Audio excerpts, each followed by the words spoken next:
Okay, very high tempo and high intensity. All right, as I'm starting off. What's up, people?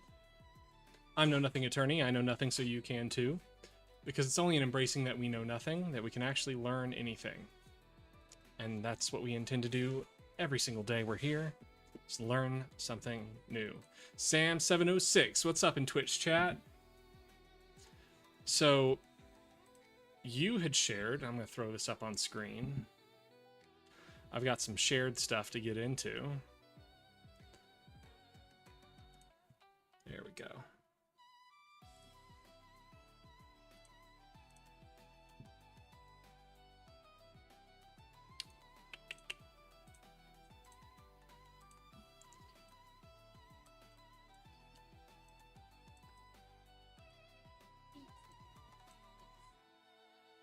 All right. You had shared this article from Minnesota government, Department of Human Services. All right. In which the federal review determined that the rate of improper payments in Minnesota's Medicaid program is far below the national average, which is incredibly infuriating considering that Walz is backing out of the race because of this whole farce. Completely unnecessary. You've never felt the victim of a propaganda machine as badly as this? Sam, remind me, are you coming from the right? Or are you saying the left is the victim of the propaganda machine?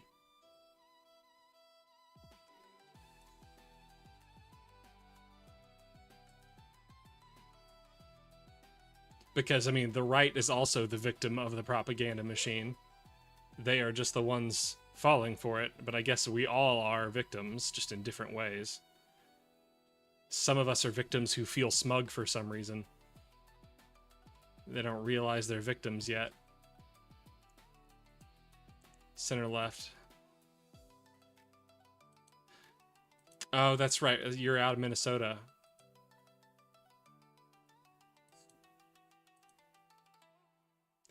I mean, so maybe you need to give me more details on what you're talking about.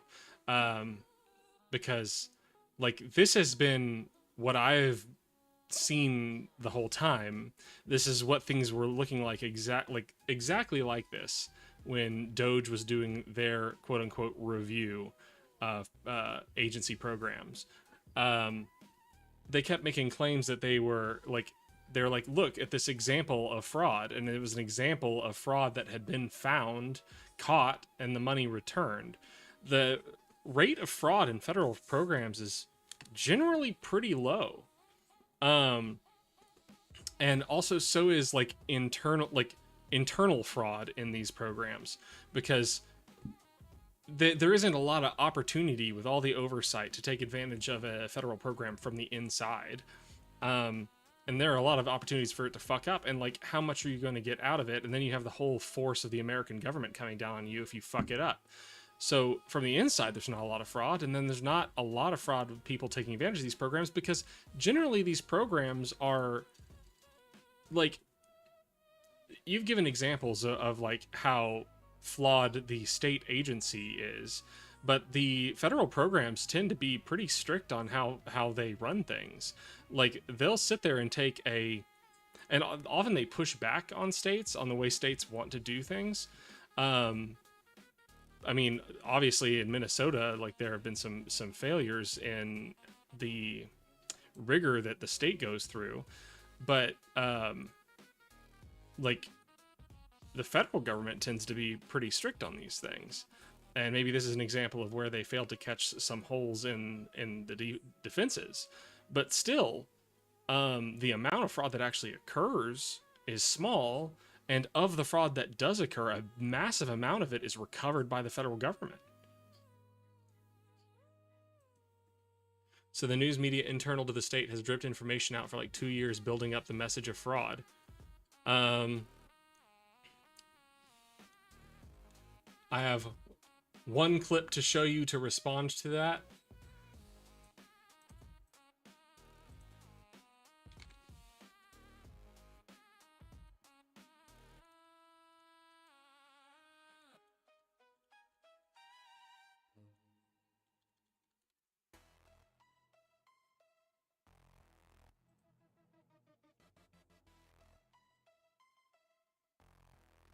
Oh, come on. There it is. There it is. Kind of clueless. What's going on? I save you from this from the extreme aggressive left. Yeah. Well, I would love to avoid violence, and you know, as much as it may be unavoidable, all I can do is put my voice out there. There are things we can do. But first, does it matter? Here we go. I found the clip for you, Sam. Found the clip for you, Sam. Wait, what? Oh, what's going on? There we go. Here's the clip to respond to your comment about the drip feed from state media.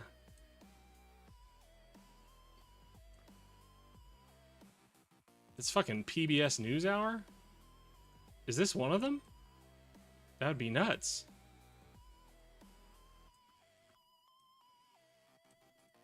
Oh, okay. No, okay. PBS is doing good work here. All right, here we go. Matter who owns your local TV station. While polls show Americans are increasingly worried about so-called fake news, they also show that many trust their local news more than other sources. The largest owner of local stations in the country is Sinclair Broadcasting. A viral video of Sinclair news anchors has again raised concerns. At least you have a conversation we can talk, man. I have a lot of respect for you. With partisan political opinion. I'm going to need to start like making a list of everybody's political position that comes in here, because I can never remember who's left, who's right. A train derailment in Tennessee. Some routine road maintenance has led to a squabble. We have some breaking news to tell you about. This is out of Bethesda tonight. Night after night, the country's largest owner of local TV stations, the Sinclair Broadcast Group, reaches Remind me over where a you're third at, of kinda homes clueless. across the nation. Compromise plan for the controversial Canisius Inn.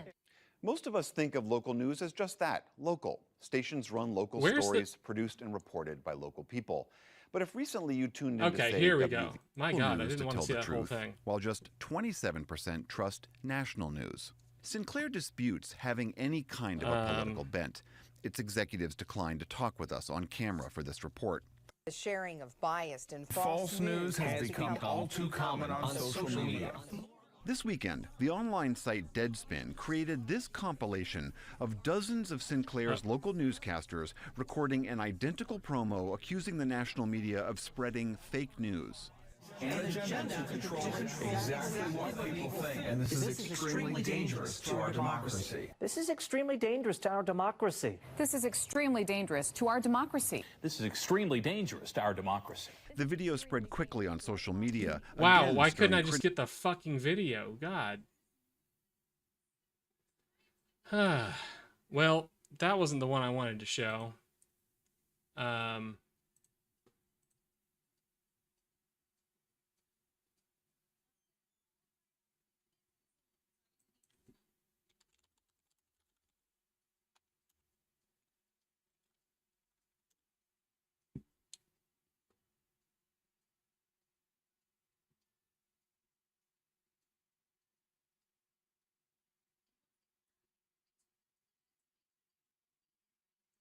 Here it is, thank God.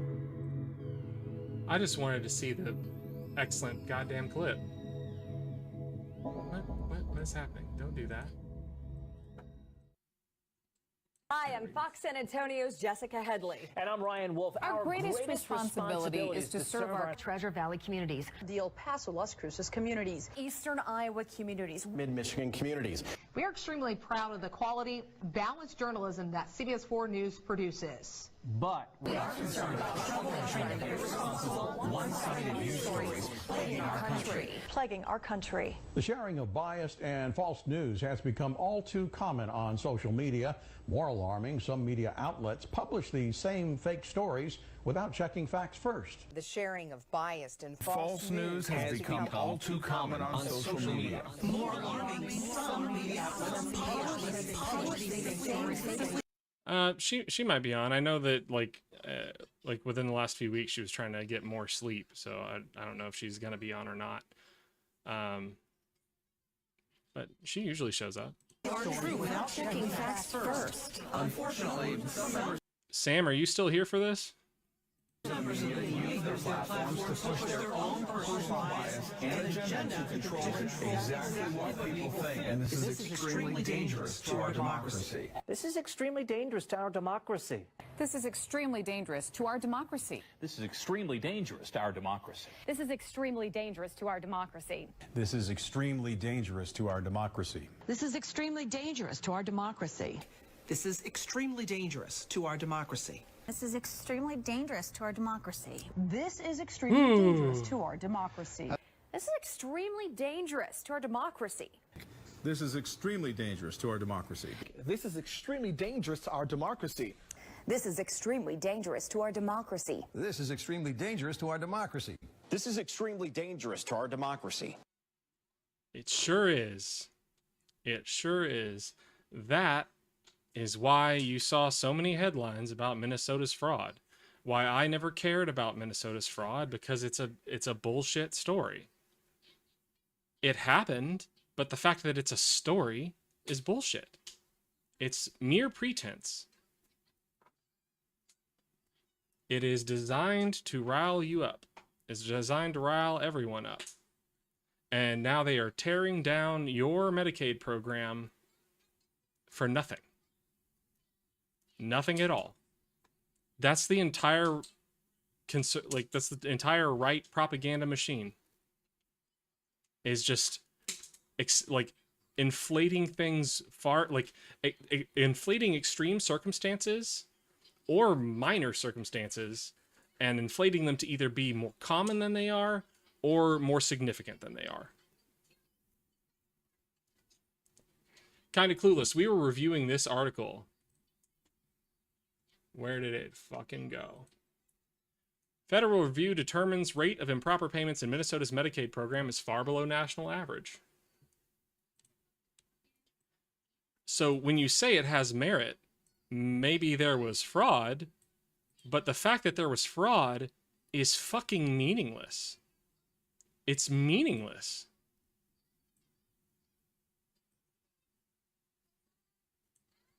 The amount of fraud in federal programs is, compared to the size of the federal programs, tiny.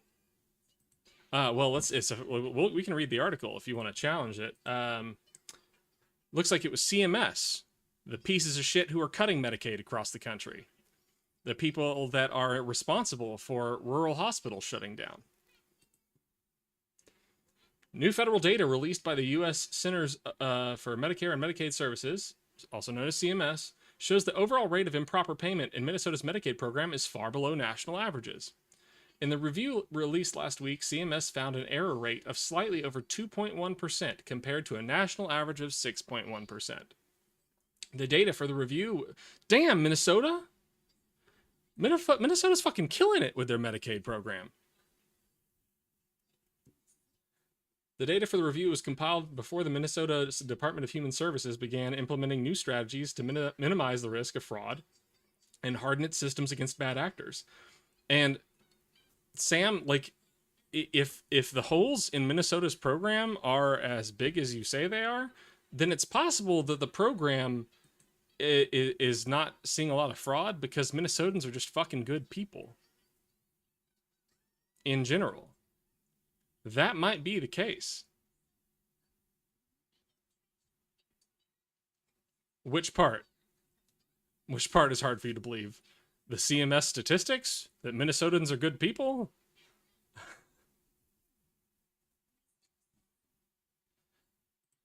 Kind of clueless. I now have your name down with your political position so that I won't forget. Can you remind me what topics we've talked about live since we've talked twice? Dude, the past week has been just a nightmare for me in terms of when I'm getting free at home. So I haven't been able to review much off of stream.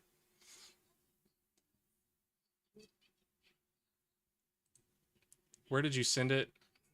What channel was it in? I'll look at it now.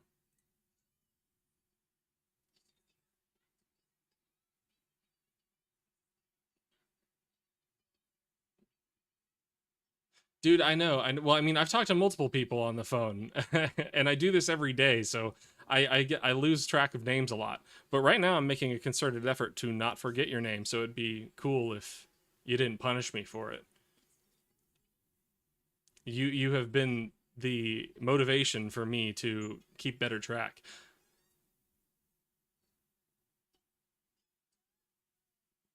It's in the original YouTuber you made Minnesota big on this fraud thing. Oh. Nick Shirley?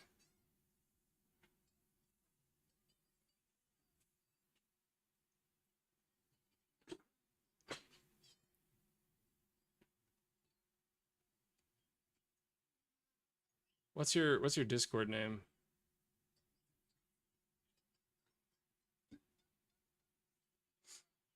Oh, okay. If you just want to share it again, then we can look at it again. I've gotten more comfortable with reviewing like video content live. Let's see what Maddie has sent.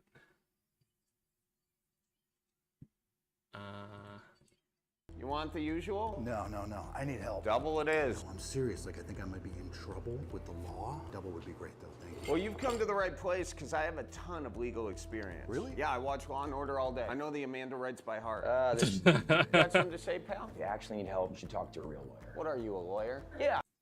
Well, hope you don't get arrested by ICE because they don't let people see lawyers.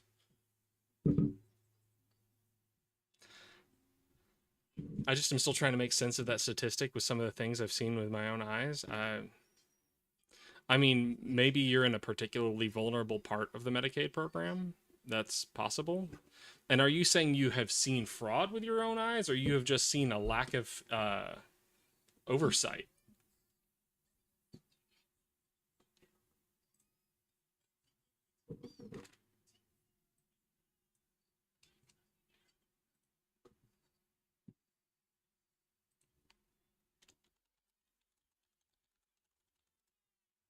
Oh, it's the freaking Opus Clip thing that I don't want to sign up for.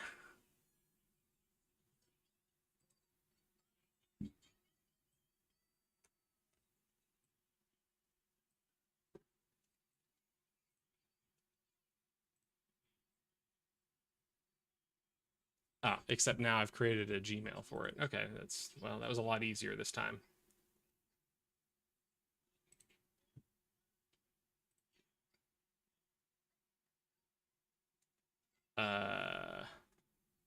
When I click on the link, it doesn't take me to a video, actually.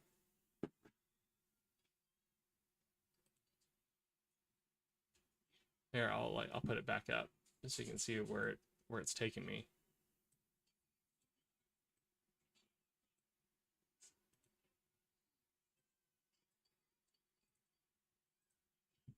It's just taking me here. I don't even know, man. I've definitely seen the lack of oversight. Well, like I said, it might just be that Minnesotans are generally good people. That's entirely possible. You don't need as much oversight if, like, the people are just fine. We have it in Florida and Virginia. It's not just y'all, but fraud and waste of taxpayer money is a massive problem. It's not a massive problem, kind of clueless. It's really not.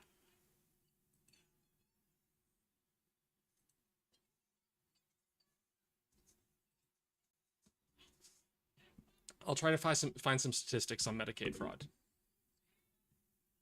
No, I didn't mean to do it there.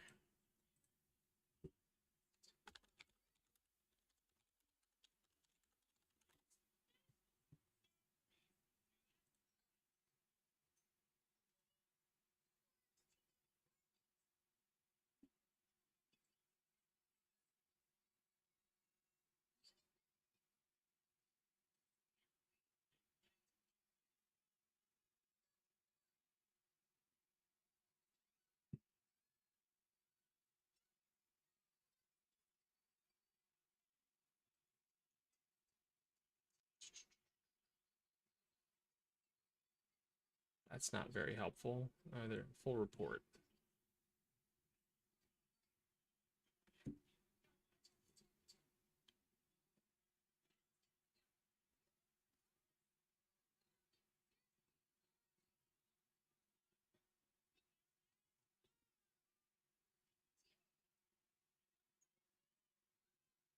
This isn't a very helpful one that I found. Let's go back and try and find a different one.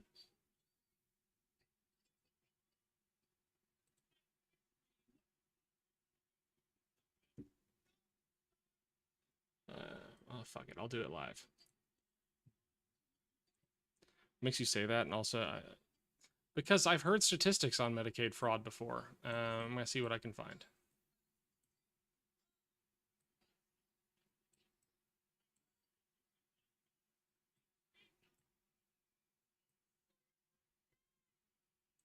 And fucking Doge found, like, no fraud substantially.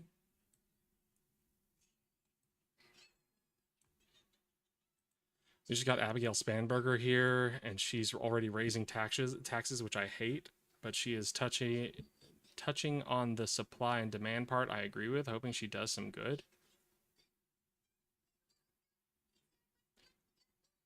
What was last time, did we talk about tax rates? Is that one of the things we talked about?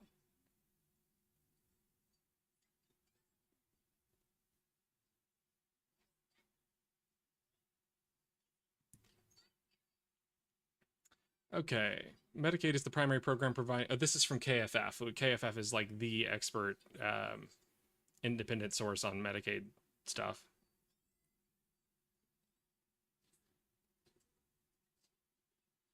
We did Renee good.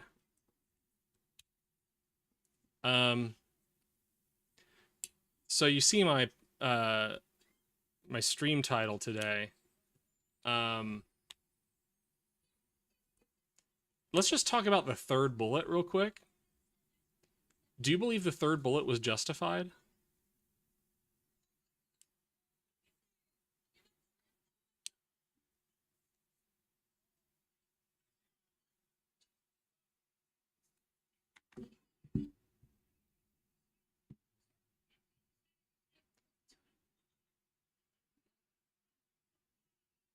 Actually, no, you don't have to consider the first bullet. Every bullet would be analyzed separately in trial. The first and second bullets are only completely necessary to determine the fact that she was still alive at the time of the first and second bullet. The time frame does not matter. Each shot was an individual action.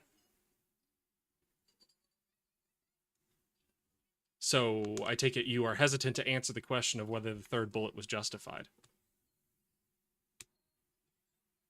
Doesn't matter how quick all three shots were. He made the decision to fire 3 shots.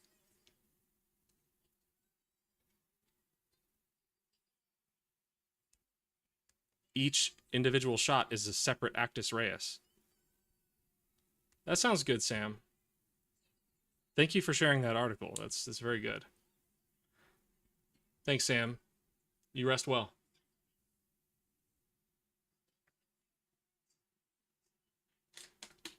Speaker Johnson has referenced $50 billion in annual fraudulent payments. In debates about broader Medicaid spending reductions, Republicans may try to recast policy changes such as adding work requirements to Medicaid and restricting the use of provider taxes as addressing fraud, waste, and abuse. Despite talk about eliminating fraud, the president's recent order to remove inspectors general, Jesus Christ, who are responsible for providing independent oversight of federal programs from at least 17 government agencies, including HHS, appears to run counter to the stated focus on fraud, waste, and abuse. Recent KFF polling shows, while the public thinks that reducing fraud and waste in government health programs could lead to reductions in overall federal spending, many, including majorities of Republicans and Democrats and independents, also think reducing fraud and waste in government programs could result in reduction of benefits. Oh, incredible. Amazing how that works. Sure. Yeah. I mean, it doesn't have to just be you and me. Like, you're welcome to come up anyway. I've got nothing else going on right now.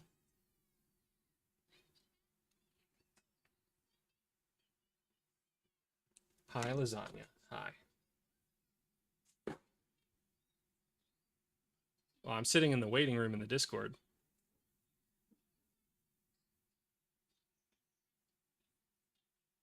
Well, I guess I can go on air. Cool. There we go. You in? There. You in? Yeah, let me get rid of the video here. Cool. Can you hear me? I can hear you. You hear me all right? Yeah. What's up, man? Long time no see. Yeah. How long has it been? Oh, shoot. It's been... Is it a week and a half or 2 weeks? Somewhere in there, right? Yeah, that sounds about right. You know, like past the extent of the way my memory works. Like I had somebody Hey, at work. man.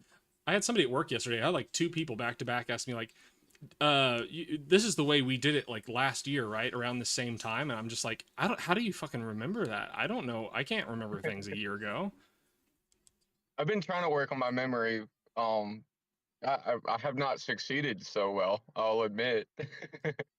Yeah, like I think my specific cocktail of mental issues like just really dampers my ability to remember things. And as I've told my friends, I'm like, you know, as we're becoming friends, I just want to let you know that I am probably going to forget stuff all the time. But Oh, you good, dog. At least from my perspective, I am happy to hear your stories more than once. Hey, listen, you've honestly, I've been on Twitch. I just joined Twitch like maybe 4 months ago. Uh-huh. And I'm banned on like 5 different chats on Twitch. And you've had a conversation with me multiple times. Now, I know that you haven't seen that whole aggression that everybody else is pushing out. I haven't seen the aggression that everyone is pushing out. What do you mean? Like, I mean, like they're all saying that I'm some sort of rapist. I'm perfectly fine with rape. I'm perfectly fine with segregation. I'm perfectly fine with all these different things. And I'm like, no. I mean, I can understand their frustration. I just have a lot more patience than a lot of people do. And I definitely understand you're not going to like that I say this, but I understand their immediate jump to go, I can't handle this anymore. I don't want to hear these opinions anymore because I find them disgusting. I understand that. Especially with like the heightened tensions that we have in this country with the normalization of just a lot of things that would not have been accepted like 15 years ago. Like a lot of people are just like, they would rather pretend it not exist. And I don't think that's a way to do things. I have a question though. Yeah. So on that sense, do you believe that when conversation stops, do you believe that's a good thing? That entirely depends on who's involved in the conversation. I don't think everyone should be involved in the conversation. Okay, you and me. You know I'm central right, and you're obviously leftist. I don't know if you're central left or left. I would call myself left, but not far left. I'm center on the left. Okay, so between you and me, do you believe that conversation should continue? Well, or obviously. Do you believe that? Okay, well, good. That's the type of person I am. Like, but I don't like because everybody doesn't have the same level of patience that I do. I don't necessarily think they should be involved in these conversations. And also, these people are less informed. Like, a lot of people don't have the level of knowledge I have of law, and I wouldn't consider myself to be a legal scholar. Most lawyers aren't legal scholars. But I do have everybody right now, because they all have the same YouTube, the same mainstream media, they all believe that they are just as entitled and they have just as much information and they're all right. Yeah, the internet's a major problem, and that's why I've branded myself the way I have. I want people to accept that they don't know things, and that's okay. You know, we got along with that on the very first conversation. Kind of clueless and know nothing. That is great. I really appreciate that. That's good. Perfect like match for a third conversation, right? Yeah. And so I want to ask. I haven't gotten the opportunity to ask anybody this. Do you agree that the general consensus on the right is what could be deemed an anti-intellectual movement? Oh, as far as like, okay, so we're saying that 51% of the country voting for Trump currently would be a dumb move. No, that's not what I'm saying. Like there are plenty of people who are smart who would not be considered intellectuals in the sense of what an anti-intellectual movement is. So then I would have to ask for specifically what you mean by that then. Well, what if I just reframed it as a anti-expert movement? Oh, okay. Yeah, that would make more sense. Yeah. Yes. Does that not alarm you in some way? Would you not qualify the same for the other 49%? The people who didn't vote for Trump? The people that voted for Kamala? I don't think that they have the same concerns that the right does with experts. I think they tend to defer. They tend to defer to experts more than the right does. We're not talking about confirmation or any of that. We're just talking about, you know, people that didn't have expert advice on their vote. Well, no, that's different. Not everybody needs expert advice to do a specific action, but they can act on the basis of like relying on experts. Like they can, like somebody could just go, well, I'm going to vote blue because they support like stricter, like greater restrictions for environmental purposes. And experts say that climate change exists and it's man-made and it is extremely dangerous and pressing. I know that I know that experts say that, so I don't have to broaden my knowledge on this at all. I can just vote knowing that experts agree on that. I mean, that's on both parties, though. You have to acknowledge that's both parties. Well, but the right is constantly opposed to expert opinion on things. They're opposed. But you know, the media is majority Democrat. Like if you look at that's absolutely not true, my guy. The majority of media is right wing because it's very corporatized.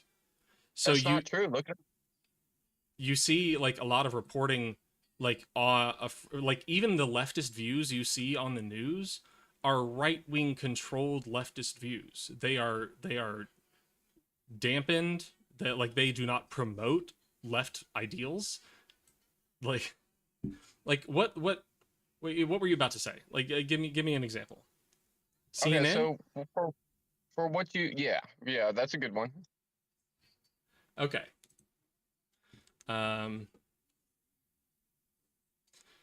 Which now we can't include CNN this year because CNN just got sued by the right-wing party. CNN got sued by the right-wing party for by Trump. By Trump for defamation. For what? Defamation. For what? Defamation. Yeah, but what was the defamation? Oh shoot, I couldn't tell you. But you know, when money flows and they get sued, they're going to swing it. And they did change their whole. They changed their stance afterwards. Well, that's interesting because like I would be curious to know more about that because, for instance, what was it like NBC, who's the host that got sued for saying that Trump was held liable for murder, which is not, depending on how you parse that sentence, it is not technically, or not murder, rape. It's not technically incorrect. Depending on how you parse the sentence specifically. So I think it's entirely possible they would have won that case, but they settled, which is not the same thing as agreeing with Trump's position. No, I'm not saying they're agreeing with it, but you know that mainstream media is obviously influenced by money. So when they got sued, they lost money, they reformed and changed their tactics on how they phrase things. Sure. Which is that's why I was saying within the last year I would not include. Oh my God. About the 2020 calling the 2020 election claims the big lie? Oh, why are we going back to 2020, man? Come on. Well, apparently that's what he sued them for. And also for the defamation. Okay, yeah. Also, 2020 is still a major issue. No. It is. The guy who is currently president tried to overthrow a democratic election. Overturn. And he failed. So what? That he is still a threat. And like I believe I have told you this before, is you would not sit and wait if I was taking taking shots at your kid, and you wouldn't wait until I actually succeeded. I am a threat. I mean, if you're going to phrase it that way, then you're going to look at everybody as a threat. Yes, if someone attempts a crime, like, we tend to hold people criminally liable for attempting crime. So then everybody's a threat in your book. No, not everyone tries to do something that incredibly harmful. Well, you're a lawyer, so you're aware of how many people have drunk drove before, right? Sure. That is a crime. That's not even an attempted crime. Yeah, but every single one of them has placed your daughter at risk, correct? Sure they have. I would expect them to be punished by the law for doing that. Which, as you know, is a misdemeanor, correct? Sure. So every single one of them should be held to the same pretense that you're explaining for Trump. Like, on the same grounds, I wouldn't be opposed to somebody who was caught drunk driving, like, having their license suspended for a period. In the same sense, like, I wouldn't want them to repeatedly commit that dangerous act because they have proven themselves a threat as such. So I wouldn't want, like... But you said once, if you shoot at my kid once, then you are a threat. So if Absolutely. you drunk drive once, so if you drunk drive once, then you are a threat. Now, a threat is met with hostile demands. That's somebody you shoot back at. So every drunk driver should be shot back at by your stance, correct? Well, what was it? Equivalent force? Like, for the extremity of the harm, I would expect a appropriate response to that threat. Yeah, a drunk driver would accidentally kill somebody, so you should respond the same way, right? You should respond back to drunk drivers with death, correct? Well, now hold on. If the person who shot at my kid then tossed the gun aside, I wouldn't then shoot that guy. So once you have neutralized the threat... Why are we adding stuff to it now? No, like, I'm saying, like, once you arrest somebody for driving drunk... Yeah, and we arrested Trump. I think he went through court cases, what, how many times? Well, they didn't finish. But how many times did he go through a court case? Like, if after 2020, he was involved in 3 major federal investigation, or 3 major federal cases. More than that. Yeah, major, but more than that, how many times was he brought into the court of law? Dude, I don't know. A lot. Yeah, he does a lot of shitty things. Right. I would expect some. He got brought into the court for all of them. So that's what I'm asking you, is if you're going to have the same stance on the repercussions of Trump, do you have that same stance versus drunk drivers? Drunk drivers, they attempt to kill people every time they do it. Do you recommend that we attempt to kill them after they do it? No. I'm not saying we should kill Trump. What? So there is some sort of forgiveness to be had, right? No, you like, it is the duty of at least the state, if not every person, to use the minimum degree of force required to prevent harm. You should not use more force than is necessary. Otherwise, then you are becoming an aggressor. Okay, so with Trump's cases, he was charged. He was handled through the court of law.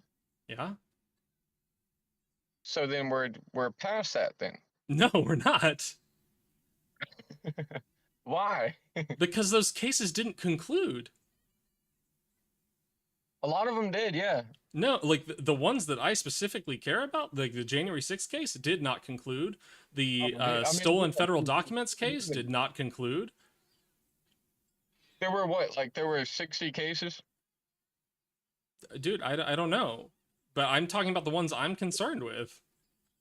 Like, why are you talking about things that I'm not bringing up? Like, I'm more concerned with these cases. Well, you're talking about cases, and I'm talking about all of the cases. So I'm just trying to get an idea of how many cases there then were. He still didn't go through the entire process because not all of those cases is concluded. So are we talking about specific cases or the entirety of all the cases he was involved in? Well, we can talk about both, right? Well, we got to pick one at a time. Otherwise, we're just going to get confused about what the fuck we're talking about. Okay, go ahead. Go ahead. Ask me the question that you're looking for here. Okay, well, I don't have a question. I just don't understand how what you are saying applies to the January 6th case that we just had a hearing about like yesterday. So for January 6th, he's being charged with he was encouraging the insurrection, correct? I also think he was I believe conspiracy to defraud the American government was part of it, which is also going to be encouraging the insurrection. I mean, those two are going to roll together. Well, I mean, he didn't have to do an insurrection to carry out the federal elector the fake electors plot. Insurrection was not necessary for that. It was intended I believe intended to help him do that. I'm unfamiliar with the fake electors plot. Could you give me a quick summary for a 5-year-old? That's so frustrating to me because like the fact that everyone focuses on the violence that happened on January 6th, even though people disagree on whether or not it was violent, that's still a distraction. That was not the actual plan that day because nobody in Trump's circle expected the people to violently overthrow the American government. Nobody expected that to happen. They did expect them to cause violence, I assume. I'm going to say I assume that they expected to cause violence, but that was merely as a distraction for what the actual dangerous threat was that day.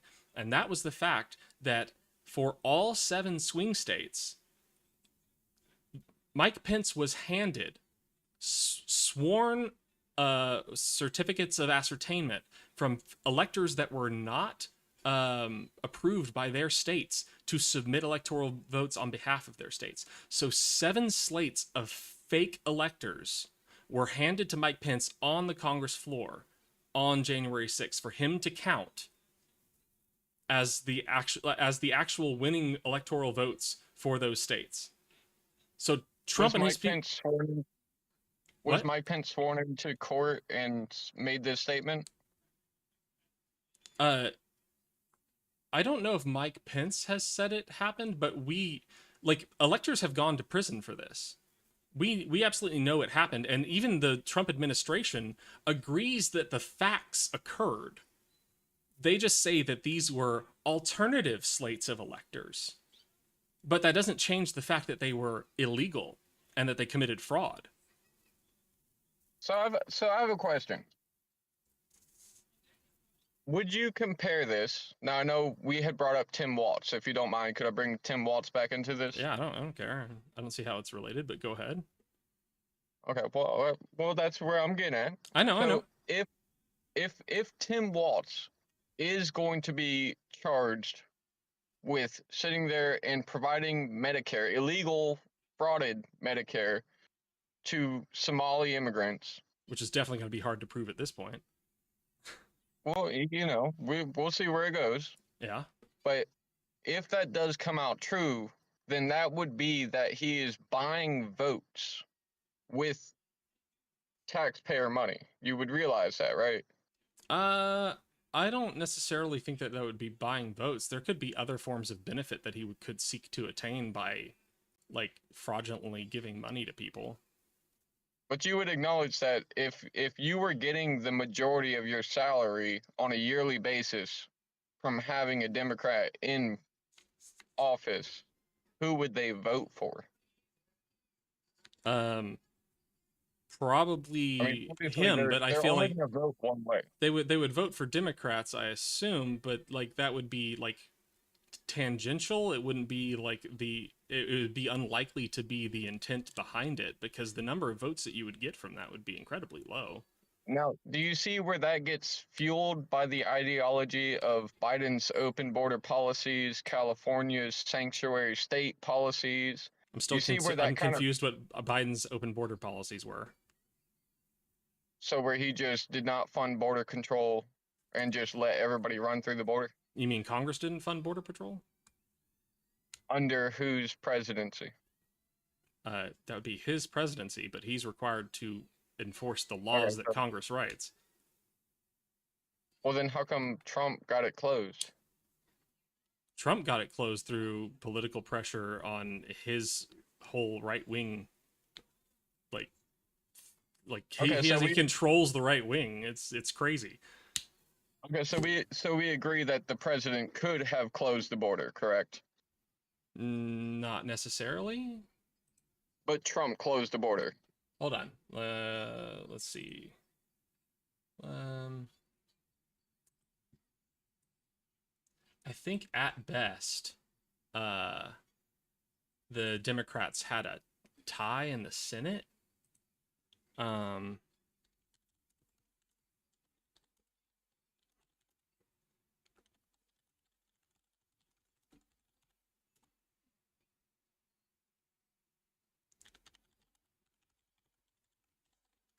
Let's see if I can find like a useful visual for us.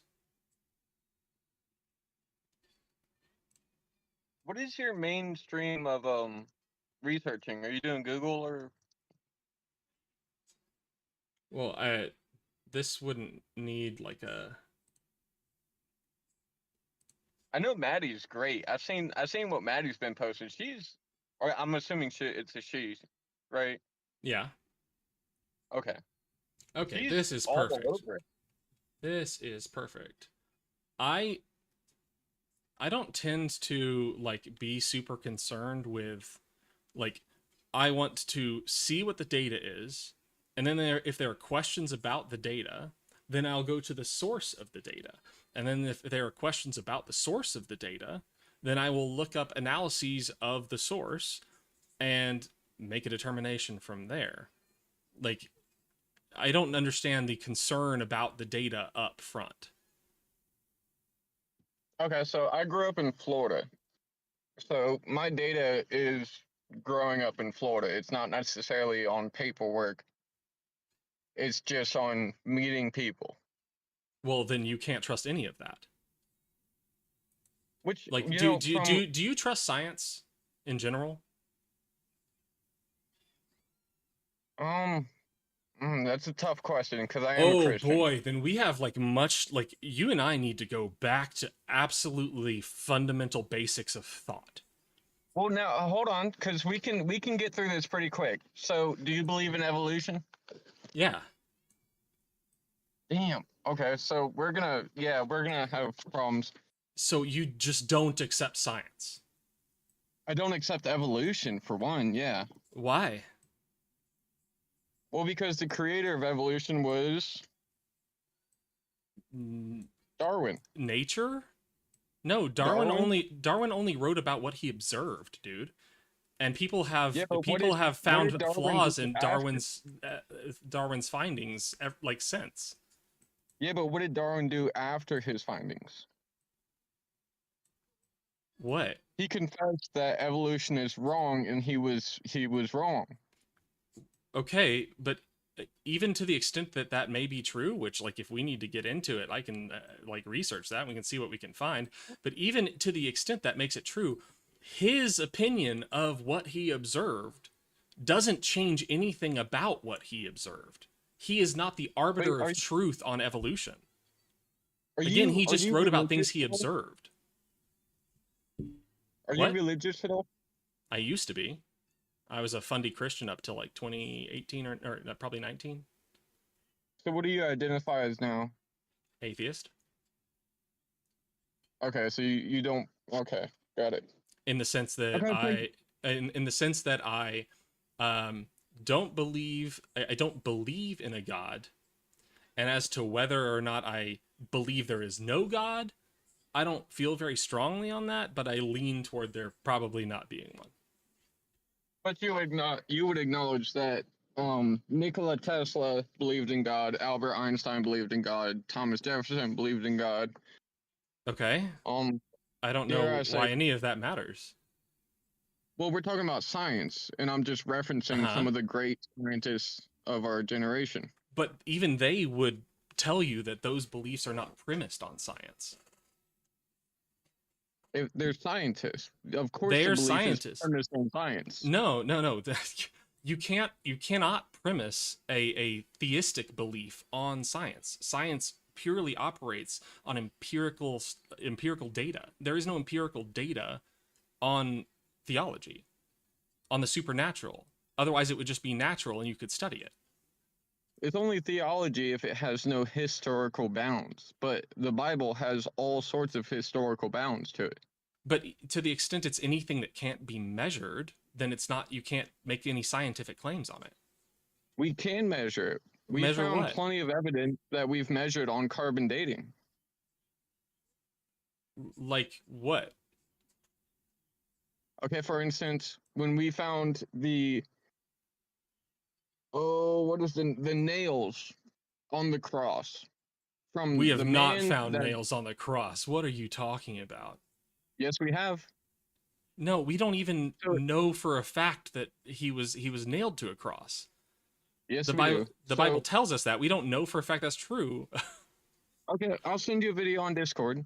So what we found, and this is why Israel kind of sucks. Do you know anything about the claim so I can at least look it up live? Yeah, I got you. So we have found the nails of the cross. We believe they are from the cross that Jesus was hung on. And the reason we believe that is because they were found in the tomb of the man that crucified Jesus. And by the Roman beliefs, whenever a Roman died, they would be buried with the person, the items of the most important crucifixion. Now, when Israel dug up that tomb, found the nails, hold on. The best evidence that we have that the person that you refer to as Jesus from the Bible is that there were some people who were named Jesus at that time who were likely spreading religious beliefs, and that who was it? Peter, was it? Said he met Jesus's brother at one point. Those are the best records we have that person even existed. We have more record. Okay, so let me ask you this, just on a basic question. How long has the Bible been around?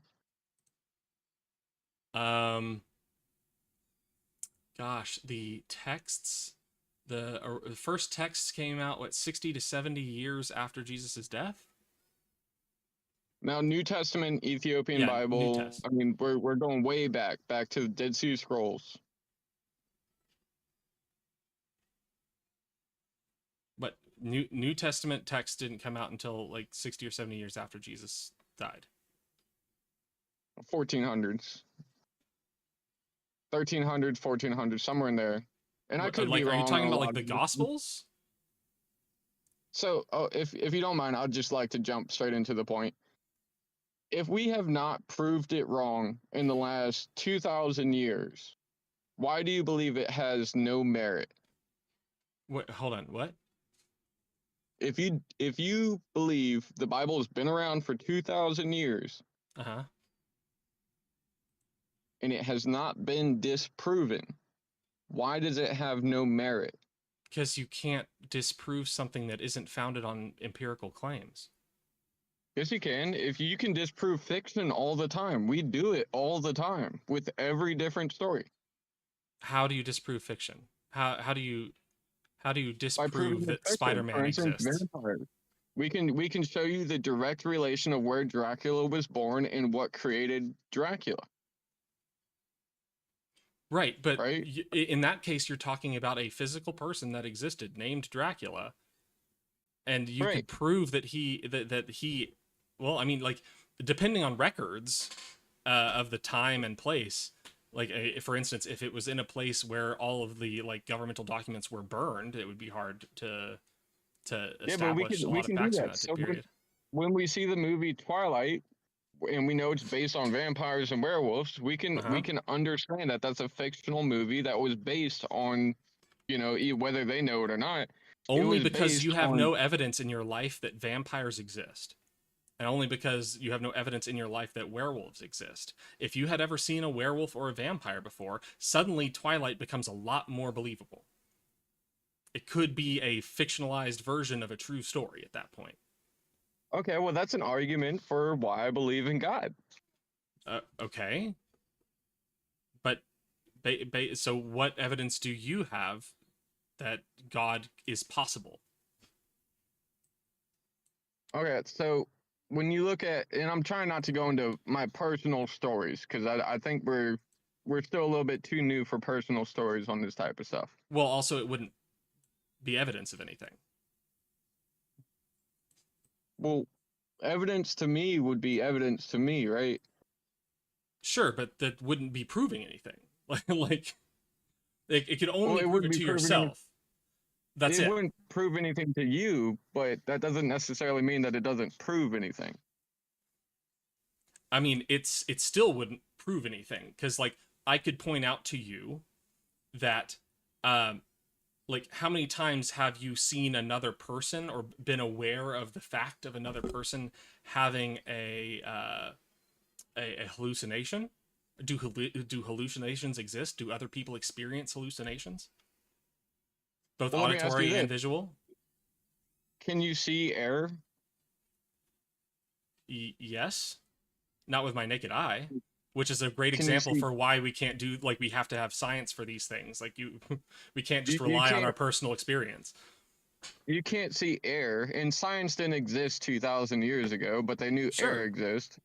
Gravity didn't exist 2,000 years ago, but they knew gravity exists. Can you see? Wait, did you say science didn't exist 2,000 years ago? Yes. Science definitely existed 2,000 years ago. In what sense? Would you trust that people had already determined that the Earth was a globe by that point. By measuring shadows on the ground. So we're saying that the Earth is circular was science compared to today. What do you mean? I mean, like, as far as when I say science didn't exist back then, I'm saying that science didn't exist in the sense that it had very, very, very little evidence of anything at that point. What is science?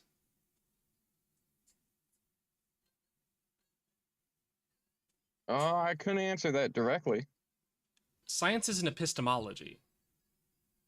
It's a structure for being able to determine what is true and what is false. At least in things that can be empirically observed. Science requires measurement. It requires documentation. It requires peer review, so that other people can then, like, repeat the same thing and get the same results. And so then you don't just accept that something is true until you have those results. So let me ask you this. If the Bible has gotten the same results for 2,000 years, why does it not apply? Dude, it didn't even get the same results in its first copy. Like, the Gospels disagree with each other. No, they don't. Which ones? Like, the Gospels disagree with each other in multiple instances. Like, who was present when they determined that the tomb was open? Who all of them agree. Huh? They absolutely don't. They absolutely don't. Prove it? Yeah, they definitely do. Maddie's in. Hey, I can't get on the video because I'm in a call with you. Hi, Maddie. Maddie, I determined that Kind of Clueless has concerns about the validity of science. So we are going back to the beginnings of how you establish an epistemology. Here, let's just quickly... I'm open to bringing this back to politics if you want, because I know we're not really... Like, there's no point. There's absolutely no point. If you can't establish a valid epistemology, then there's no point of discussing anything at all. Because you at that point live in a reality where nothing is predictable.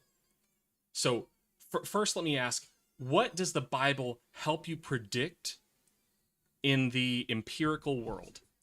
What outcomes can you predict based on the Bible? Okay, so we done this before where you keep using these like 3-syllable or more words on me. You gotta break it down like to some empirical? words. Yeah. Empirical means that it can be measured and documented. Okay, so rephrase the sentence in like talk to a 5-year-old. Okay. That's fair. That's fair. Yeah, I as far as like a substitute for epistemology, like what do you want me to say, Maddie? Your way for knowing true and false. I'll say that. It's longer. Okay, yeah, I got that. Your way for knowing true and false, and I hope that you have a structured one, that you apply in every case. Anyway, what things can the Bible help you predict in the future that you can measure? Okay, so can I answer? You've asked 2 questions now. So well, you just asked me to rephrase the first question. Right, and those were 2 questions. I didn't want you to get too much further because I'm only capable of handling 2 questions at a time on this. Okay. But like, aren't they the same question, just rephrased? Yeah. Okay, you're good. Okay. All right. Yeah, you're good. So the first question. Oh damn. Now, all right. So the first question was, how do I determine right and wrong? Right. Well, that's what we're trying to figure out. I didn't directly ask you that, but that's what I'm trying to help you, or like I guess get to the same page, or I'm trying to figure out how you do that. Okay, so and I'm trying to figure out. Well, I guess right now I'm trying to figure out whether you care about that. So like the Bible. Well, that's why I asked you about the Bible. Right. Okay. And so I think this one is more foundational. I have okay, so let me answer it the way that I interpreted it, and then we'll go from there.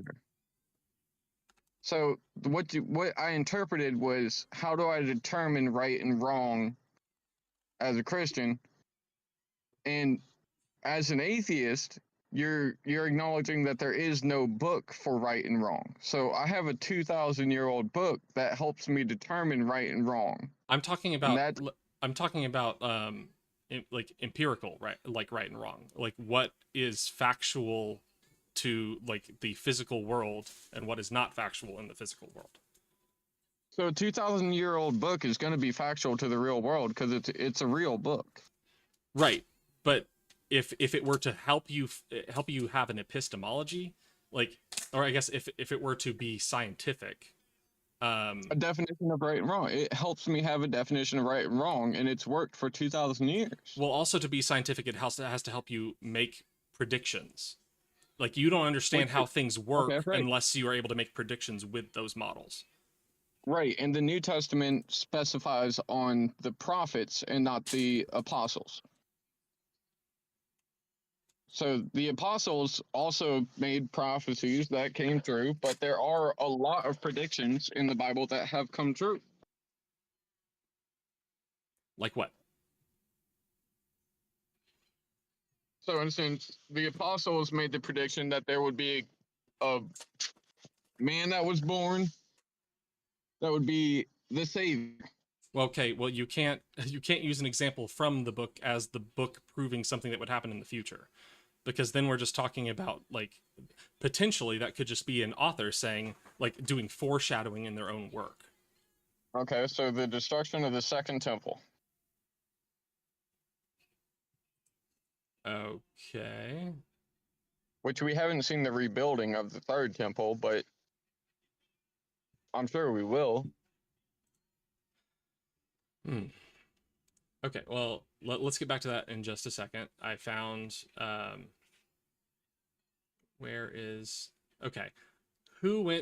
found examples of where the Gospels disagree with each other. So, who went to the empty tomb? Are you able to look something up, or do you need me to read Bible passages to you? I think I moved I don't have my Bible with me anymore. It's inside. Right. Well, no, Maddie, he's claiming that the Bible helped predict things that occurred after the Bible. Okay, so let me bring up Matthew 28:1.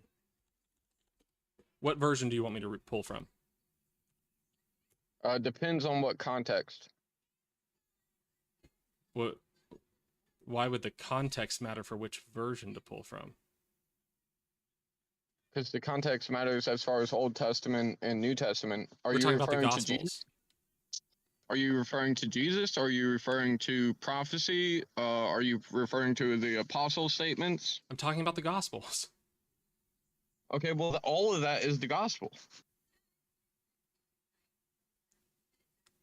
Matthew, Mark, Luke, and John? Okay, so New Testament. Yeah. Okay. You know what people are talking about when they say the Gospels, right? No, because a lot of people reference Old Testament as the Gospel as well. I've never heard that once in my life. What happens if I search the Gospels? The Gospels are the first 4 books of the New Testament: Matthew, Mark, Luke, and John. Easy. So what version do you want me to pull from about the resurrection of Jesus Christ? Preferably John. What? No, what? Not which gospel, which version of the Bible? Because we're comparing New Testament. If you're going resurrection, New Testament. NIV, King James. King James. Okay. Which, to me, it always seems crazy that people want to pull from King James, considering that he just wanted to break off from the Catholic Church so that he could have divorces and had a new version of them. It's the most common one. It's the easiest one to have a conversation with and have other people join in with the conversation, because that's the one everybody read. Okay. Mark 16:1.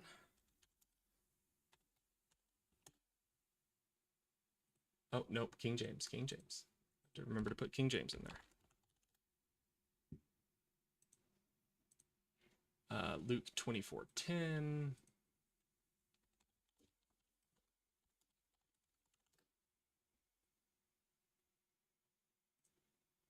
And John 9. No, John 21.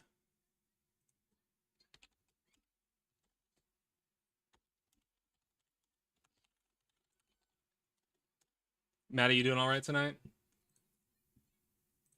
Okay, let's start with Matthew.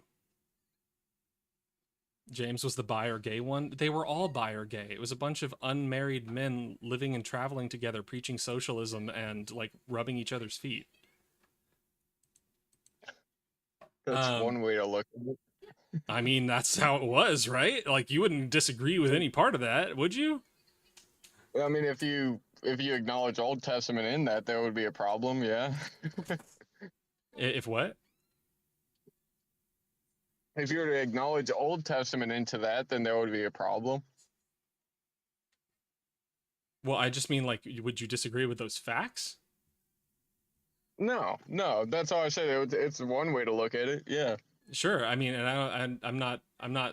I mean, at least the Gnostic Christians would believe that Jesus really hated the Old Testament. I'm not gonna lie. I get in a lot of debates with Christians. I refer to myself as a feral Christian because I do have problems with other pastors. That there's no such thing as a true Christian. It doesn't exist. Every Christian thinks every other Christian is wrong. Okay, here we go. Matthew 28. I didn't know that. Huh? I didn't know that. Every Christian thinks every other Christian is wrong? You don't experience that in your own life? I mean, I do for me, but everybody around me seems to believe in the same thing. That's only because you haven't heard their disagreements. I have. I make phone calls with guys that disagree with me. Like this no, I'm talking about their disagreements with each other. You haven't heard their disagreements with each other. You've only heard their mutual disagreements with you. Okay, fair enough. Yeah. Okay, I see where you're going. Let's go through these verses real quick. 28:1. In the end of the Sabbath, Matthew 28:1. In the end of the Sabbath, as it began to dawn toward the first day of the week, came Mary Magdalene and the other Mary to see the sepulchre. Mark 16:1. So that's Mary Magdalene and Mary. Mark 16:1. And when the Sabbath was past, Mary Magdalene and Mary the mother of James and Salome had bought sweet spices that they might come and anoint him. Luke 24:10. It was Mary Magdalene and Joanna and Mary the mother of James and other women that were with them, which told these things unto the apostles. John 20:21.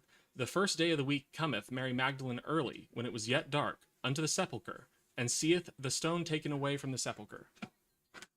Oh, sorry. Thank you, Maddie.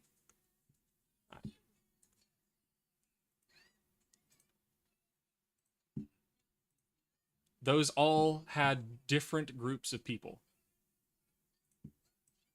Okay, so different witnesses. Yeah. So different facts. So more witnesses are bad? What? No, it's So talking about different witnesses being present at the event. Right. So there were multiple people present. No, there were multiple different groups of people that were present. Like, was it Mary Magdalene alone, or was it Mary Magdalene with Mary, or was it Mary Magdalene, Mary, Joanna, and a bunch of women, or was it Mary Magdalene, Mary, and Salome? You understand what the core belief of Christianity is, right? Well, we're not talking about the core belief of Christianity. So we're just challenging just the very small nuances. Well, we're just talking about the Bible disagreeing with itself, which was the claim that I made. So, I mean, we're just talking about small witnesses as far as the writing. Does it or does it not disagree with itself? That wouldn't disagree because they're all witnessing the same thing as a core belief, right? Well, one is saying that Mary Magdalene went. The other one is saying that a bunch of people went. But they're all witnessing the same thing, right? Well, did they or did they not witness it? Like, that's the question. Well, all three stories witnessed the same thing. It's just a matter of who witnessed it, is what you're saying. Yeah, right? that is a disagreement.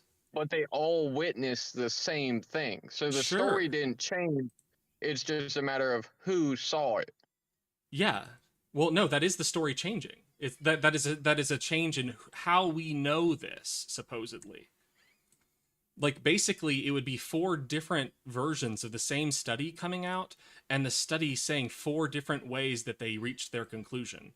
It's like, well, wait, hold on. How do I know that your, like, conclusion is legitimate then? Because you haven't given me a clear picture of how we know this.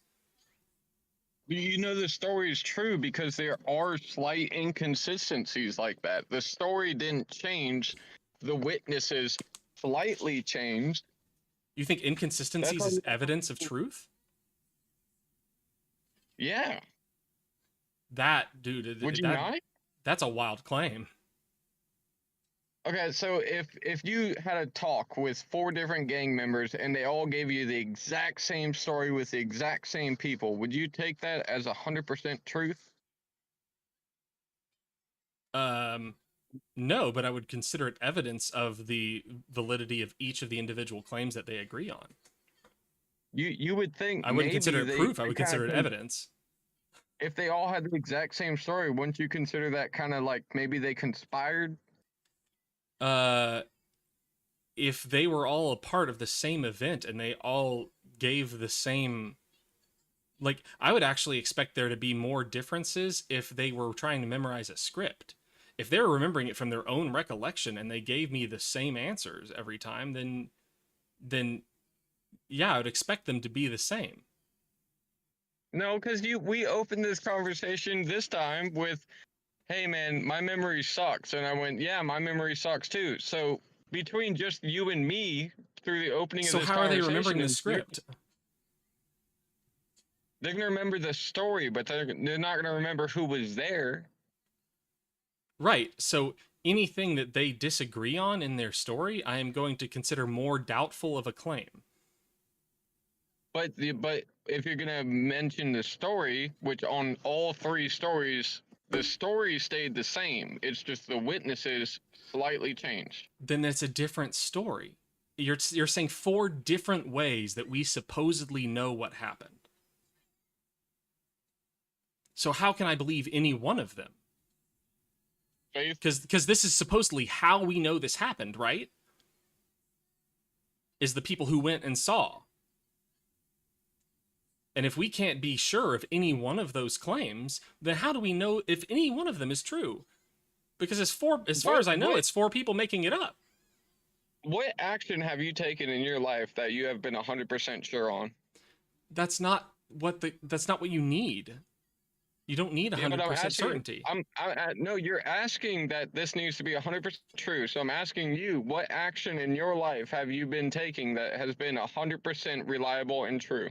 I'm not saying it needs to be 100% true. My claim was that the Bible disagrees with itself. But you're looking for at least a 90%, right? No, I'm just pointing out a disagreement of the Bible. It is therefore not an infallible document. Yeah, it's not true. Infallible. It's not true, right? No, it's that it can't be proven to be true. It's not reliable. I wouldn't consider it reliable. Yeah, that doesn't mean it's not true. Something could be unreliable and true. So what move have you made in your life that you would consider to be? I mean, do you represent the same sort of movements in your life that you're gonna uphold the Bible to? Yeah. At least when I'm challenged on a position that I hold, then I would look for something that provides the greatest degree of evidence and predictability. So your belief currently as an atheist is that nothing exists. No, I actually specified that earlier. I said the lack of belief in God is not the same thing as a belief in no God. So what do you believe? As to God? Nothing. I don't believe in like anything related to a thing that can't be proven to exist. Like what do you believe about pink swallows? About what now? Pink swallows. What is that? Exactly. Like you have no reason to have any belief on pink swallows. Because I'm not gonna sit here and say that they're fake, though. I'm not saying God's fake. That's why I have a lack of belief in God and not a belief in no God. Oh, okay. So you're just lacking belief. Yeah. I lack faith. I have beliefs, but I lack faith. Faith is the belief in something despite there being no evidence for it, which is what the Bible calls for. It literally calls for that. Can I share something with you on the Bible that really strengthened my belief? Go for it. God is willing to answer any question you have. All you have to do is, everybody is doing this whole like scholar thing where they're like, I need to read the Bible and I need to do all this. That's good. Good for you. Do it. But if you're asking a question, my favorite way, ask a question out loud, close your eyes, open the Bible, and point randomly.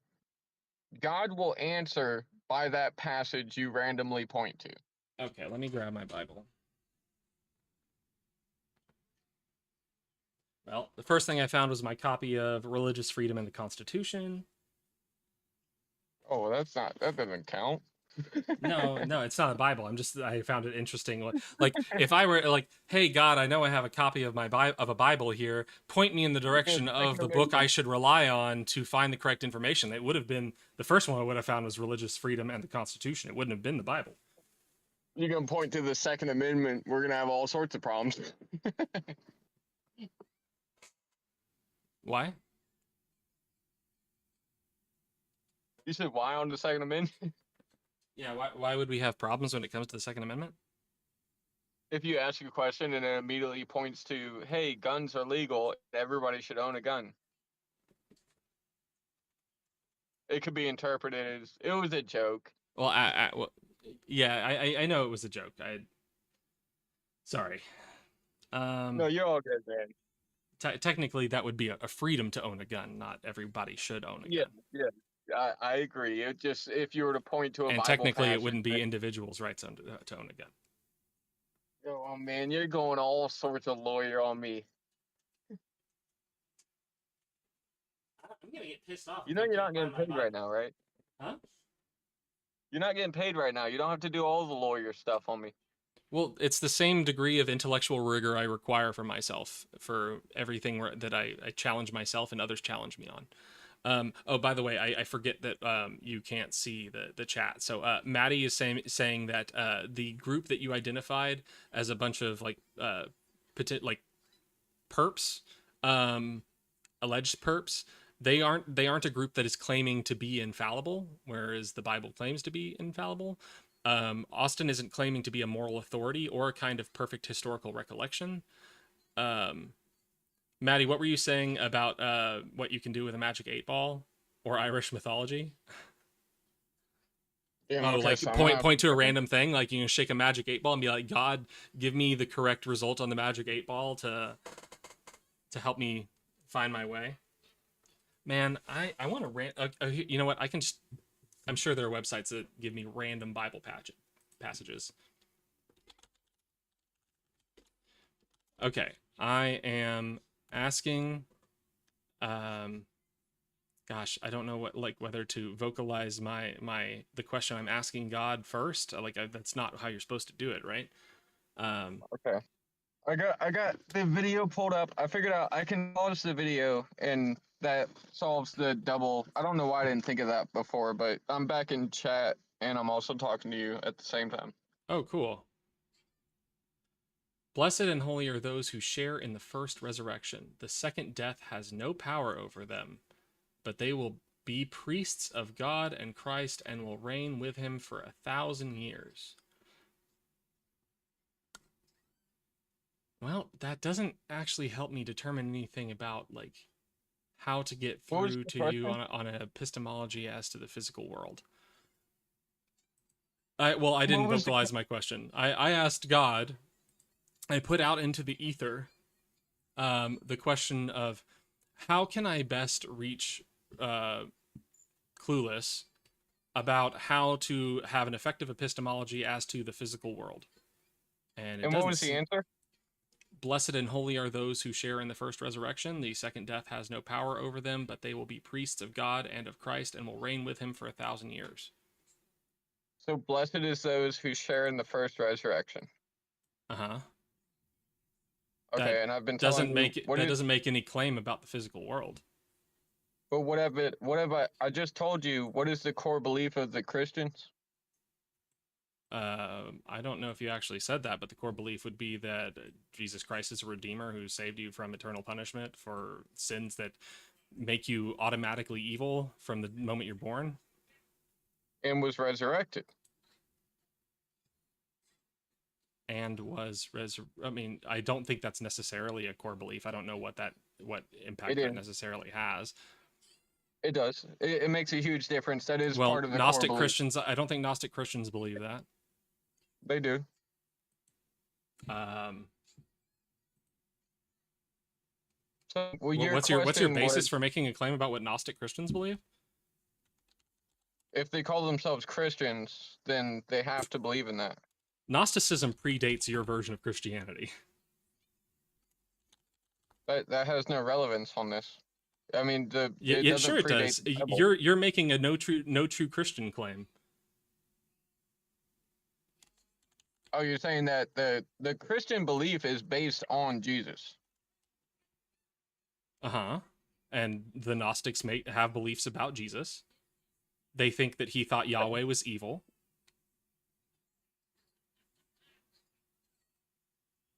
Which would be Old Testament. You're talking about apostles.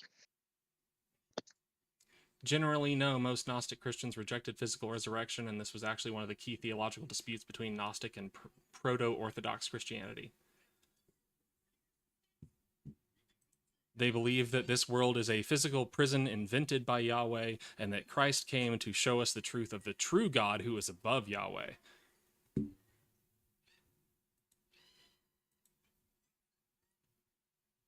So who would they side with? On what? I mean, like, as far as, like, you have Christians, you have Israel, which I forget them.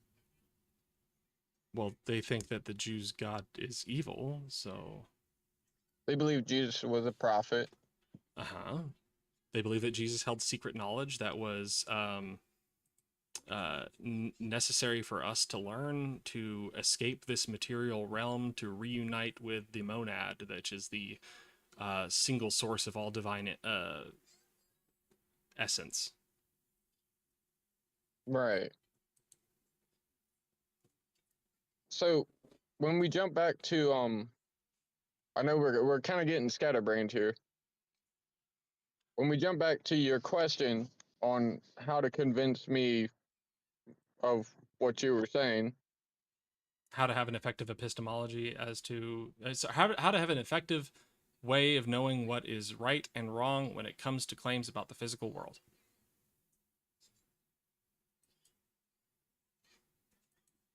So, do you have another question for the Bible you could do on stream? Yeah, sure, I can one try. One that pertains to a more accurate. I mean, try. Maddie suggested I ask, was OJ guilty? I don't know if that does that. No, that's not. Come on, man. Oh, okay. How about I ask it what the average global temperature was in 2021? Are you looking for numbers? Empirical data, yeah, things we could measure to prove whether or not it was right. That'd be fun. XNF, that's a really good point. I should make it's I found it very hard to like make a shortened version of the Constitutional Convention argument, because with it comes all of the automatic responses to it, which so I'm like, I need you to understand that like what position we're in. This is what this thing could do, which is an extreme position.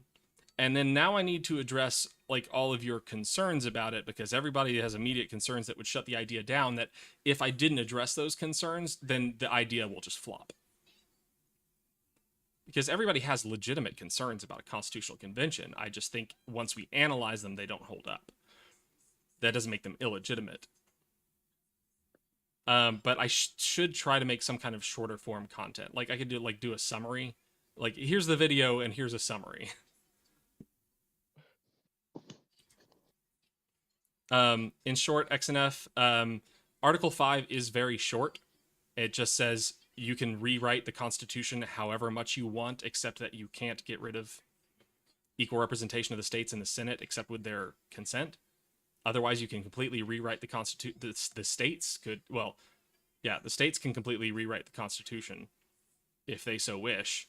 The biggest hurdle is that Congress has to call the convention, which some scholars say, well, maybe that means Congress could make all the rules that they want to. But my response to that is that it says on application of the states, Congress shall call a constitution or a convention. So if they apply for a specific set of rules and Congress calls some other set, then they didn't call a convention on the application of the states. They called some other convention.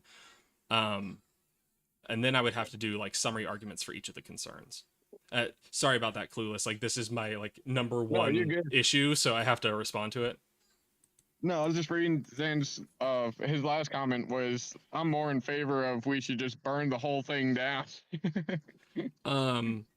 Well, it depends on what you mean by burn the whole thing down. If you mean in terms of a system, I agree, burn the whole system down, but you need to do it in a way, I think, that is defensible to the people who are supposed to submit to the will of, or not to submit to the government's supposed to submit to their will.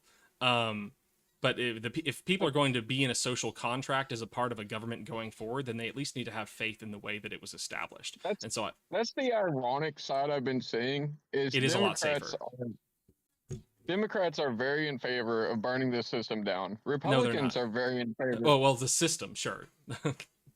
Right. So, okay, so Democrats are very in favor of burning the system down.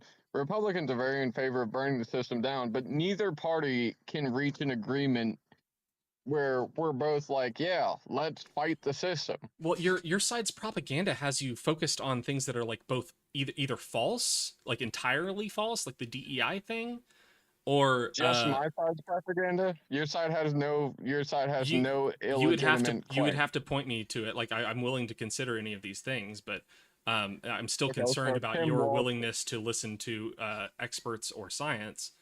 Okay, so Nick Shirley's whole video. I sent you a 40-minute video.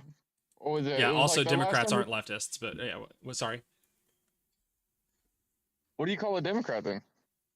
A Democrat is more of a centrist. It's especially today. Like they don't hold a lot of very left. Like there are some leftists in the Democratic Party, but the Democratic Party itself doesn't hold a lot of left-wing positions. As far as who? As far as, well, I mean, I guess you're right. Where the Overton window is right now, I guess they would be leftists. But Yeah, like what absolutely. traditional centrism is, they are traditional centrists. Oh, so we're going back into history and we're going to completely ignore trans rights and all of that. Trans rights like isn't a thing that the Democratic Party feels very strongly on. Leftists care about it a lot because they care about the equal treatment of people and recognition of their personhood, and science. You have to recognize pretty much all your senates that are Democrats currently in Congress right now. They've been asked on platform, "What is a woman?" and how have all of them answered? I don't think that's a thing that most of them have answered publicly. Because they won't answer it, which would show that they stand on a leftist view. Oh, XNF. No, it is not a specific fix, though I have some specific fixes that I would promote through the Constitutional Convention. Like, I would think at a minimum, the states need to call for the immediate disempowerment of the executive branch, put things in the hands of Congress until we figure this shit out. No. Because the executive is running amok and not respecting the Constitution. I would disagree with that. Good luck. The fucking ISIS operating on a memo that's like directly contradicts the Fourth Amendment. Oh, you're talking about that anonymous memo that was just handed to the mainstream networks? Yeah.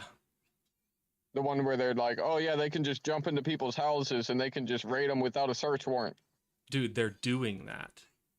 Good try. Yeah, they've been doing that. They did that in California back in... They're doing that. That's a violation of the Fourth Amendment. Yeah, so why are we complaining about it now? If they did it 4 years ago, why is it something that's coming up again now? What are you talking? When were they doing it 4 years ago? What are you talking about? Well, it's illegal for them to do it in California because they already did it and got sued in California. What did California do? And wait, you're saying that the justice system held them accountable for it? Yeah. Great. Why is it still happening in Minneapolis? It's not happening. You're just listening to... It absolutely is happening in Minneapolis still. You get new videos of it every single day. No. All right, so what example do you have? Oh, okay, let's get one from a couple days ago. Yeah, let's go to the Minnesota subreddit and get new videos.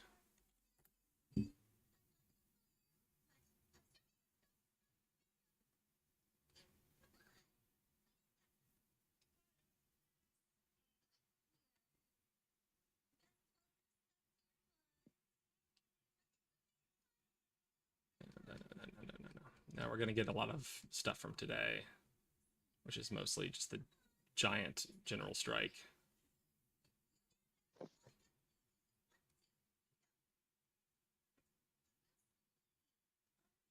You got like the ICE agent shooting the guy with a megaphone in the face with a beanbag that made him lose his vision in his eye permanently. Are we going to include the fact that the ICE agent was surrounded by 50 other people? That doesn't matter. It does matter because no, it fucking doesn't. So you're saying the ICE agent's life doesn't matter? His life was not under threat. How do you know the kid had a microphone, had a megaphone. The one guy had a megaphone. What about the other 49? He shot the one guy with a megaphone. Did he tell everybody to back up? I don't even recall, but he shot the guy with the megaphone in the face. It doesn't matter if he told them to back up.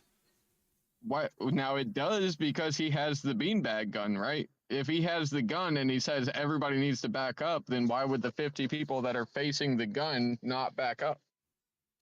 It doesn't matter why they wouldn't do it. It's whether he had the authority to do what he did, and he did not. Do you stand in front of guns regularly? It doesn't matter what I do. It matters what the state does, dude. I'm just asking you, like, as common sense. It doesn't matter. It's what does the state have the authority to do? No, what the state has the authority to do matters. What people do doesn't matter. It's when is the state allowed to do things. They're not using, Maddie, calm down. They're using tear gas. Which is a chemical agent. Yeah, it's a chemical weapon. It's the same thing that we've been using forever. My veteran coworker said that that's the stuff that they use looks like the stuff that they use in like active warfare. We also use it on the same police officers in order for them to use it. So they consent to it? Wow, amazing. Where is the video that I wanted to pull up? So why are we ignoring the fact that when the ICE agent says, hey, y'all need to back up, and they don't, they get tear gassed? Why are we ignoring the fact that the Democrats... because that's not equivalent force. All the protesters are doing is exercising their right. If you are 14 people versus 50 people, you're going to have to establish some sort of control so things don't get out of hand. Only as far as you have the authority to do so. Now, when those 50 people keep encroaching on you and swearing at you and calling you racist names and just, I mean, they're not showing which is any entirely their right to do. Okay, and the ICE agents have a right to defend themselves, correct? From what? Being called racists? By mad people? From being threatened. By what? What is the threat? 50 people versus 14. Doing what? 50 people moving forward on your 14 is so a I have threat. do I have a right to shoot a beanbag in the face of a crowd walking toward me? I have a question. So if you see somebody on the side of the interstate getting a speeding ticket, do you pull over and immediately approach that officer? No, that officer has the right to like pull I guess technically I don't know about approaching the officer. Actually, that would be interrupting him in carrying out his duties. Approaching an ICE agent in a public space is not that is not impeding his duties. What is the ICE officer doing in a public space? Like going from one place to another place, I assume. Or I don't know. Are you saying that I can't be in traffic when a cop needs to get to a crime scene? If an ICE officer is arresting an illegal immigrant, do you have the right to jump out and stop him from doing that? No, and in most of these videos, you just see people yelling at them. You don't see them. Okay, so for Renee Good. Hey, you know what? If I walked up to an officer who had pulled someone over, he wouldn't have the right to shoot me. No, he wouldn't unless you kept standing there with 49 other people. Right? He still wouldn't have the right to shoot me. Yes, you don't understand what equivalent force is. You don't hold the state to account to the degree you should. The state is a violent apparatus, and you should hold them to account. You should hold them to an extreme degree of like requirements to use their force against people. No, you're saying that ICE agents should take the first bullet and their value of life is less than civilians. They should take what bullet? What are you talking about? If you have 50 people approaching you, hi, evil alien robot. If you have 50 people screaming at you, cussing you out, and approaching you, that is a threat. No, it is not. Yes, it is. Not to the degree that you can use violent force. Hey, dude, I'm an attorney. Let me tell you, you have to use equivalent force. If people are yelling at you, you have the right to yell at them. Right, and I mentioned that before, and I said, did the ICE agent, when he was targeting the guy with the megaphone, did he sit there and say, you need to back up? Did he scream back, you need to back up? He doesn't have the right to make them back up by force. Yes, he does. Unless they are physically impeding his ability to carry out his duty, then he doesn't have the right to use physical force back. If ICE is there to arrest an illegal immigrant, they are carrying out their legal duties. Great, now, and they can continue to do that to the degree that someone does not interrupt them physically. And everybody has been interrupting them physically. That's how that's been going. In all these videos, you'll almost never see people go up to somebody and try to rescue someone being arrested. No, it's usually after they stand there and blow whistles. Yeah, it's after the fact. Oh, so after the fact, they're not being impeded. Okay. No, it's after the fact that they have the person already detained. Maddie has made several good points. You know, freedom of speech, right to assemble. Well, in a public space where they're not actively carrying out their duty, yeah. Okay, so Maddie, hold on. Wait, no, I want to address Maddie's specific point here. They also have to follow the law.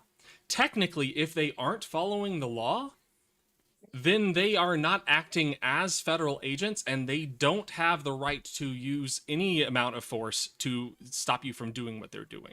If they are detaining an American citizen based on them yelling at them, then they are not acting on on any legitimate authority at all. So if we have a group of people that is so determined to track down ICE that they're breaking into ICE's vehicles to get their living quarters, whenever ICE goes to target an illegal immigrant and actually arrest that immigrant, yeah, or legal aliens, thank you, Maddie.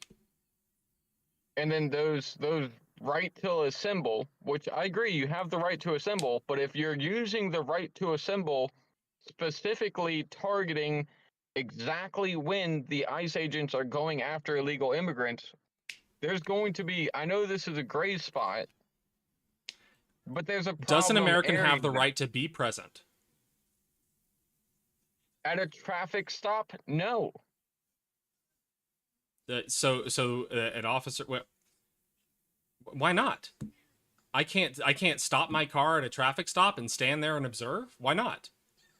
Because the public officer's safety is at risk. How?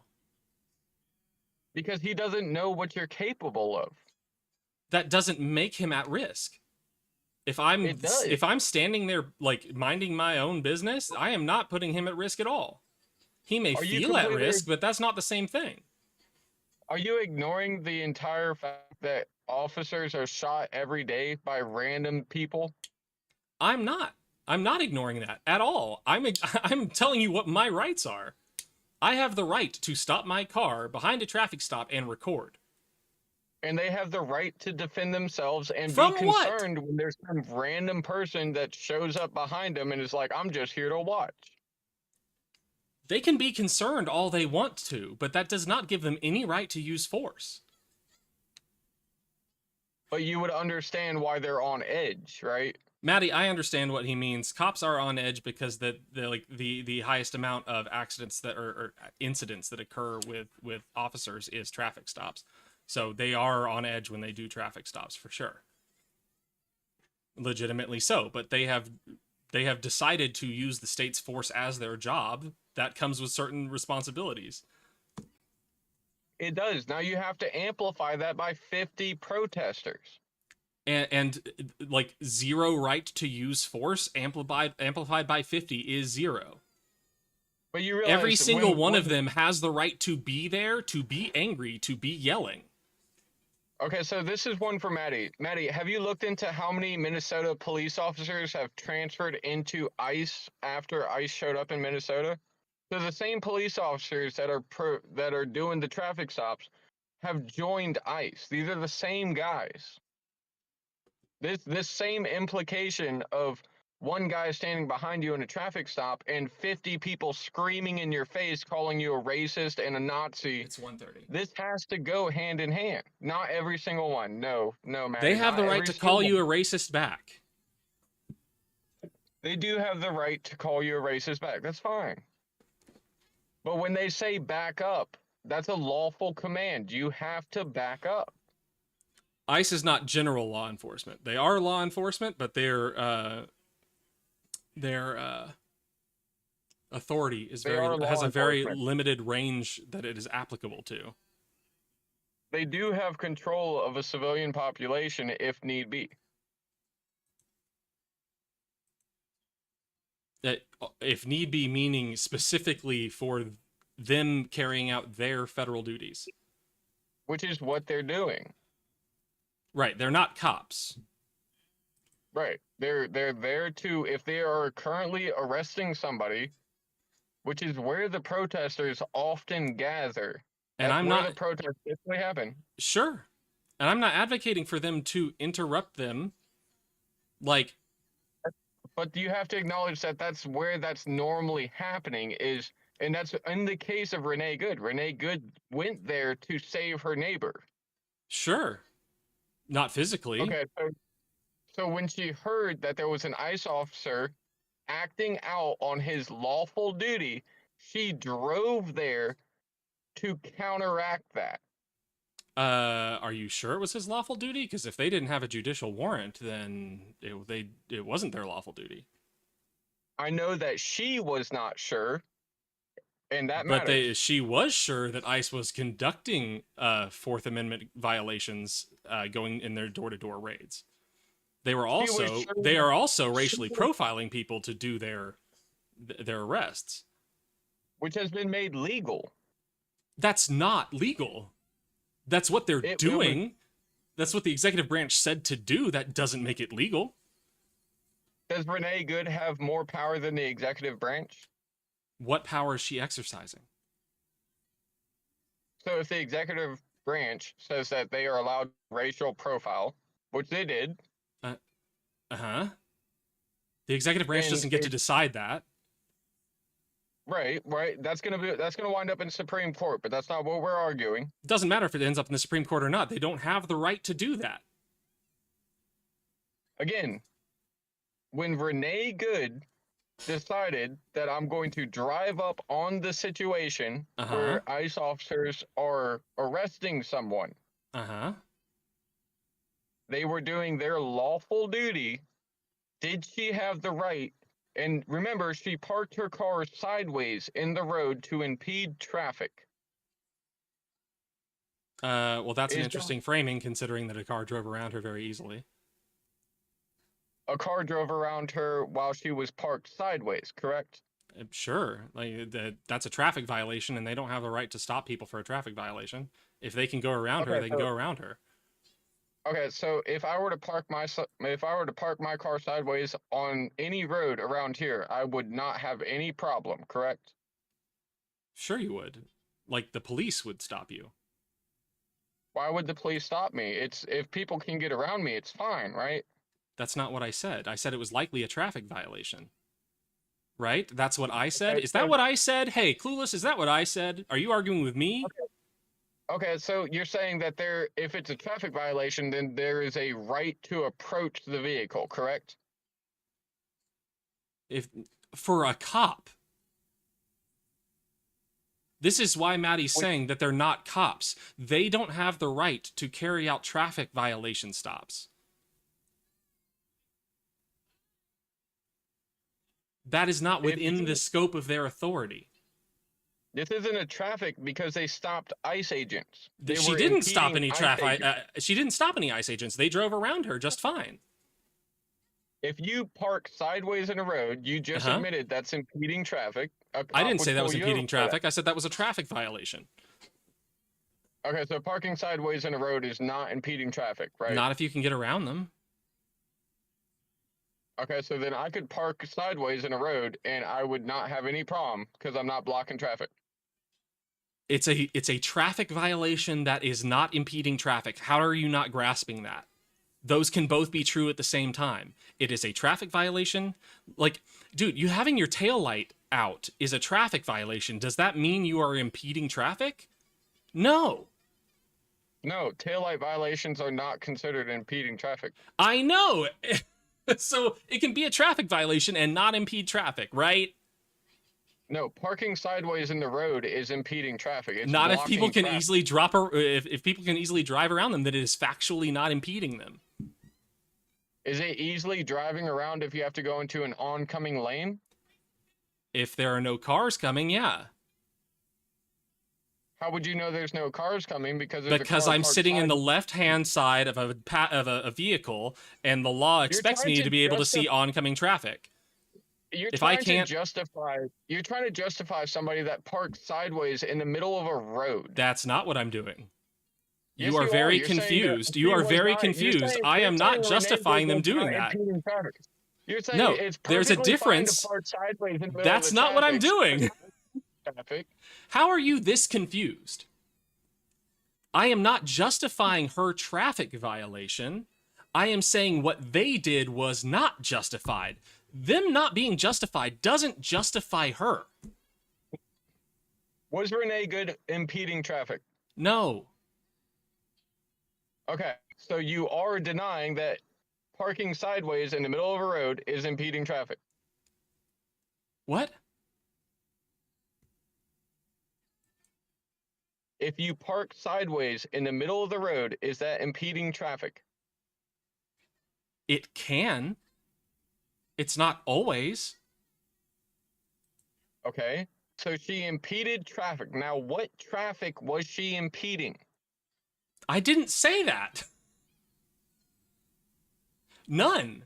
She evidently was not impeding any traffic. What do you consider? What is the definition of impeding? If you are preventing, or if you are causing great difficulty or impeding or preventing somebody from driving forward on the route that they are driving on. Okay, so when she parks sideways on the road, how is that not impeding?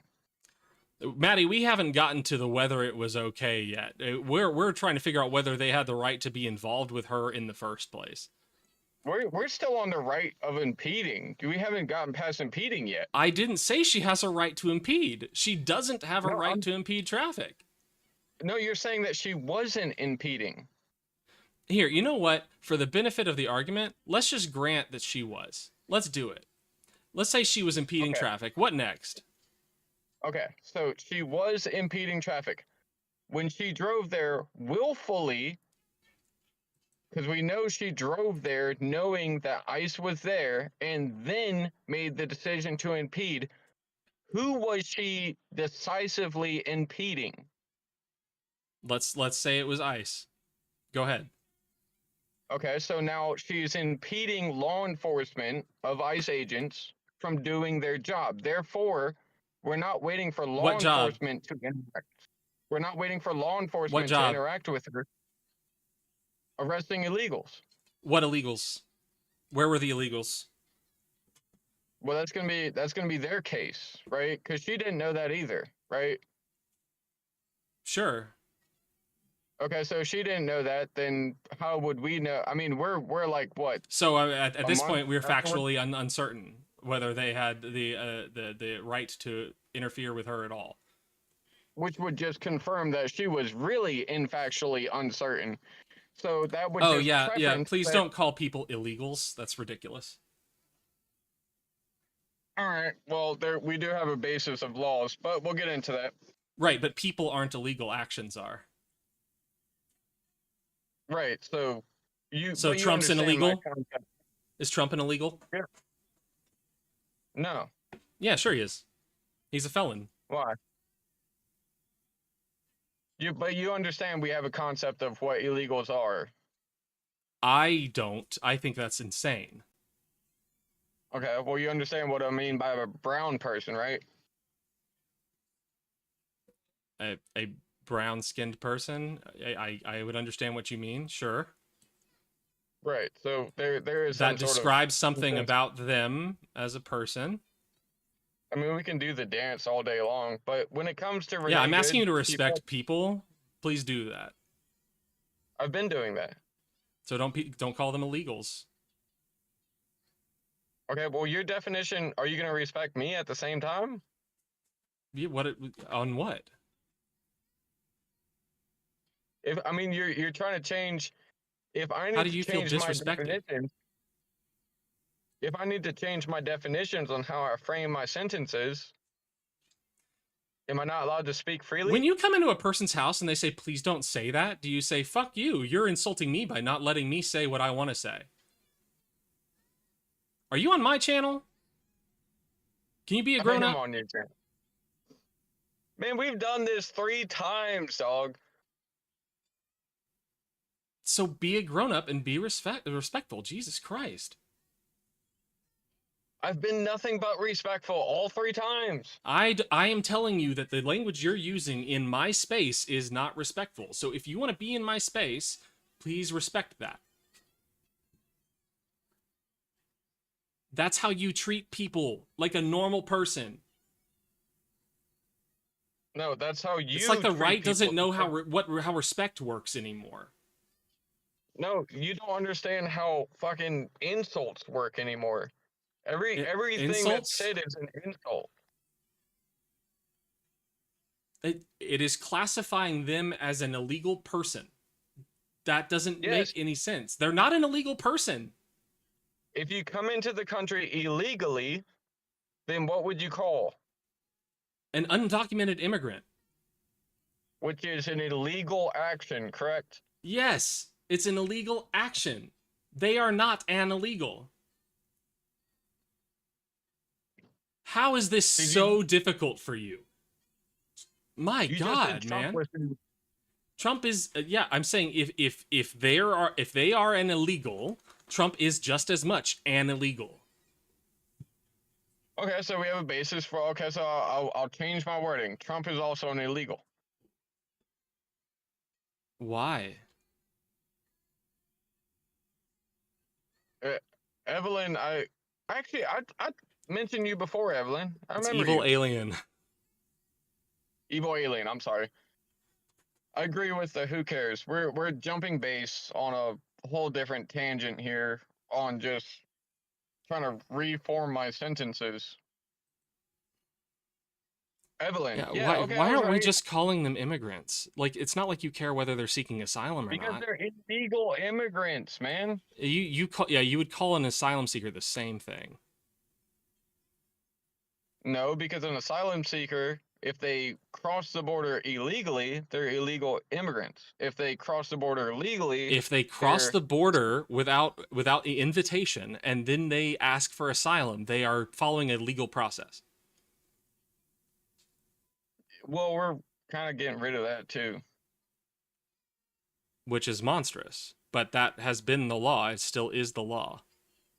Do you believe in supply and demand? Dude, that doesn't fucking matter right now. We're talking about rights. Well, I was going to lead somewhere with it, but I don't want to go anywhere with that because we're still talking about Renee Good. Fuck, okay. Dude. Well, I mean, you care more about economics than rights. My God. You backed out of the whole impeding traffic thing. We were going with. I was going to let you back out of it. Back out of it. All I did was ask you to stop calling people illegal, and you wanted to make an argument out of it. That's insane. To stop calling people illegal.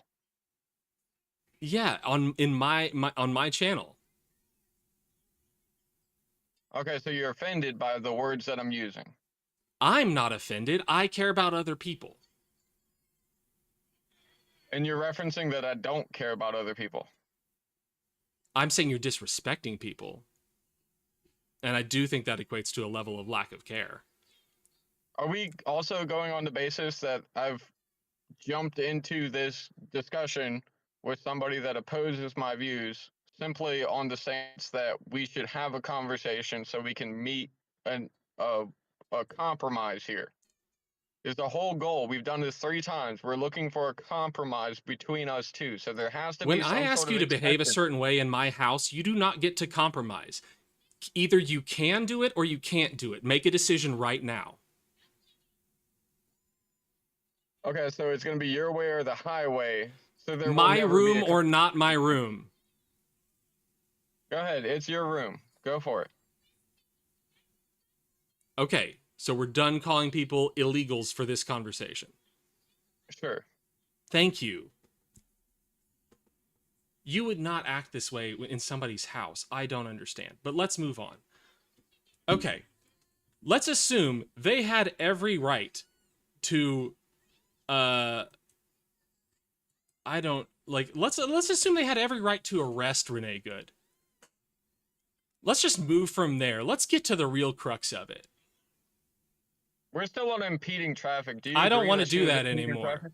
Let's go to the where the actual action happened. Let's assume they had the right to arrest her for having her car parked sideways in the street. Now, where do you want to go with it? Why would they have the right to arrest her? I don't think they did, but we're assuming for the sake of the conversation that they did. Why would they? Because let's imagine her being parked there was between them and a person that they knew was undocumented that they could see, and they wanted to go arrest that person.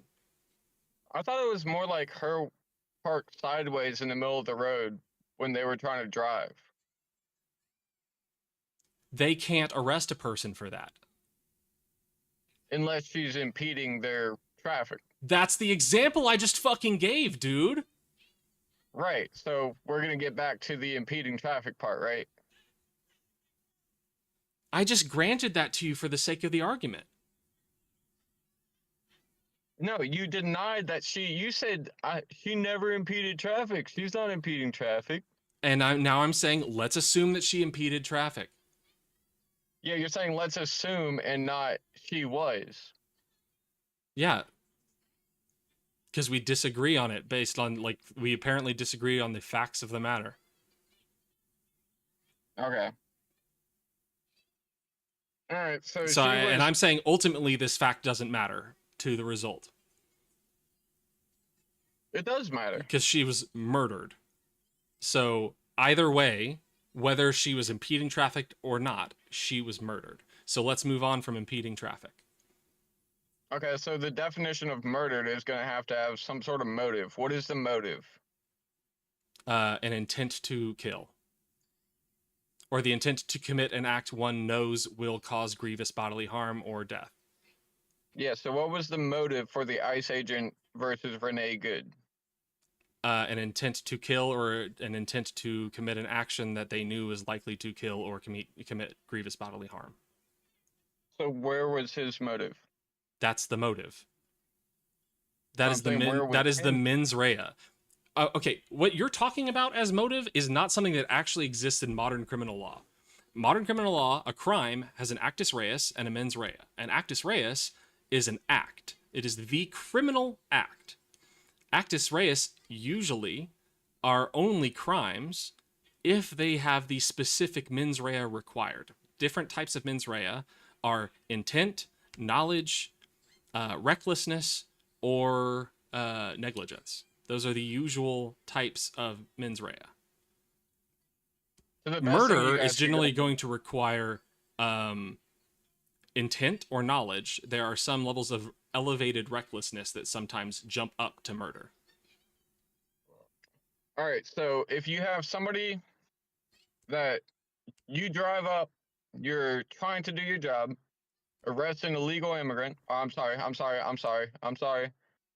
You're trying to. No, that's fine. Arrest... An illegal immigrant is fine.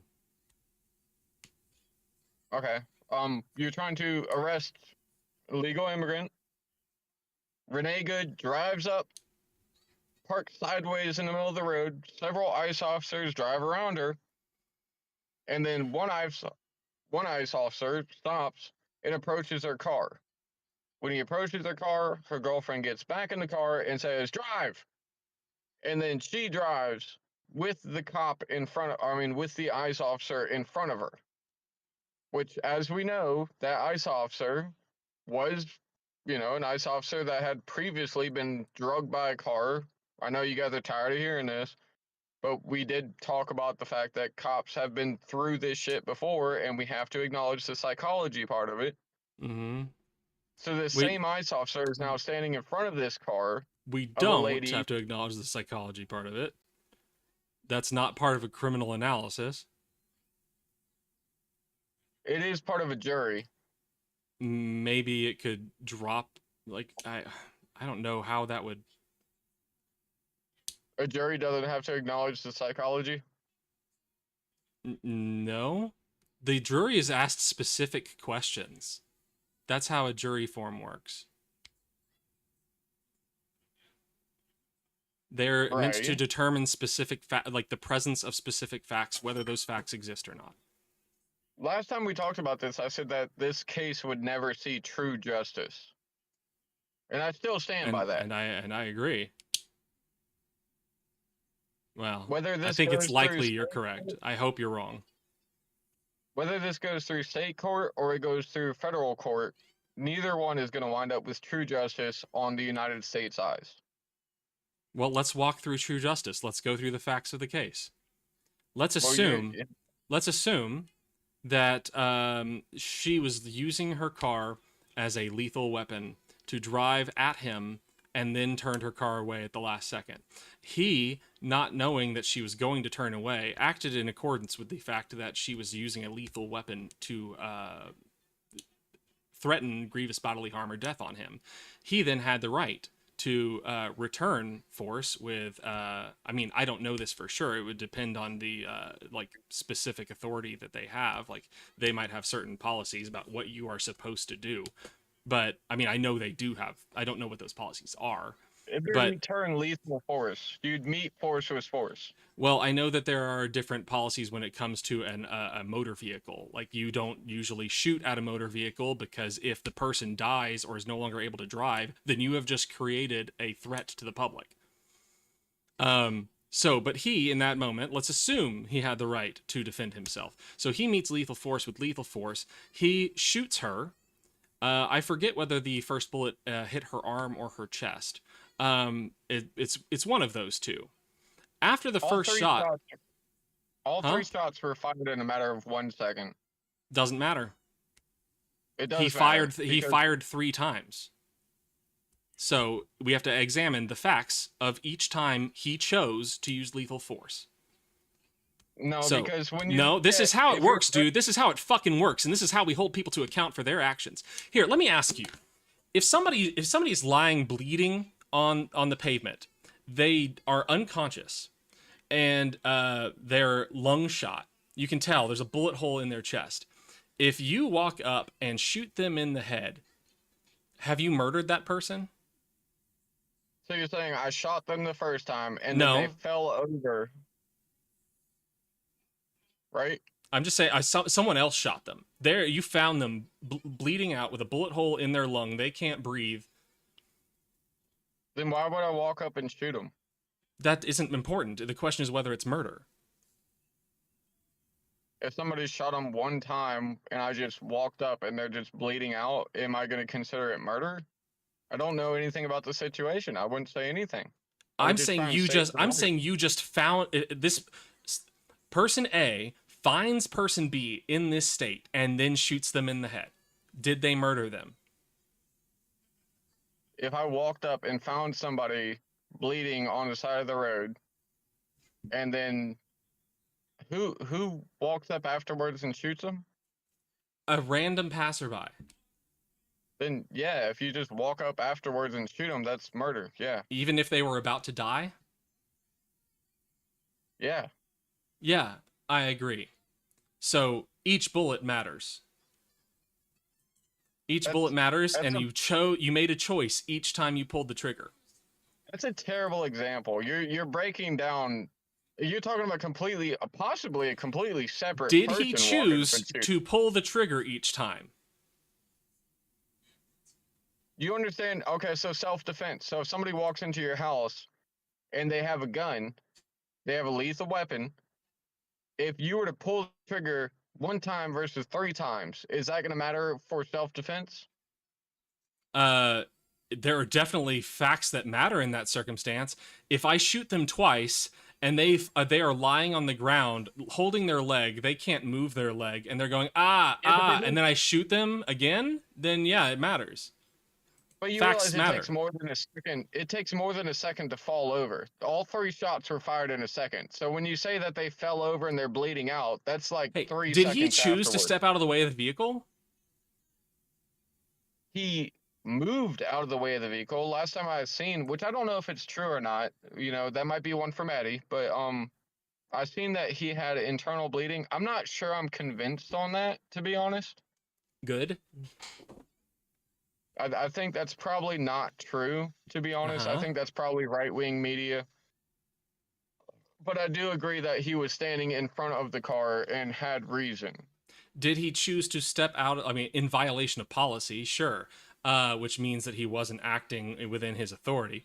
But so if did he choose to step out of the way of the car? What do you don't choose to step out of the way of the car. You just make an attempt to get out of the way of the car. So he was aware enough of his actions to move his body to the side. Was she aware enough of her actions to not? This is about his criminal culpability. It doesn't matter what she did. It's about his criminal culpability. How are you going to discredit what she did?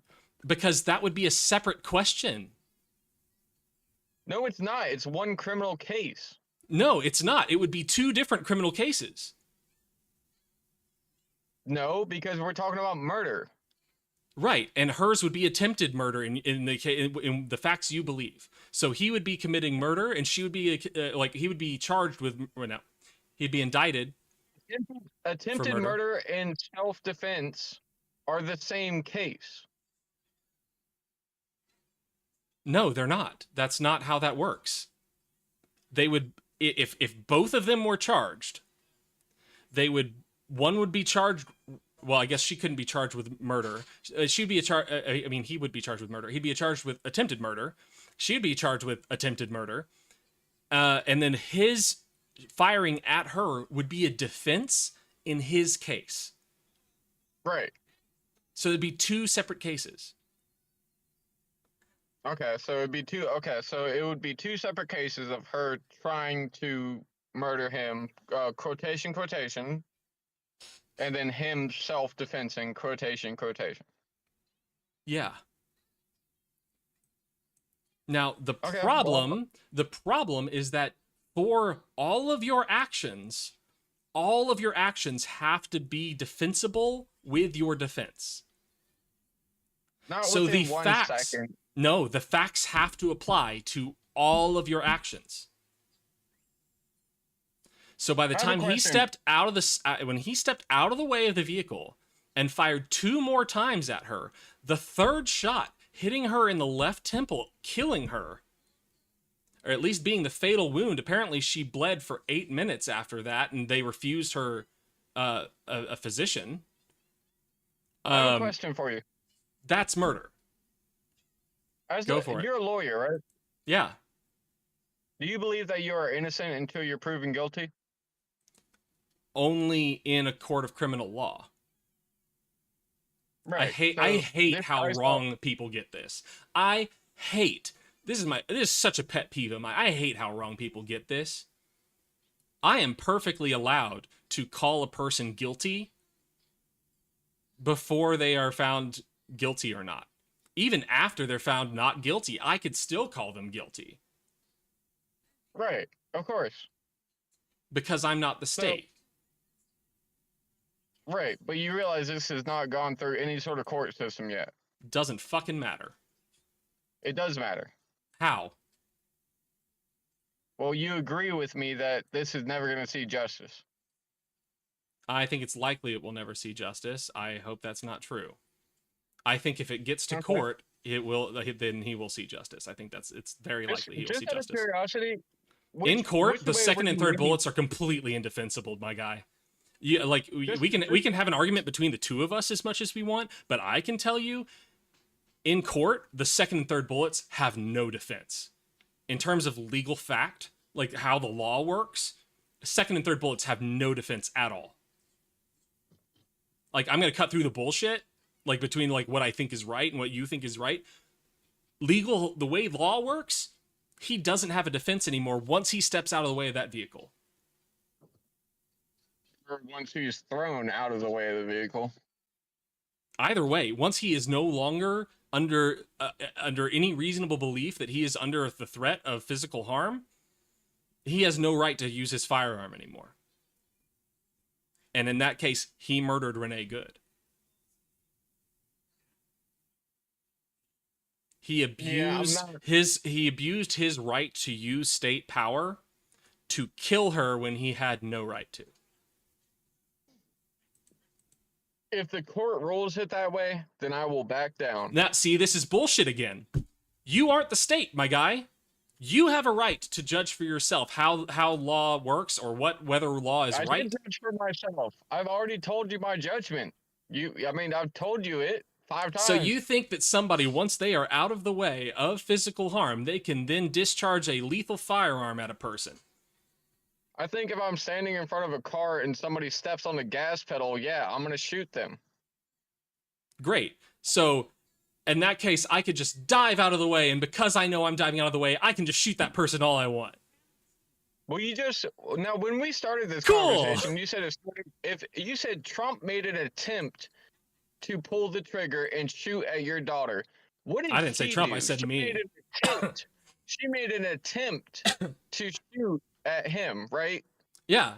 And so how many times does he get to shoot back at her? How long does he have? Let's count the seconds. How long does he have? Okay, so you admit it's self-defense then. She made an attempt to attack him. No, I'm not admitting that. I'm saying even if that were true, it wouldn't matter. It does matter. It would matter for the first bullet, but not the other two. It's no longer self-defense once he has nothing to defend himself against. How does it switch from self-defense to murder in 0.5 seconds? Because within those 0.5 seconds, he changed his position such that he had nothing to defend himself from anymore. That's not how law enforcement works, and that's not how they've worked That in is the past. absolutely how law works. That is based on hundreds of years of American and English law and how we find people culpable for their actions. We judge every action and determine whether or not there is a defense for that action. Were both people qualify for self-defense? I don't know, Elaine. She drove there to antagonize them. That's not relevant to his self-defense claim. It is relevant because she had a motive. She drove there to antagonize them, to piss them off. It doesn't matter for his self-defense claim.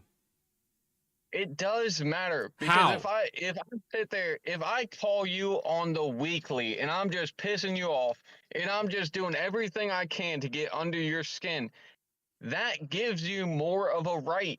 No, it doesn't at all. Yes, it does. No, it doesn't. It really doesn't. You can piss people off all you want. They just have the right to be pissed off and to piss you off back. When do you have the right to punch me, dude? When do you have the right to punch me? It is more understandable depending on how much you antagonize me. Understandable is not a legal basis. The justice system is not based on a right or wrong. It's based off an understanding of the actions. It is based on the facts and how the law applies to the facts. And the jury understands it and makes a verdict. The jury determines what facts occurred. The jury makes their own understanding of it as civilians. If this guy pissed me off, they're called a fact finder. I understand where he's coming from. The jury is called a fact finder. The judge needs the jury to determine what facts he is supposed to base his decision on. He gives them a form that asks them specific questions as to whether they find this fact or not. and then they determine whether or not they find that fact. Once they find those facts or find that those facts do not exist, then he applies the law to those facts. And would one of those questions be, did Renee Good antagonize the ICE agent? Would one of those questions be kind of one of those? Probably not. Because I don't see how it fits in. Like, we have to look at the elements of the crime. The elements of the crime are, did he commit an act that that was of lethal force? Did that act cause... Huh? Obviously he did. Okay, I didn't ask you a question, so it's really weird that you would pipe up to say that. Did he commit an act of lethal force, is what you said? I said they would be asked whether he committed an act of lethal force. They would be asked... He did. Right, I didn't ask you, so it's really weird that you would pipe up to be like, obviously he killed her. No, obviously he made lethal force. Lethal force is... Yeah. Yeah, he did. Okay, then they would be asked... Okay, if you're wanting to do this like you're a juror. Got it. Okay. The elements of a... Okay, so it's actus reus, mens rea, causation, and I think that would be it. Okay, so yeah. So actus reus, did he commit an act that was lethal? Yes, he did. Did she die? Yes, she did. I guess that would be the result. Did his act cause her to die? Yes. Yes. Now we have to ask, did he have the necessary mens rea? Did he intentionally use lethal force against Renee Good? Yes. Yes. So now he has fulfilled all of the elements of the crime. Now he is allowed to submit an affirmative defense. The affirmative defense is self-defense. Did he reasonably believe that he was under threat of harm? Yes. Oh, actually, they would be asked. Okay, actually, they would be asked. Oh boy. Of course. Hold on. I have to tell you how this jury form would actually go. The jury form would go. What's his name? Forgot his name. Oh, I forget it. I don't know it either. Maddie. We should really know what his name is. Maddie's got it. I know she does. What? His name is not her father? No, her killer. Jonathan Ross? Jonathan Ross. Yes, thank you. That's right. Yeah, okay. That sounds absolutely right. Great. Yeah, we should really use his name. Yeah. Jonathan Ross. Okay, and say, thank you, Maddie. Did the accused in firing the did the accused fire a first bullet at Renee Good? Did he use lethal force with the... How would they phrase that? Essentially, they would ask those elements 3 times. They would say, for the first bullet, did he commit lethal force? Did he commit an act of lethal force? For the first bullet, did he cause her death, or did she die? For the first bullet, did his act cause her death? For the first bullet, did he intentionally or knowingly commit that act? They do it for 1, 2, 3, and then he would use his affirmative defense. And then for the affirmative defense, there would be for the first bullet. Was he under a reasonable belief that he was under threat of harm? Which I think both of us could agree, yes. I don't agree with that, but like we're assuming that's true for the first one. You said the first bullet, he was standing in front of the car, so you got to give him that. Yeah, sure, he was standing in front of the car. I don't think that means he was under a reasonable belief he was under threat of harm. If you're standing in front of a car and the person that's in the car steps on the gas... Yeah. He was also reaching for his firearm before the car had posed any threat. He was holding his phone in the other hand, which is evidence against him feeling like he was under threat of harm.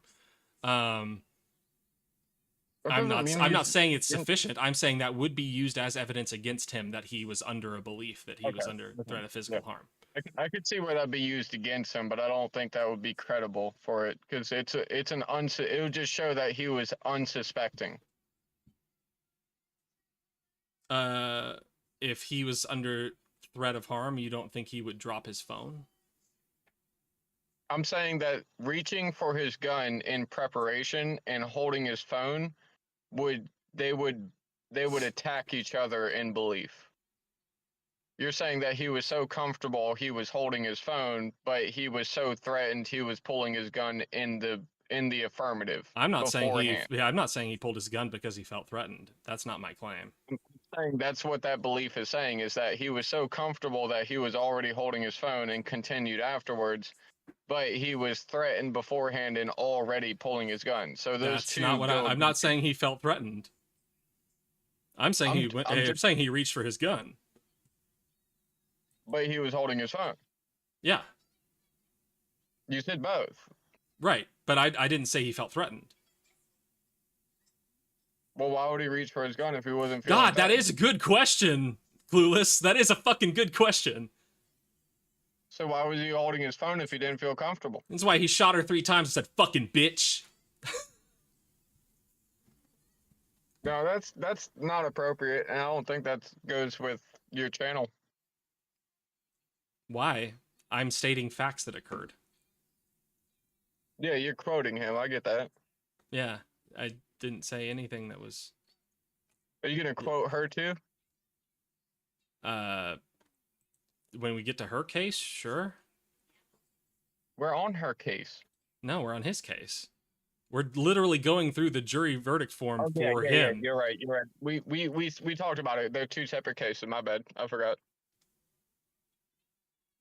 Okay, so for a self-defense claim, they would ask whether he was under reasonable belief that he was under threat of harm. Then they would ask, was it a threat of lethal harm, or they might phrase it as, did he meet the threat of harm with a reasonable, level of harm of threat against that threat. For the first bullet, they might ask more questions about was he positioned in front of the car, to get more of the facts. But then it would conclude with, did he reasonably believe this, and what was the level of harm that was, or the level of threat that was used against what level of threat. It would do that for the first bullet, and he has a defense for the first bullet. Once he gets to the second bullet, the jury verdict form would read whether he was under reasonable belief that he was under threat of harm, and because he was no longer in front of the car, there is no reasonable belief anymore. But the jury would also be aware of the time frame. They sure would, but that doesn't mean that they can factually apply that anymore. The jury's gonna the jury's gonna apply that regardless, whether it's factual or not. The jury's not relying on facts. They might be able to reduce it from knowledge at that point to recklessness, which would just reduce the second bullet to an act of attempted manslaughter, and I don't know if you can do attempt manslaughter. I think it would just be manslaughter. I think it would just be manslaughter from there. Recklessness mens rea would be manslaughter. Can I ask you a question? Yeah. If somebody tries to kill him, how many bullets is too many? And that isn't the fact that matters. But you see where I'm coming from, right? I understand where you're coming from, but it is a very basic level of understanding of these things, and it doesn't ask all of the questions. You are not applying a high enough standard to state force, is my honest opinion of you. You are okay with state force. You need to hold the state to a higher standard. Okay, no. Because the state threatens violence against people. You're throwing your own belief in there and ignoring factual. You said the first bullet could be considered as self-defense. So you're acknowledging that there was some sort of violent intent on Renee Good's I'm not side. acknowledging that. I am accepting it for the sake of argument. I don't think she committed any violent act. On the sake of argument, then you would accept, if somebody is trying to murder you, how many bullets is too many? That's not the question. It is the question. If No, you it's were literally accepting the not, fact- dude. That is not how this works. 3 bullets is not too many. Jesus Christ, dude. If somebody tries to kill you, If I 3 can bullets, but if I can stand beside a person so that they're not looking at me and shoot them in the temple, I can be justified. That's fucking nuts, dude. Let me tell you, you are fucking nuts. On certain circumstances. No, it's never okay to be out of the line of harm and stand by a person's head and shoot them in the side of the head. Okay, so I have somebody running into my house with a knife. I shoot him once. He runs past me further into my house. At that point, he's no longer a threat to me, so I don't shoot him. But the rest of my family's at risk. Is that okay? You have the right to use self-defense to protect other people as well. If they are running toward a member of your family and you have a reasonable belief that he is going to use lethal force against them, you can shoot him. Okay, so for Renee Good, when Yeah, she evil used alien, he lethal really force- is doing mental gymnastics. So with Renee Good, she used Mhm. lethal force against a law enforcement officer. Why would he assume that she was just going to drive away and not use lethal force against somebody else? He doesn't get to prognosticate the future.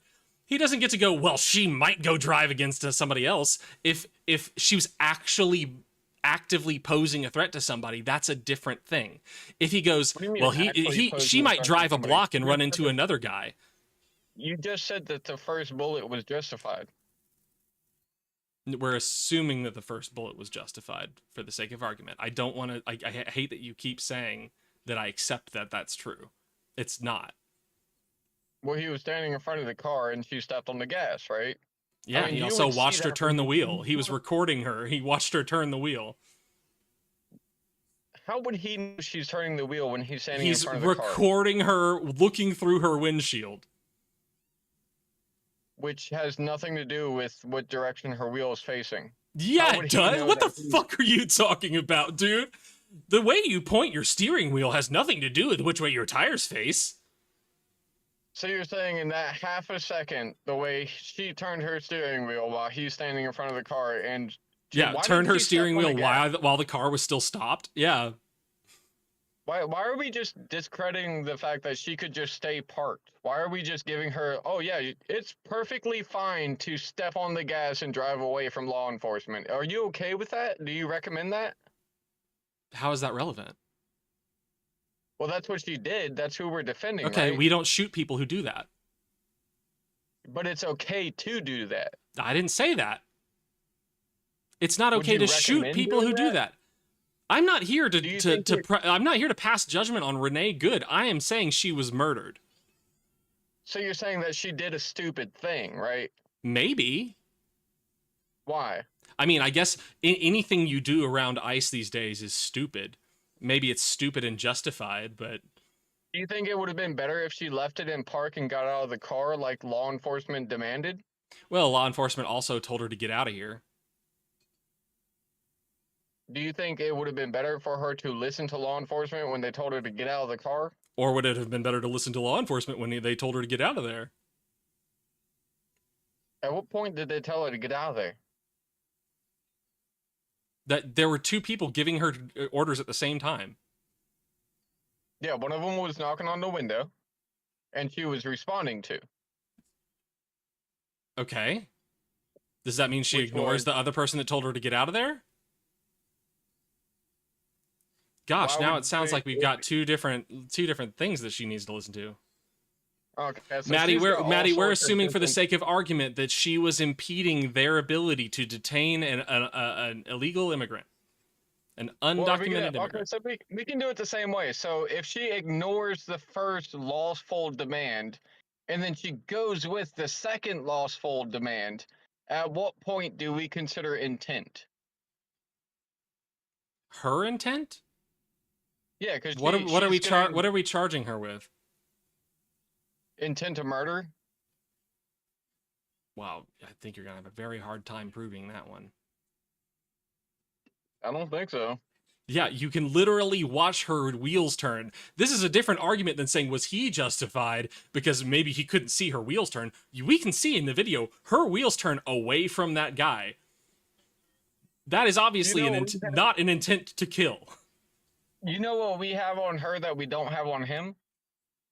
What?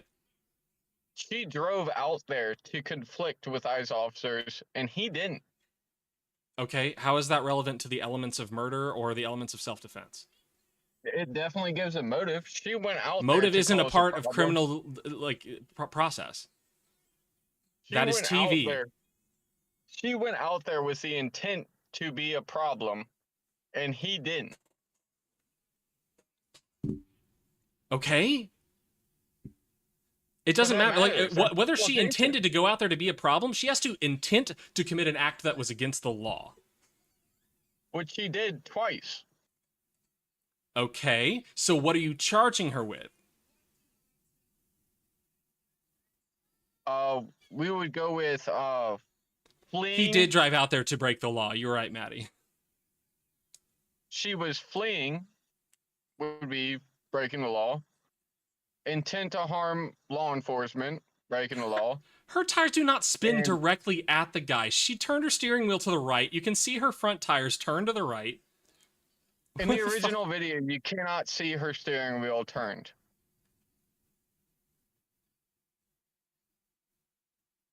Okay, I can see her front tires turn. I know what causes that act, like that action.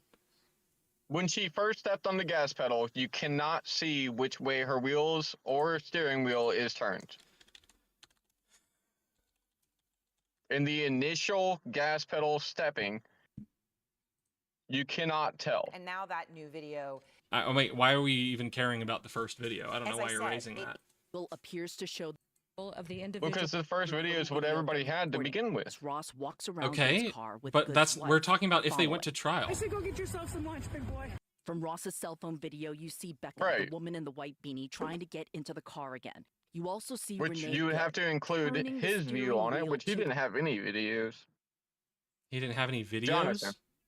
Yeah, we said we were going to use his name, Jonathan. Jonathan Ross, yeah. Masks tyranny, yeah. Okay, XNF, I'm willing to be wrong. That's why I brought it up. She then accelerates. So what is XNF's point? Why are both of us wrong? Slowing this down again, and I don't know. He's saying that you can see her tires spin. To show the vehicle moving close to the agent. But in this angle, it doesn't make either one of us wrong. Appear to be in the path of the vehicle when he fired. Yeah, hold on. Be in the path of. He does not. Yeah, what are you talking about, bro? Appears to show we can see in the video her tires spin directly at the guy. This angle. That would be my side. Okay, I see what you're talking about, XNF. You're talking about the tire spin as she's turning the wheel. Got it.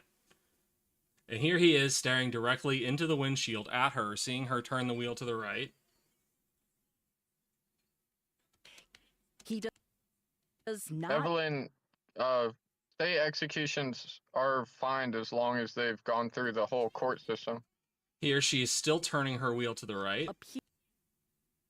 Appear to be in the Wait, are there not state executions? Path of the vehicle when. I think they mean executions carried out by the executive branch.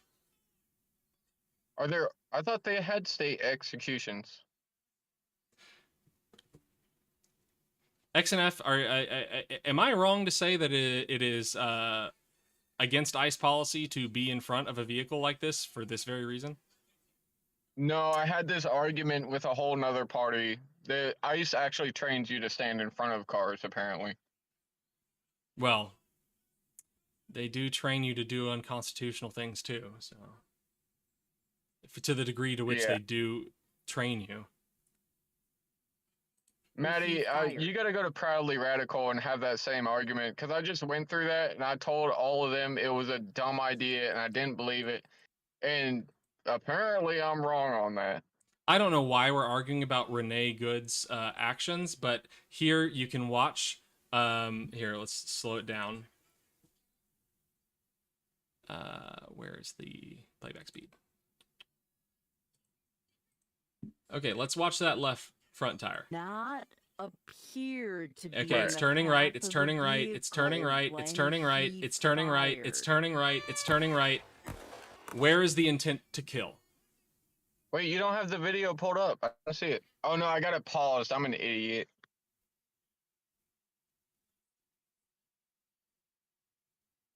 Okay, I'm sorry. Okay. All right, watching that front left tire. It's turned to the right. It's turned to the right. It's turned to the right. It's turned to the right. It's turned to the right. Where's the intent to kill?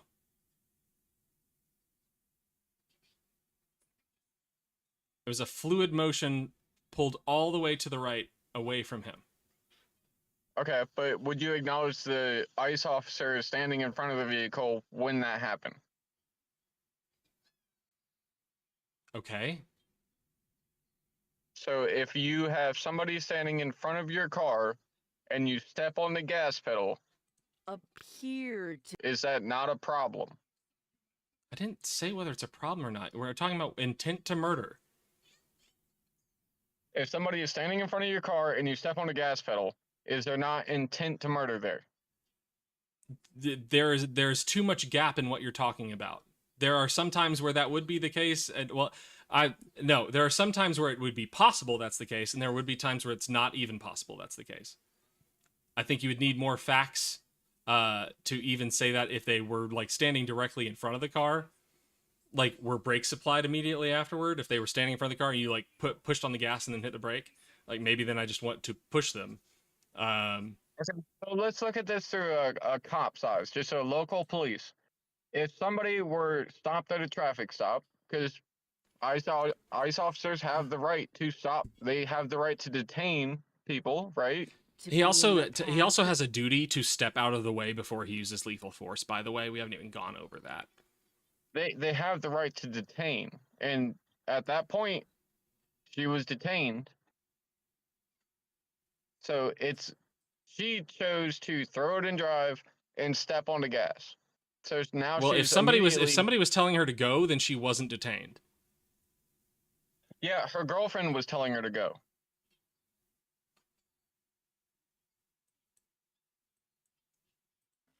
But I don't know how I'm going to be able to find the video that has the audio of the agents. By the way, you mentioned there was somebody else standing at the window. Maddie, do you know a video that gets the audio of the other officer telling her to go? It was the girlfriend telling her to go. She's in Minnesota State Court. She's probably going to get charged for that too. Okay, but I'm saying that it was another agent, and Maddie's saying it was another agent. So I'm asking her if she has the video that shows that. I don't see why you're just saying it's. Did Renee Nickelgood hit what is ICE officer Jonathan Ross with her car? I wasn't planning on making a video about this, but I keep seeing people saying either that the footage proves he wasn't hit or that it shows he was hit, and both of those can't be true at the same time. His arm was hit. When I saw this clip, I thought, that really does look like he was hit. Maybe I was wrong. So why is that sped up? Why is that video sped up? That's sussy. Angles, synchronize them up in an editing software to look frame by frame at what happened, and it turns out we can arrive at a definitive conclusion, so we'll do that together. Now, I'm not going to show blood or I'm not going to say that his arms were not in the way of the vehicle. We start with this. Yeah, I know that's why it's sped up. Collinson, which shows Renee Nickelgood waving the first ICE car to pass in front of her, which they do. Then she waits for the second car to pass, but they stop and... So she was actually moving her car? Two ICE officers exit the vehicle. No, we just watched it happen. She was moving her car when she waved that officers exit the vehicle. At this point, you can hear her say, then she waits for the second car to pass, but they stop and two ICE officers exit the vehicle. At this point, you can hear her say, her car was moving. I'm pulling out. They tell her to get out of the car. They start yanking on the door handle, and reach inside her vehicle. This already disproves claims by DHS head Kristi Noem, who said that she was belligerent towards them and attacked Evelyn, them we as have they to were take pushing into their if you cars say out I in the just snow. don't Now we think we get to should this care that angle he shot by was bumped Jonathan by the Ross himself, car. who's the ICE officer You have who to killed acknowledge Renee what you're Nicole Day. saying is Importantly, I this was think we shot on a just don't care handheld that he was smartphone, hit by the not a car. body camera. You And when have he to passes take in the front ICE of her car officer's window, she account tells him, of he's a human life and he matters too. which further shows that she was being calm and polite Yeah, I and don't trying care. to de-escalate Okay, well the then you're not going situation to so she provide could anything leave. As useful far as to I the understand, this is her conversation on wife, this. which you could argue is being slightly more confrontational, but one, she has every right to be, and two, she's not behind the wheel, so her behavior is not at issue at all. Moments before the shooting, you can see on Ross's camera that she's turning the steering wheel right. You can also see the wheels of the car turning right from the other angle as well. Me? Yeah. Yeah, I'm watching the evidence. Okay. Evil alien robot, who are you saying is a Nazi?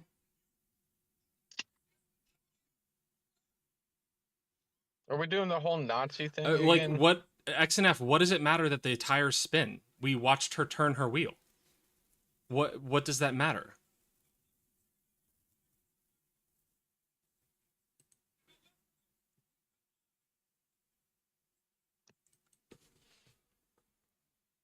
Hold on one second.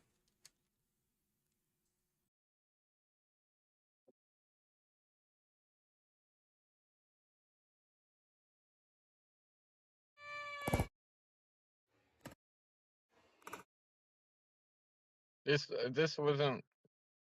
It's not state sanctioned murder.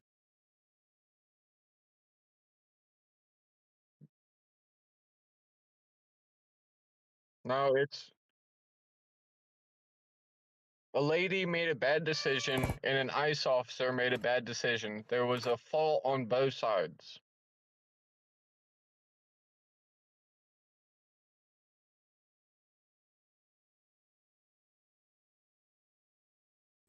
There we go. Trump is federal. He's not state sanctioned.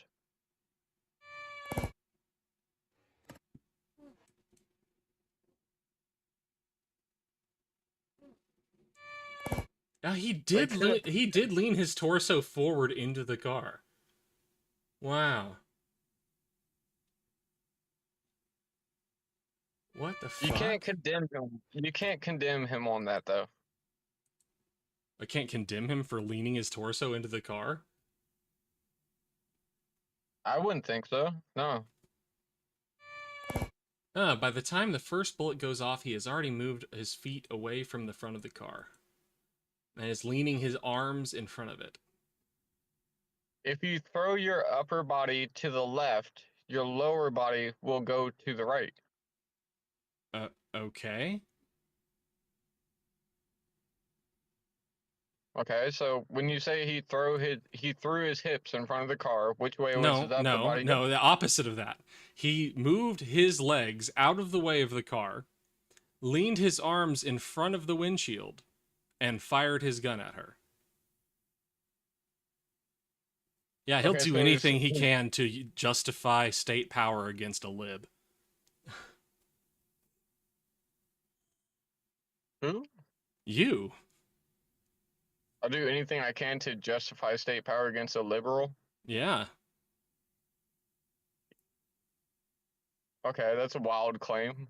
This is like the easiest case ever, dude, and you are going so far out of your way to try to justify it.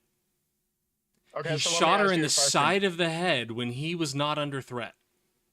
Okay, so let me ask you, since I'm throwing myself so far out of the way, was she impeding traffic? I at this part I can't even say that. Okay, she said I'm pulling out as we saw her car moving at the beginning of that video as their car pulled up to her. She was impeding traffic, but I'm the one that's throwing myself so far out of the way. Dude, I'm telling you what you and I just watched. I didn't watch it. I have the video paused because if I have the video playing, then I have an echo. Well, dude, I'm telling you what I just watched live while you're here. I'm telling you what you just said, which was no, she didn't impede traffic. Which is in relation to what I just watched, dude. Oh, so you want to look at this with me? You want to look at this with me? Was she parked sideways in the road? Not that I can tell from this video. You can't tell she was parked sideways in the road? Not from this video. Do you want to look at it with me? Don't yell at me. I'm Well, sensitive. fucking answer the question instead of continuing to ask me that shit. I'm telling you, I can't tell from this video that she was parked in the sideways in the road. Go ahead, play the video. I'm watching. It's a sensitive incident, so viewer discretion. 1 second.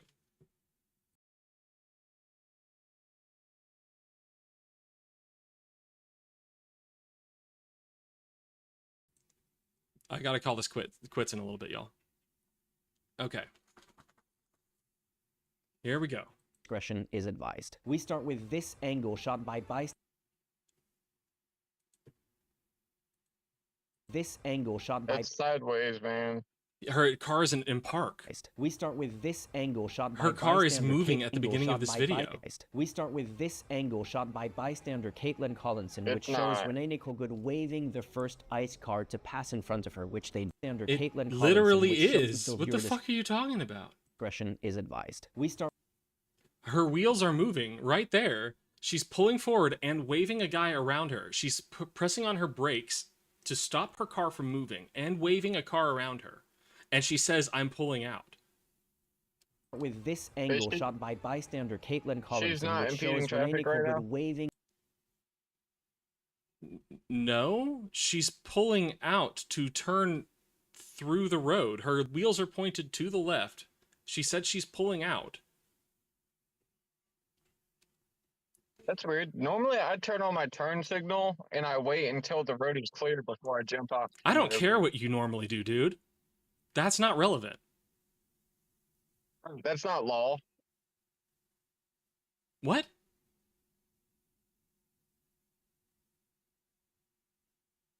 So in order to make a left turn, you turn So on your turn when you signal? say impeding traffic, do you mean that like I caused a hiccup because I made a bad turn, or are you saying that like I am intentionally making it so that people can't go past me? Which one are you saying?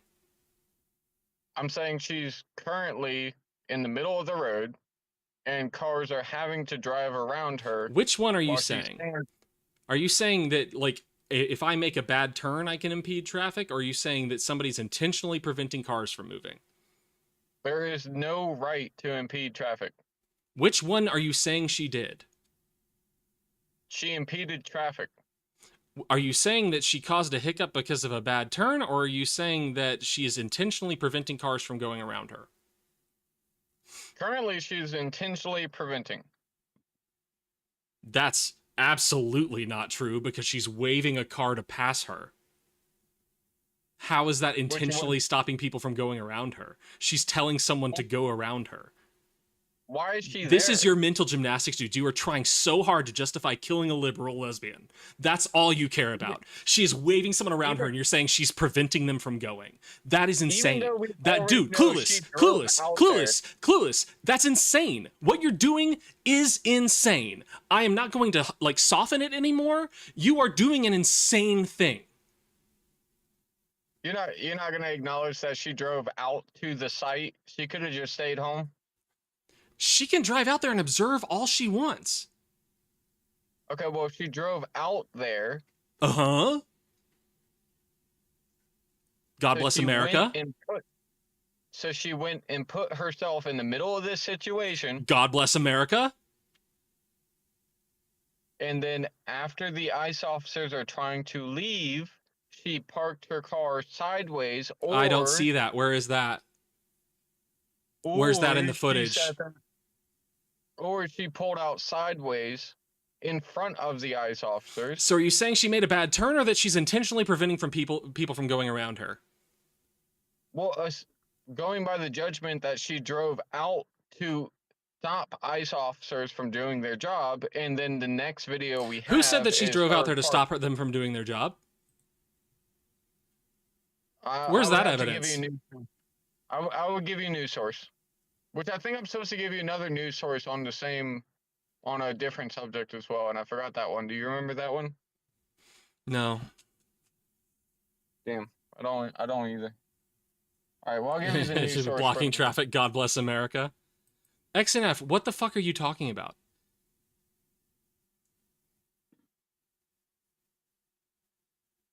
You keep saying everybody's wrong. Is he bot? Evil alien robot, that's what I've been trying to do recently. I want to use the stupid conservative like talking point tactics against them and just be like, yeah, dude, I'm America first. That's why I believe we should be implementing soft power around the world. We should be involved in the UN, we should be involved in NATO, and we should be the highest spender in those things so that we have the highest level of soft power and we can influence people more. I believe in America first. Those are America first policies. I believe in empowering the American economy, so I believe that we should allow immigrants to stay here. That's pro-America. I'm pro-American. God bless America. I believe in American freedoms. I think we should strengthen the freedoms of American individuals. God bless America. I'm a patriot. I'm a true patriot. Make America great again. Thank you. Yeah, not like it is now. This sucks. Oh, not like it was 4 years ago either, right? Doing what? What With was Biden. so hard for you 4 years ago? With Biden? Yeah, what happened with Biden? Why was Biden so bad? He had an open border policy. What was the ignored policy? Everything the American people were saying. What was He the dumped policy? Trillions into a road care act that never actually fucking happened. Is that how does a road care act? How is that like violating your rights? Didn't we dump trillions, or we dumped $1 trillion into that, right? I mean, I would need to know what project you're talking about. I don't know what the fuck you're talking about, but I don't see how that violates your rights in any way. We dumped $1 trillion to help everybody in the United States have better roads. And then we drained the oil reserve. That way we could continue buying all sorts of oil at super high prices, and we would just drain our oil reserve. And then when we actually came up and we had to get our hostages back from Iran, we gave them billions of dollars rather than just attacking them and getting our hostages back. Hey, dude, this is the shit I'm talking about. This is the shit I'm talking about. You are so fucking brain numbed by rightist propaganda that you're sitting here going, well, you know, it was worse when they were just like spending money poorly, and like it would be better if we fixed that than actually protect our rights from state overreach. That's nuts. So that's how far y'all have sunk. You're so willing to justify everything that you're willing to say, like, I want more dollars in my pocket, and if that means that I lose my right to free speech, if I lose my right to like the Fourth Amendment, if I lose my right to the Sixth Amendment, like that's fine. I get more dollars in my pocket. Are you free Palestine too?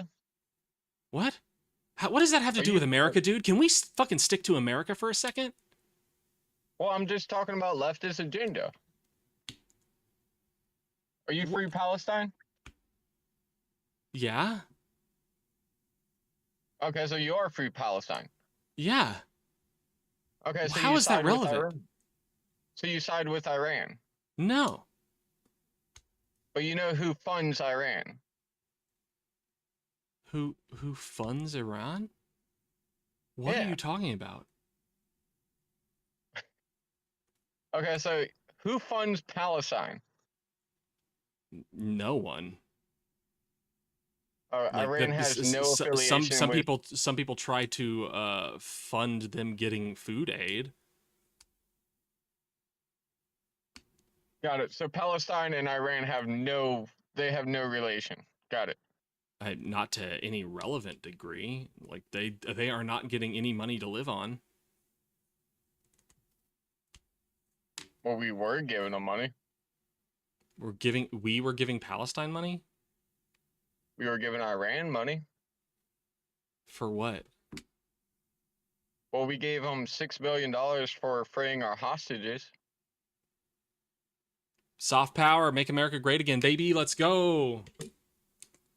Yeah, let's give Iran money. Yeah, let's hold like some level of sway over every government in the world. I miss when we had that. No. No. It's a dumb idea. That was Biden's ideas. Great. How did you want to get them out? Lethal. Great. So you wanted to go to war. We've done this before. We did it with Venezuela recently. We didn't go to war. Yeah, we did. That was war. Okay, so we had a one-day war? Yep. All right. Well, that doesn't sound too bad, does it? Yeah, it does. It fucking sounds terrible. Which one sounds worse? Giving Iran $6 billion so they can make nuclear weapons, or going to war with Venezuela for one day? What? Dude, this is so fucking stupid. Do you prefer either of these things over losing your First Amendment rights, your Fourth Amendment rights, and your Sixth Amendment rights? What happened to the Second Amendment? Because the Democrats are trying to remove my Second Amendment. No, they're not. Really? Because I'm getting taxed more on my Second Amendment under Abigail Spanberger right now. Okay. Okay, well, you don't see how that's fucking up our economy? We're getting taxed more on bullets, guns, silencers. Everything goes back to the economy with Republicans. It's fucking nuts. Right, it's almost like we have to live on this economy, right? Dude, do you give a shit about rights or not? I do. Do you give a shit about the No, economy? you fucking don't. You do not give a shit about rights. Economy? What? Do you give a shit about the economy? It comes second to rights. Okay, so we can be broke and poor and hungry, and then rights. The rights are all good as yes! long as everybody starves. Holy shit, yes! Okay, you do so not give a shit about rights. My God. Is there not a balance?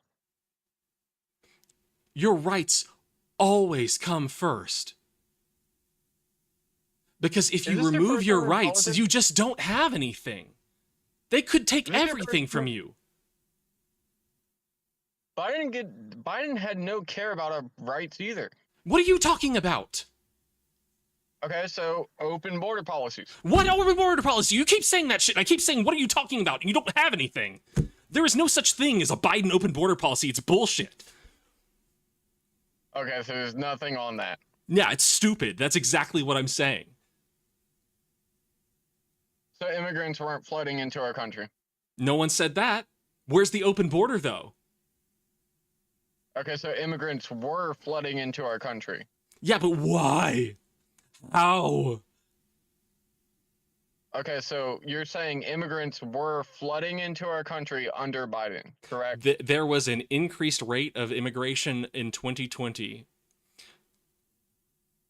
Well, and 2020, sorry, I meant 2022, not 2020. There was a decrease in immigration in 2020. My bad. There wasn't a flood. There wasn't an invasion, because like one implies military action and the other implies like some kind of infestation, which is not what these people are. There was an increased rate of of immigration in 2022. You remember the news story where Texas was putting up their own border? Yeah, I remember the stories about the caravan that miraculously disappeared. You remember how they were falsifying the documents on that too? What are you talking about? They were faking the number of immigrants coming across.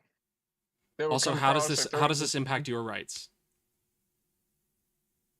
You have the right to own a house? I don't. I mean, just under like 9th and 10th Amendment rights? Yeah, I guess so.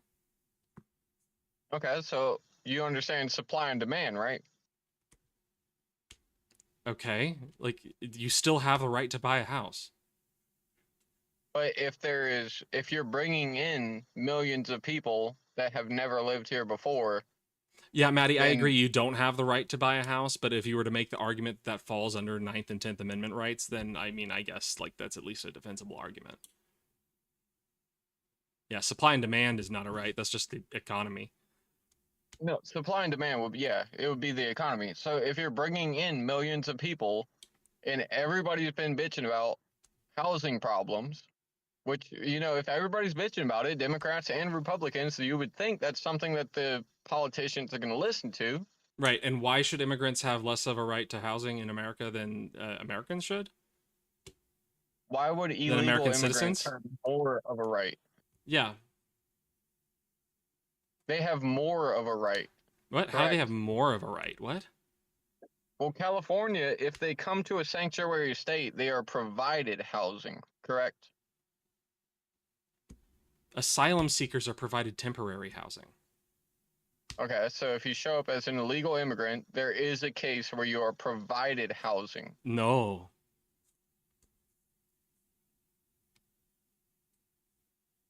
Explain. That what illegal immigrant has been given housing? An asylum seeker? That's not an illegal immigrant, idiot. Jesus Christ. Why'd you call me an idiot, dude? Because you're being an ass. You're being an absolute ass. No, because I'm not throwing insults at you, and I'm perfectly capable You're being of it. a monster of a human being. That's what you're doing, and that makes you an ass.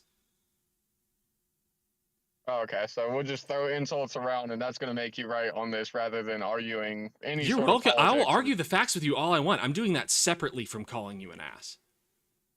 Right. No, I got you. You will throw around insults, and the insults will make your point more valid. How? I got you. Yeah, that's what I'm wondering is how. I'm not saying it is. Yeah. I'm not saying it is. I literally just said that. Yeah, I think Yeah, it's you're a willing to dumb throw thing away to do. your rights and protections. You're willing to throw away our rights and protections. You are an ass. I'm not throwing away your rights and Yeah, protections. you are. guys You absolutely are. You're reacting to a whole bunch of hypothetical problems that No, have yet to accumulate. NSPM 7 is a real thing. That violates my rights. It violates your rights. Oh yeah, how's your gas bill doing? I bet it's That cheaper. isn't a right, idiot. Jesus fucking Christ. What is wrong with you people? The economy is a nice thing to have get cheaper. Hey, dude, when you let the government take away all your rights, then it doesn't matter what anything costs anymore because they can do whatever they fucking want. Good job. Way to just deprive us of all of our rights. Thank you. Thank you for that. I don't know if you've been aware, but we've never owned anything in our entire lives. What rights have you lost? I have lost my First Amendment right to not be targeted for investigation as a internet content creator because I have anti-Christian and sorry, you want to look up NSPM 7? Do you want to look up NSPM 7? Bullshit, you're not targeted. I could be, and that's a loss of my right. You could be. I could be. Hypothetically, maybe in the future, it might happen. That's the whole argument, is you guys have a whole bunch of hypothetical problems that may one NSPM day 7 isn't a hypothetical, jackass. That's a factual scenario. Don't fucking lie to me. It fucking exists. What rights have you lost? I have lost my right to not be a subject of investigation based on my anti-Christian or anti-capitalist or anti-American speech. I could be investigated for that based on NSPM 7. Investigated but not prosecuted. That is a loss of a right.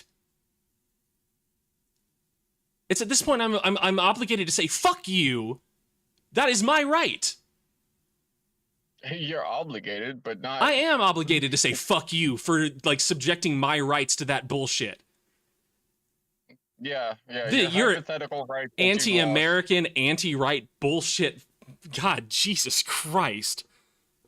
Y'all are willing to throw everything away. Y'all are willing to throw everything away. You're nothing but a fear monger and a panic causer. NSPM 7 exists, jackass. Oh my God, we're gonna lose everything. NSPM 7 exists, jackass. I don't doubt it. I'm not saying I That's a doubt violation of my rights. Has it affected you currently? It doesn't have to be a yes, actually, it has. Oh yeah? It chills free speech, and that is a violation of rights. It doesn't seem to. It does, because I have to perform it in my mental calculus anytime that I want to get online and speak. I shouldn't have to do that. That is a violation of my rights as an American. God bless America and its Constitution.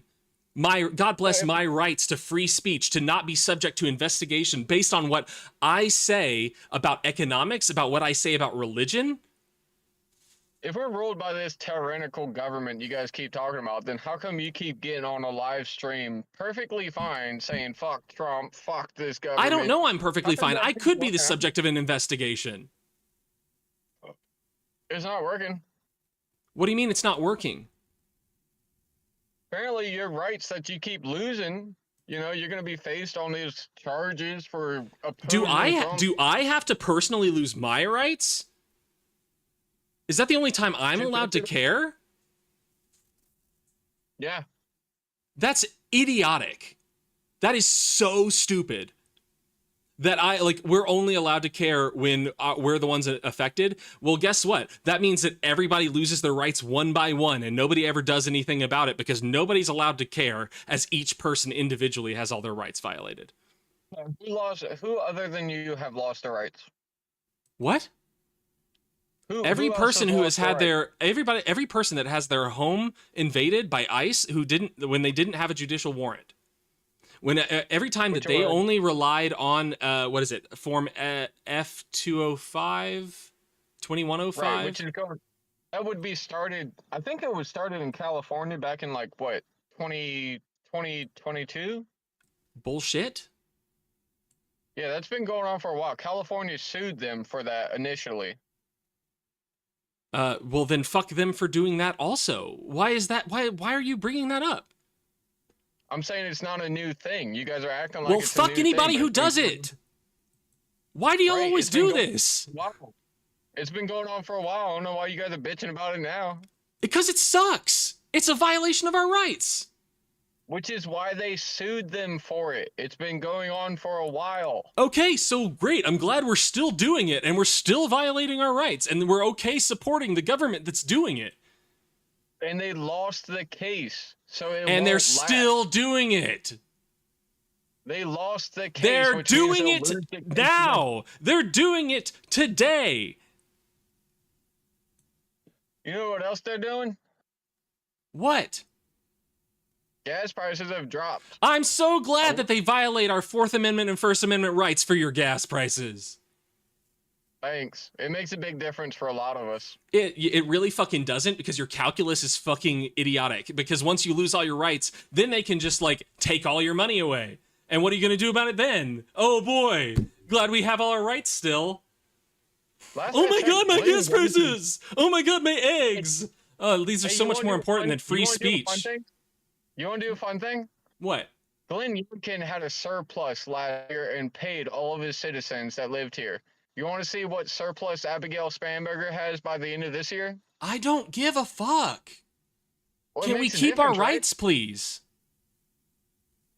You don't give a fuck about the economy. It has no psychological impact. Not before my rights. Because if they take my rights away, I don't have a right to a good economy. I don't have a right to benefit. They are taking our rights away.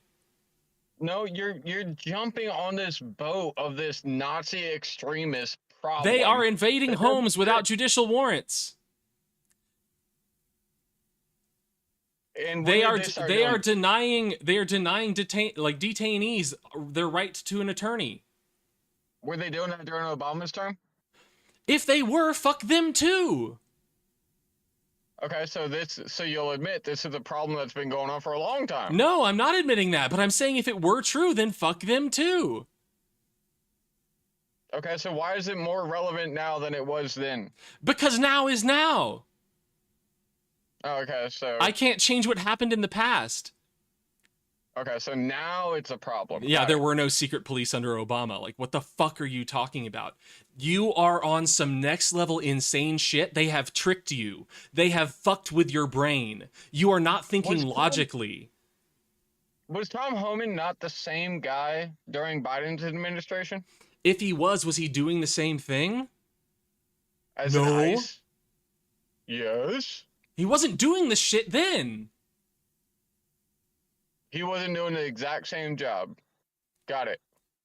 Was it being in the same role and doing the same thing are not the same thing, dude? Being in the same job and doing the same job, that's not the same thing. I didn't say that. I said being in the same job and doing the same thing.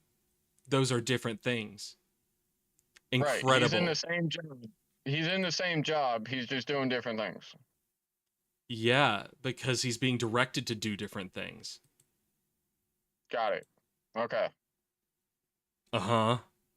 This is like 1+1 shit, dude. Yeah, you guys are bitching about the exact same guy doing the exact same job. He's not. Doing the exact same job, doing different things. Incredible. Yeah, I got you. Great. So you loved Obama? No. Why? He was doing the same job Trump was. I do appreciate his He's doing the same job. When Doge. He's doing the same job. He's doing the same job. He created that healthcare problem. Obama's doing the same job Trump is.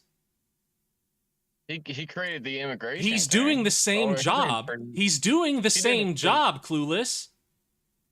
You know what I'm not doing, though? I'm not bitching about Obama's he's doing the same job. Obama's healthcare policies? You just told me you didn't love him. He's doing the same job. He's the president.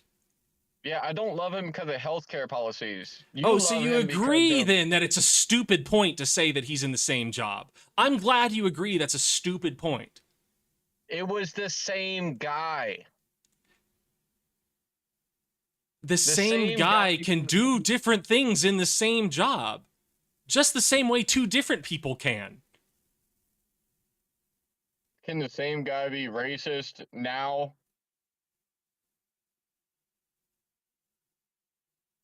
You guys are brand new to this shit. Dude, your mental faculties are not here. They're not here. They have fucking messed with your brain. You cannot think logically. You cannot think with self-interest. You are not self-interested. You just use the same. You just use the same defenses that they circulate that are in their interest. You are not defending your own interests. They have tricked you so that you are willing to like suck their dick. So because it owns the libs, because you aren't interested in protecting the libs' rights. I've had a conversation with you 3 times now. Uh-huh. We've done this all before, man. And we keep winding up in the same place. Although I don't know why you can't fucking learn, because you don't know how to fucking think. You don't know how to look out for yourself, and you don't care about looking out for other people. You keep reacting on a hypothetical. Trump's gonna do this. It's not hypothetical. It's not hypothetical. It has happened. It has happened. He might take away this, and this is nothing that's actually factually happening. It has literally happened. Amazing, incredible. Jesus. Chilling free speech is a violation of your right. Threatening investigation for using your free speech is a means of chilling free speech. Okay, so Mark Zuckerberg, when he came out and admitted that the Biden administration had pressured them to censor speech on their platform, was that not a censorship of free speech? No, because they didn't threaten any action against them. They just asked them to enforce their terms of service against COVID misinformation. And then nothing then they never threatened any action, and they never did anything else after that. Okay, so the president just calmly asked, hey, would you mind censoring free speech? And Meta, Facebook, replied, yes. There was no problem with that in your eyes? Yep, that's sure how it happened. Oh, okay, so you're not really worried about censoring free speech. Sure I am, because there's no use of state force in that case. Okay, so as long as there's no use of state force, even though Meta did censor free speech on the command of the president. That was not a command. They did do that, but you're okay with them censoring it under that circumstance. I'm okay with Meta choosing to like censor certain statements on their platform, yeah. Okay, so you're okay with Meta censoring free speech. Got it. That's not a violation of free speech, dude. You make me want to tear my hair out. That is not a violation of free speech. What do you consider free speech? Your right to free speech is a right against the state. Your right to speak freely? Is a right against the state, yeah. Okay. So if you have the right to speak freely, and the president says, hey, we don't want you to do that, and Meta agrees, how is that not conflicting? Because a private institution has the right to censor your free speech. But the president asked. Yeah. Because the president's pointing a loaded gun, right? Because he's targeting the right to Nope, free speech. there's correct? no loaded gun in this case. He's targeting the right to free speech. He's trying to limit free speech, correct? He's requesting a private entity to use its freedoms. He's requesting to limit free speech. Through a private institution, yeah. Right, so he's requesting to limit free speech. A state can request that people do with their freedoms anything that they are within the bounds of their freedoms to do. So it's perfectly fine for Biden to request to limit free speech. I got you. No worries. To ask a private institution to do that, yeah. Oh, but God forbid Trump does something like that. He didn't. No, that's not the same thing at all. Yeah, it is, because that's a violation on the Constitution. Right. The first one is a private institution using its freedoms the way it was requested to, which it didn't have to do, and there was no pressure at all. There was no threat of force, and the private institution did so. In the case of Trump, he is actively using the executive branch against people based on their speech. Who is doing the censoring in this case? It is the state. It is the state using its force. It is the state. Are you censored? Who is censored right now? We already talked about chilling of free speech, dude. Yeah, we did. But you said that nobody was actually censored. You are censored when the state is using its force against you if you say certain things. So nobody's actually censored. They're just under the threat of censor. Chilling free speech is censorship. I'm sorry. This isn't a good argument. Move on. It's censorship to chill free speech, yes. Okay, I got you. So it's okay if Biden does it, not Trump. Got it. No, it's not okay if Biden does it. But Biden did it. No, he didn't. He didn't censor free speech? Nope. There was no use of state force ever. No use of state force. That's what establishes the censoring. Okay, got it. Yeah, a state has to violate your right. Yeah, not the president. The president is a representative of the state.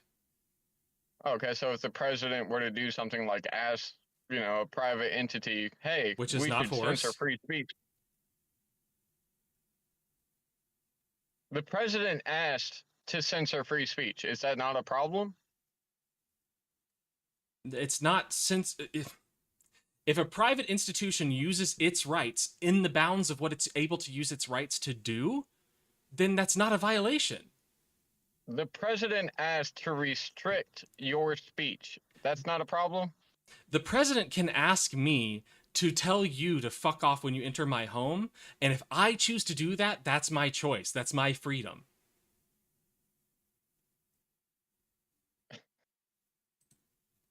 Okay. If there's no use of state force, it's not a violation of your rights. This is a super simple concept. Yeah, I got you. He succeeded on his censoring of free speech. Trump has not, so I don't know where you're drawing this line at. He succeeded at asking a private institution to use its freedoms as it would. And they censored free. Yeah. They censored free speech in a way a person is allowed to do? So you admit that they censored free speech under the request of Biden? Yeah. That's perfectly fine. There's no use of state force in that case. So we did have a censoring of free speech under Biden. In the same way that we had an epidemic under Trump. However you want to acknowledge it, you're breaking Constitution. Nope, that isn't a violation of the Constitution. It is. Free speech is part of the Constitution. Yes. It says that the state shall pass no law limiting free speech. But the state didn't institute anything. But the federal government's perfectly okay with it. With what? With limiting free speech. If private individuals limit free speech, yes. But the federal government can request it. Sure. If people are allowed to deny you're them. okay with that. If people are allowed to deny them, then yes. The federal government's okay. You're okay with the federal government saying, hey, we should limit free speech. If it's for a good purpose, then yeah. But if it's for a bad purpose, I still wouldn't say it's unconstitutional. So if it meets your definition Hey, of did you right just and listen to wrong, what I you're said? I okay want to make sure that you processed what I just said. Did you process what I just said? I'm responding to it. Would you let me respond? Sure. You answered very quickly, so I wanted to make sure because you've ignored what I've said before. And you've done the same. So when you answered, okay. Well, if you answered, the answer was, if you are okay with your definition of right and wrong, and then centering free speech on your definition of right and wrong, it's okay. Uh-huh. That's not what he said. What was the second half? What was the second half? That was it. No, I fucking told you. You didn't listen to the second half. Jesus Christ. In either case, it would be constitutional. Which would be federal. What? In either case, it wouldn't be an unconstitutional act of the government. Okay, so like I said, in one case, okay I would be okay with it. In the other case, I would not be okay with it. But in either case, it would be legal. Just like other people's behavior. I'm not okay with your behavior, but you are perfectly allowed to act the way you do. So just to be clear, you're perfectly fine with Biden saying, "Hey, we should censor free speech." Who's we? Federal government. No. You're not okay with that? I'm not okay with that. That's what they did. No, it's not. There was no state force involved. Doesn't matter if there was state force. There was yes, it does. The state has to perform an act that violates your free speech. They didn't. There was no federal implementation of anything. Okay, so is ICE a federal? Is ICE federal or state? It's federal. Okay, so what's the problem with ICE? What's the problem with ICE? That they're violating people's Fourth and Sixth Amendment rights and First Amendment rights? But I thought it took the state to violate those. The federal government is a state. Oh, okay. So the federal government, if they were to request a private entity to limit free speech, then that's a problem because they're a state. No, but that wouldn't be a federal implementation of law. That's what violates the First Amendment. I can't believe you guys don't understand this.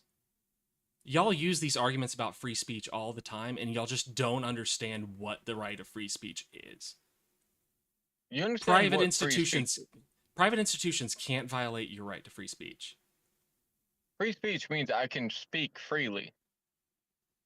But your right of free speech only reaches the government. Okay, so I can't speak freely among anybody except the government. Right, your job can fire you for your speech. That's your belief of free speech? Yeah, dude. Okay, that's so how free speech works.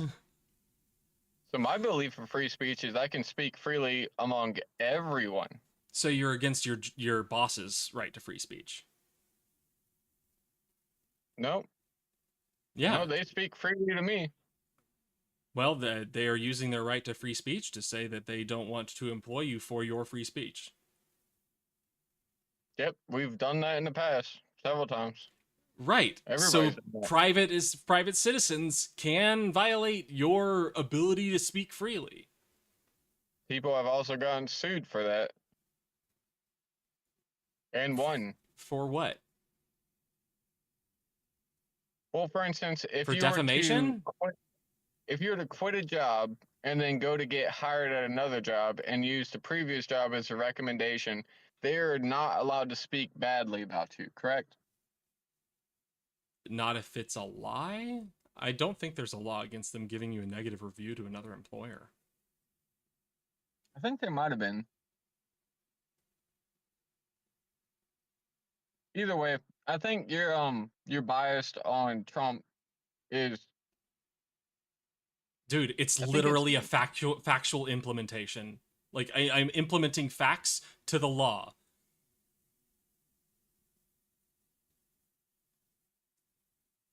On which law? The Constitution. Oh, okay, like free speech. Right. Do you know what Yeah. the words about free speech say? I assume free speech means free speech. Oh, holy shit, dude, that's so dumb. Right, yeah, that's so stupid. Why would free speech mean free speech? You just said, I assume the Constitution says this. What the fuck? No, I got you. Yeah, X and free F, speech. X and F, you're welcome to leave anytime you want. Yeah, free speech should just it shouldn't mean free speech. I'm There's not like a saying whole bunch anything of about what words. should, actually. I haven't made a claim about what should with the Constitution. I'm saying what the Constitution says. You did make a claim. As to what the Constitution should do? Yeah, thank you, Maddie. Biden. You're saying it's all right if Biden has his way of censoring free speech. That's not a should. Yeah, you're saying it's all right if he did that. By the Constitution. That's not a claim about morals or ethics. Under the Constitution, it's fine. Yeah. And would you consider that under your belief of free speech? Is that fine? Whether it's okay for the president to request a giant social platform to use its terms of service to prevent people from spreading lies about a pandemic? Yeah, I think that's fine. No, it did more than that, but even so, oh, yeah? We should do... What did it do? Well, they started censoring fires with the flames on a fire. What?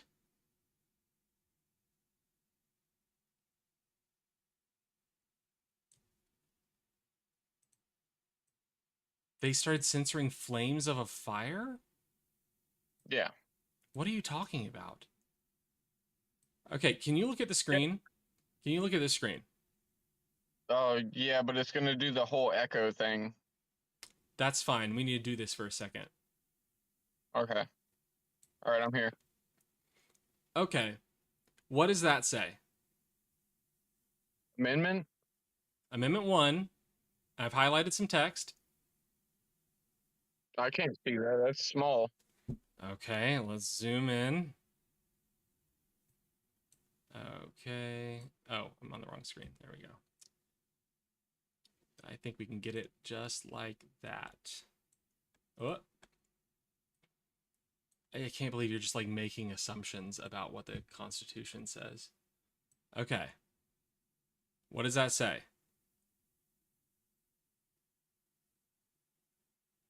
Congress shall make no law respecting... No, just the highlighted part. What does that part say?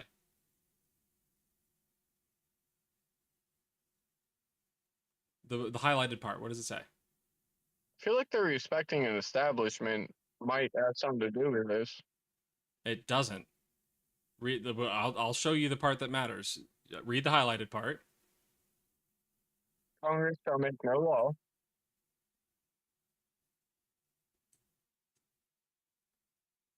What does the next part say? The highlighted part.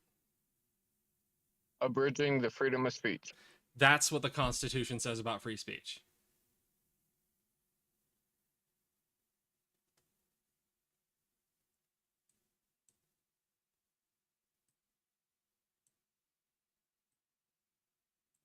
Prohibiting the free exercise thereof. That's about religion.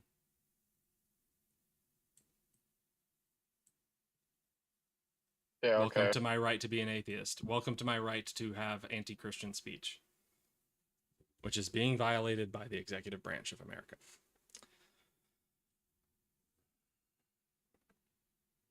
I think if we're just picking and choosing out of Amendment 1, I think there's definitely points in there that I would... I'm not picking and choosing. I'm talking about the part that's relevant to what we're talking about. What does any other part of Amendment 1 have to do with Facebook? Prohibiting the free exercise thereof. Of religion? Respecting an establishment of religion, or would mean that it's not necessarily attached to religion.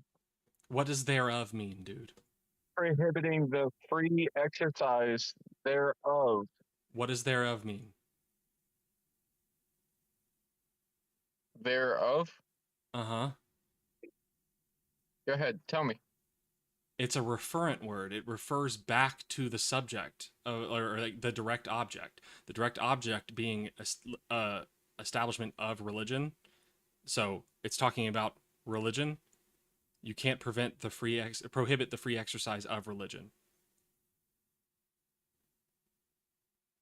Okay.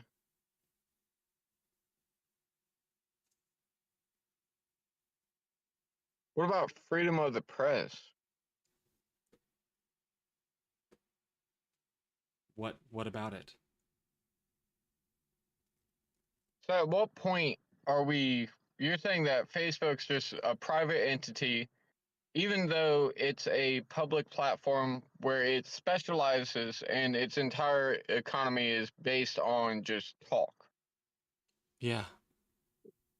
So the entire basic concept of Facebook is based on freedom of speech. This is why Elon Musk can ban whoever he wants from X.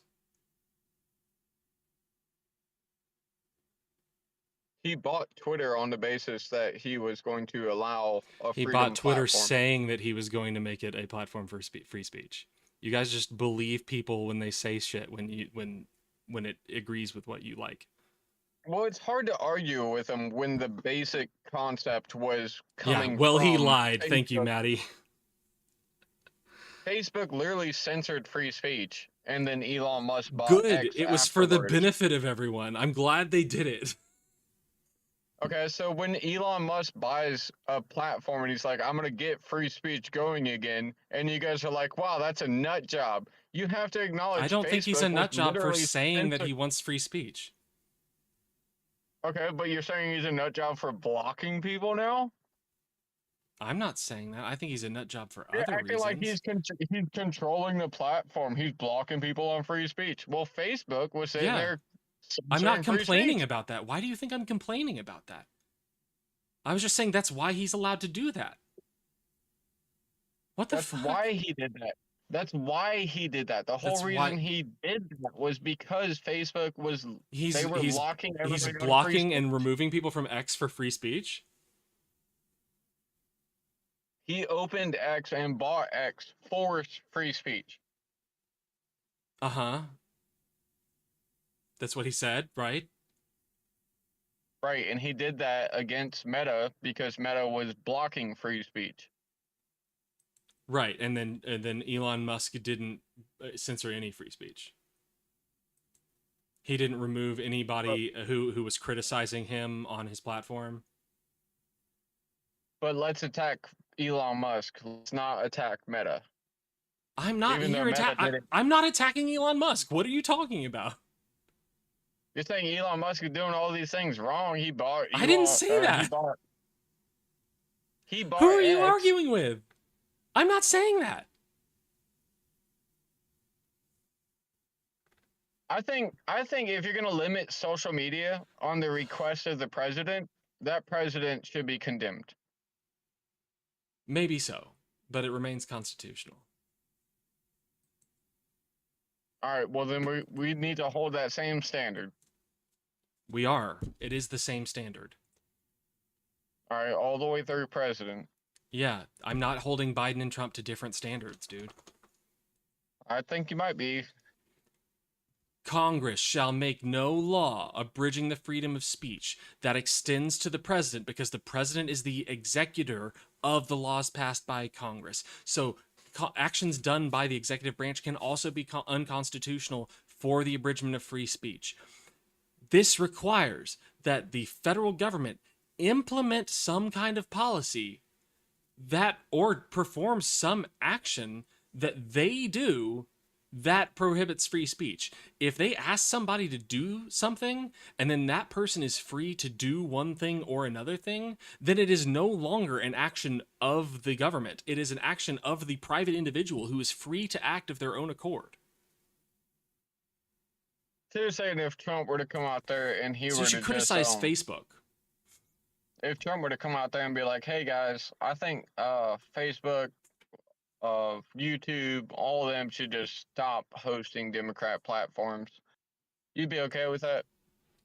That would be condemnable, but constitutional. And you act like that's not shit he has said before. It's condemnable. Yeah. Yeah, so it is a problem. Because it's targeting a group of people and committing some kind of harm against them. Correct, which is what Biden did. That didn't cause any harm. It caused a great societal benefit. Oh, because you're going through the whole vaccine thing? Yeah. Yeah, you mean like he did with CBS? Yeah, we did the whole vaccine thing. We created it in like 6 months. We're ready. Put it We in know your how you arm. feel about science. We don't need to have this conversation. You don't uphold science. So whatever. How quick was the vaccine made? You don't believe in science, so who gives a shit? No, answer the question. How quick was the vaccine made? Actually, Moderna, they prayed to their god and a vaccine appeared. So it was instantaneous. It was a miracle. Didn't Pfizer have a whole bunch of problems? Didn't they catch some lawsuits over it? It was demons, actually. Ah, that makes sense. I got you. It makes as much sense as like you condemning science. It makes as much sense as you condemning a 2,000-year-old book. So when Spider-Man comics are 2,000 years old, are we going to believe in Spider-Man? I mean, we're going They to go into... They prove a lot about New York City, actually. Yeah, so I guess if you were to go through the text of it, you might actually get a depiction of a truth, right? Is that what you're saying? A truth, but I'm not going to believe in Dr. Octopus. So you're saying that the Bible might have a truth in it? Sure. Okay, which truth would you like to pick? I'm not going to pick any. You're welcome to demonstrate some. Jesus Christ died for your sins and was resurrected.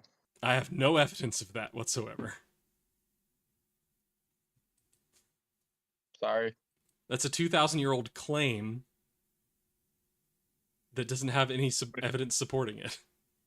And no arguments. No arguments? What do you mean no arguments?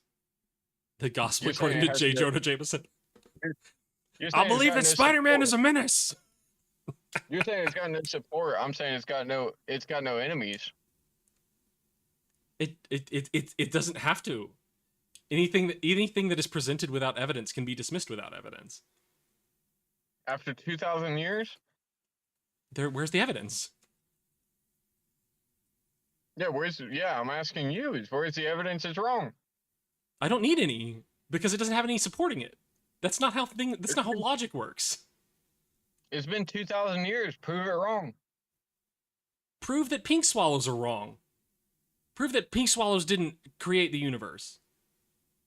I'm not saying they Sorry, didn't. pink swallows. I'm not saying God didn't. Oh, cool. So Do you see how this works?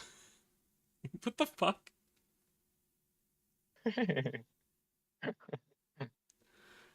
Every step of the way, your logic is broken, my guy. This is why we need to defer to experts. Because you don't know how to think. You don't. I don't know how to think. No, you do not know how to critically think.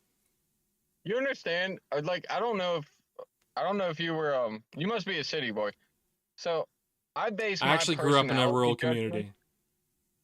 I doubt it. So I grew up in a rural community. I base my personality. I grew up in a rural community. I heard you. I base my personality. I grew up in a rural community. Hey man, good for you. Okay, great. Thank you. I don't want to be called a fucking liar before you move on. Oh yeah, well you've been doing that for a minute. You went all the way through insults. You're calling me an asshole, an idiot. You're calling me all I'm not sorts calling of things. you a How many times liar. did I insult you? What did I call you? You said I doubt it, and then moved on. That's No, calling me a liar. What insult did I call you? A liar. Just now, right? Yep. Okay, what did I call you before this? A human being not worthy of rights. And what did you call me? An ass. And? An idiot. And? Jackass. Yep. And? Hi, Steven in YouTube chat. It's not about much. I've just been spending the last, I guess, hour trying to prove what the freedom of speech is. And then before that, we were talking about Renee Good and talking about how somebody doesn't have the right to shoot somebody after they've moved out of the path of danger. Now we're talking about how I called him an idiot and a jackass because he thinks it's okay if we remove rights as long as our gas prices go down. Okay, there you go. Justify your own means. Gotcha. That was your response to me talking about rights. You were like, well, but the gas prices. I've been nothing but respectful. I have not. You have not you been names. respectful. You can politely so speak, but that doesn't mean what you say is respectful. Don't get it twisted. If you're having a debate with somebody that you understand is on the other side, we're going to have conflicting views. But what I didn't do was sit here and call you a jackass. Could you? Yeah, Could you told say me. You told me that you were okay getting rid of my rights. I did not say I'm okay with getting rid of your rights. I never. That made is that what direct... you said. No, you're implying it through a statement. That makes you an ass. Oh, okay. So we're gonna go back to you can't have a conversation with me without insults, is what you're saying. No, I had a very long conversation with you without insults. It took quite a while to get me to insults. You're saying, okay, so you're saying by your leftist view is that I'm not allowed to have my money. I should be taxed out of my money and I should give it to people that are willing to spend it. What? I haven't said that this whole time. No, we talked about it on our second conversation. You said that you believe that since Medicare is going up in price, that I should be taxed more on it. I don't think you should be taxed more on it. That's what you said last time.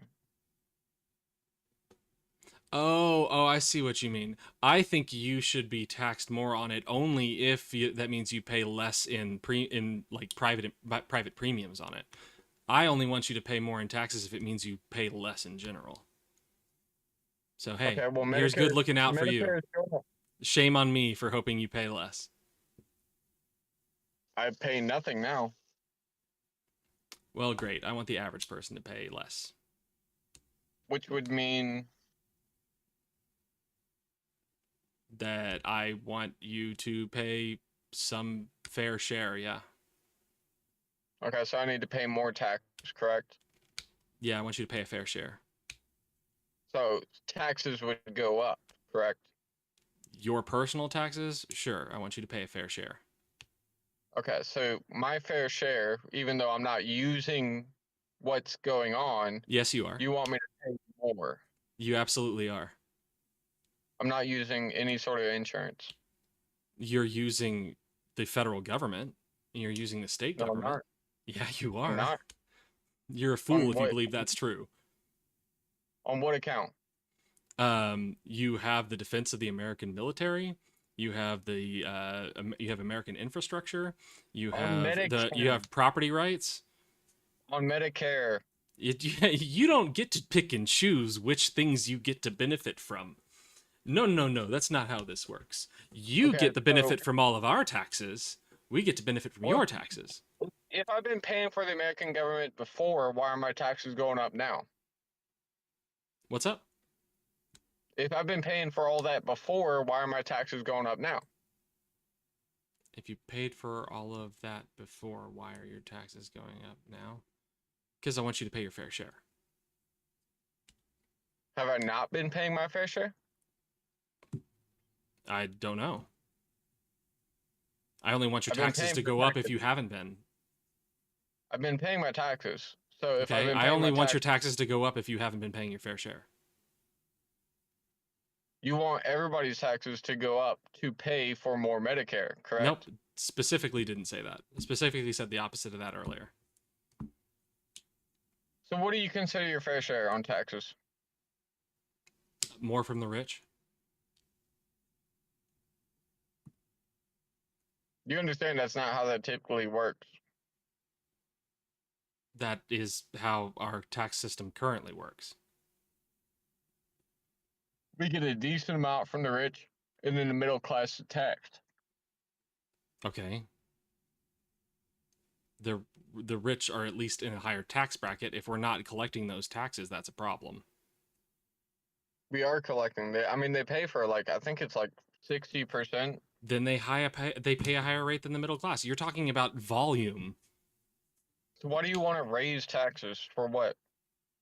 To provide greater outcomes for American people. God bless America. I believe in American supremacy. I believe that we should be the front runners in the world and taking care of our people. So you believe America is about taking money from people? Did he say they pay 60%? What the fuck? The rich? Yeah. Yeah, I believe it's like 60%, yeah. No, that's completely incorrect.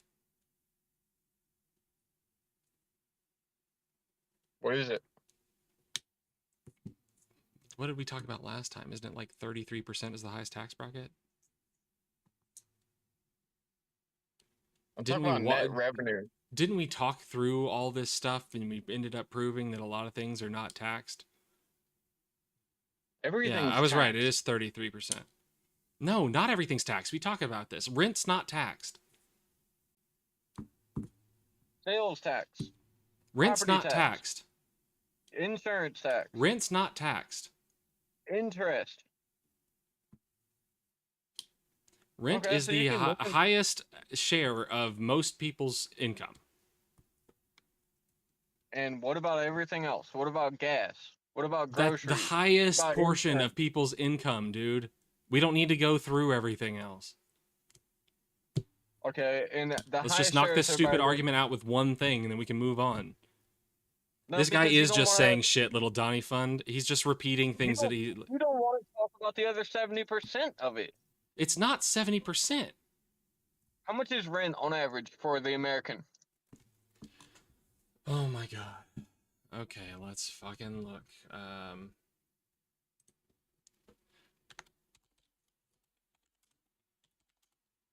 The percentage of income taken up by rent for the average rent-paying American.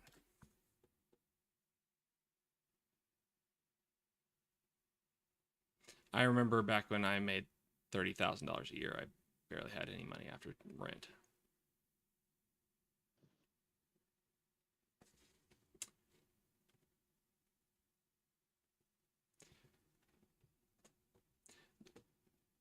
Over 50% of Americans spend more than 30% of income on rent.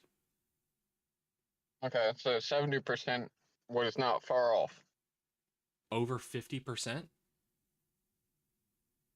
Said over 70 or over 30%, I'm sorry. No, over 50% of Americans spend more than 30% on rent.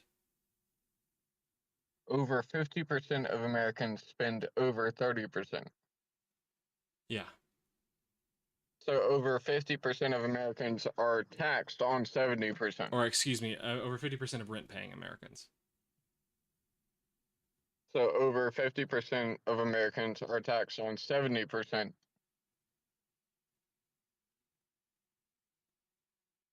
Sure. Okay, so we're taxed on 70%. Not all of it, but like more things are like tax deductible. But you realize you get non-taxable. taxed before you pay rent, right? Sure. So you get taxed on the money you get paid, and then you pay rent, and then you buy groceries on the sales tax. Uh-huh. And then you get what point taxed you on the think this is property making. tax. What is the average American taxed? Is this somehow talking about violation of your rights? Is that what you were getting at? Can I make your argument for you? So we can move this along? Yeah, okay. So the British This is just Tea Party, like a super pivot. Yeah, I got you. Why did we fight the British Tea Party? For taxation without representation? Okay. So the British Tea Party. So why are we fighting now? That's not a thing. The British Tea Party? Yeah, that's not a thing. Why did you understand what I was saying then? Because I know you meant the Boston Tea Party, and that wasn't somebody that we fought, but Boston. Yeah, but we didn't fight the Boston Tea Party either. Honestly, it's like Trump saying that the British took American airports during the Revolutionary War. Yeah, and that goes back to the Revolutionary War. The Revolutionary War, we were fighting because we were taxed too much anyway. No, it's because we were taxed without representation. That's what we were upset about. Civics failed you so hard. You don't know how the First Amendment works. You don't know why we fought a revolution. And your whole answer to everything is, let's tax them more. It's not my answer to everything.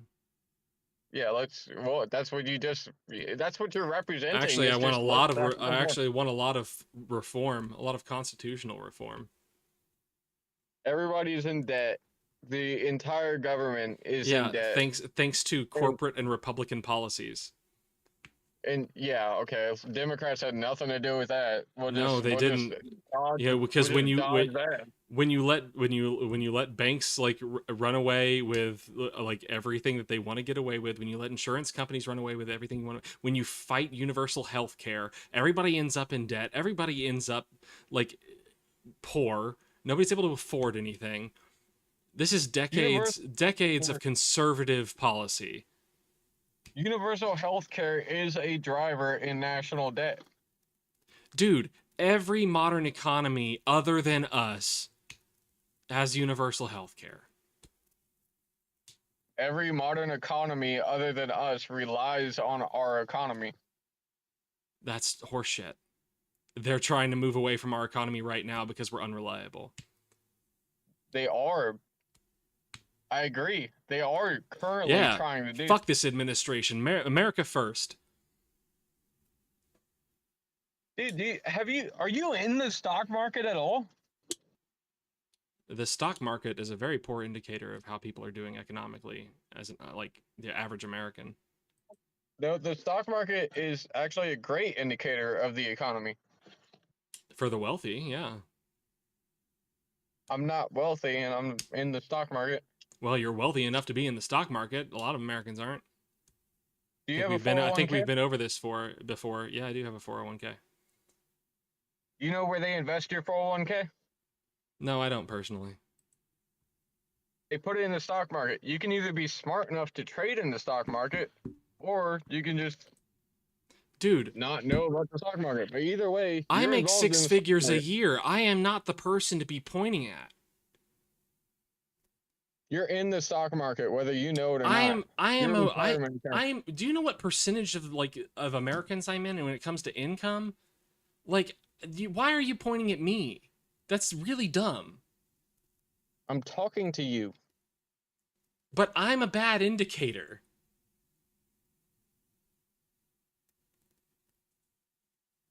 Why? Because I am a wealthy American. Oh, that would explain why you're advocating for more taxation. No, it wouldn't, because most people that are wealthy don't want to be taxed more. Like Warren Buffett? I don't know why you're picking one person to point at. I said the majority of people who are wealthy do not want to be taxed more.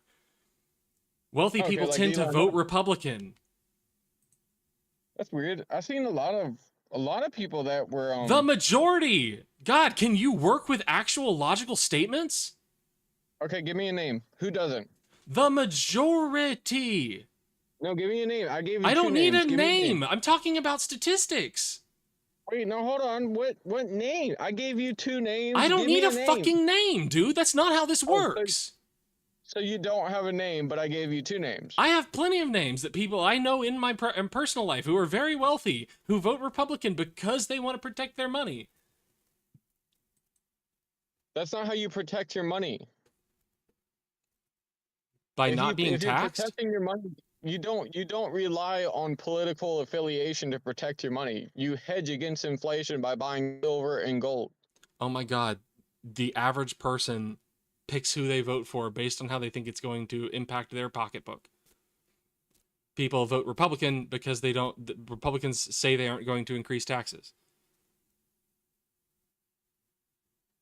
Every government does the same crap.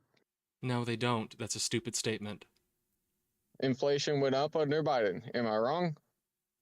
Of course it did. Inflation Is that because of went up under Biden's Trump. policy? Am I wrong? Is that because of Am I Biden's wrong? policy? Yes, How? inflation What? went up under Trump.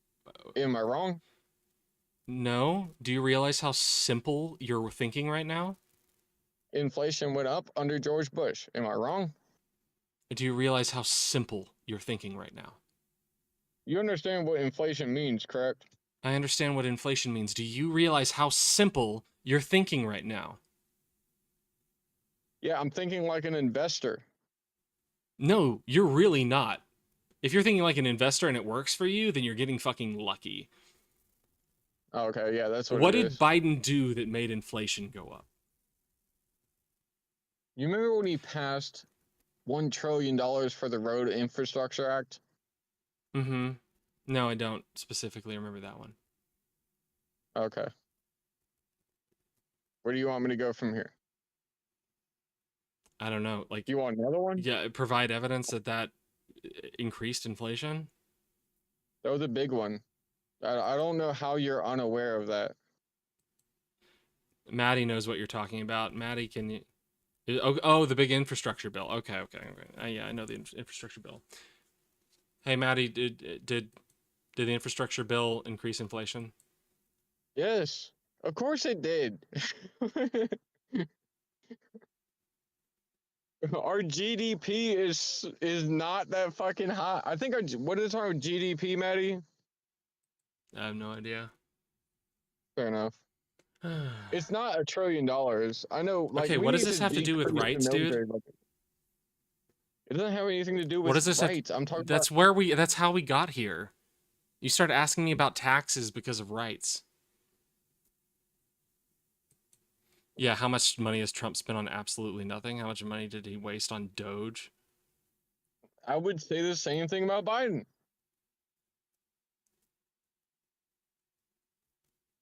Yeah, and infrastructure bills take years and years and years. I don't know if you guys were aware before this infrastructure bill passed. All of us were complaining about how many times are you driving down the interstate and all the construction workers are out there doing not a damn thing. It's the same thing now. They are doing the same things. potholes. They are doing things. You're just upset with how long it takes. And things take a long time because there's permitting and there's fucking like state negotiations with federal government. It takes fucking forever. And also nobody that wants to work. I've been working on this getting the same fucking changes through to a state Medicaid program for fucking 2.5 years. And it's not it's close to being done. It takes forever. Yeah, it kind of sucks working through those whole laws and everything. Great. So let's just have like an authoritarian. Is that what you're saying? Well, an authoritarian, are you referencing Trump? No, you just said it sucks going through laws. So I asked would it be better to have an authoritarian? We've had this conversation. So you don't want to answer the question. I'll answer it again. Okay. But I'm in favor of an authoritarianism as long as he has a term limit. and he favors what my ideology of the direction we need to go. Yeah, that complete lack of self-preservation. That's a complete lack of understanding what authoritarianism is. Authoritarianism has no term limit. So to answer the question with he has a term So limit, you believe in an all-powerful executive as long as somebody is able to hold him to leaving office at the end of it? So if he has a term limit and he gets to pick his successor? I don't know if he'll be able to pick his successor. I don't know if he'll be able to do that. I think the guardrails will ruin that. I keep hearing this compare. Have you guys noticed that this whole comparison for Nazi Germany is an insult to what happened in Nazi Germany? It's really not. It is. It's not. Why is it? So, for somebody that grew up and witnessed the gas chambers, when somebody references the ICE agents gassing them, would you consider that the same thing? No, no one's calling it the same thing. Well, let's not say no one, because I doubt anyone is calling that the same thing. I promise you they are, and I just had that conversation 2 hours ago. Okay. No one rational is calling that the same thing. Fair enough. I agree with that. And somebody can rationally say that it's like Nazi Germany without saying that those two things are the same. So when people looking at the Trump administration and saying Nazi Germany, I'm not seeing that as the same thing either. Why? Well, where's the people getting killed? Where's the genocide? Dude, that is so stupid. How are you this stupid? The people who lived through Nazi Germany also lived through the 1930s, dude. I'm good at insults, man. If you keep diving into the Dude, insults, I'm gonna I hit need you to back fucking with understand this shit, because people say this shit all the time. Do you understand that Nazi Germany didn't consist of the end of Nazi Germany for the entirety of Nazi Germany? Do you understand that? Nazi Germany had a beginning. What? I understand Nazi Germany had a beginning, yes. Great. Then why do you always say this shit? It's so dumb. So why do you always say it? It's so dumb. Because no one's comparing it to the end of Nazi Germany. Do you think it's a good idea to go out there and stand in front of cops? If it protects people, I think that is a moral idea. I don't know if it's like smart for self-preservation. You don't think cops are there to protect people? I don't think all cops are there to protect people. Actually, I think cops are there to enforce state, to use state force against people. So just say no. So you don't think cops are there to protect people? No, they're not. Actually, multiple court cases have found that that's not what their purpose is. That they don't have to protect people. Yeah, and multiple court cases have also given them hero, but we'll just side on the one side. I'm sorry, what court case has given them hero? What is the administration that gives out hero, their civilian hero? Not a court. What the fuck are you talking about?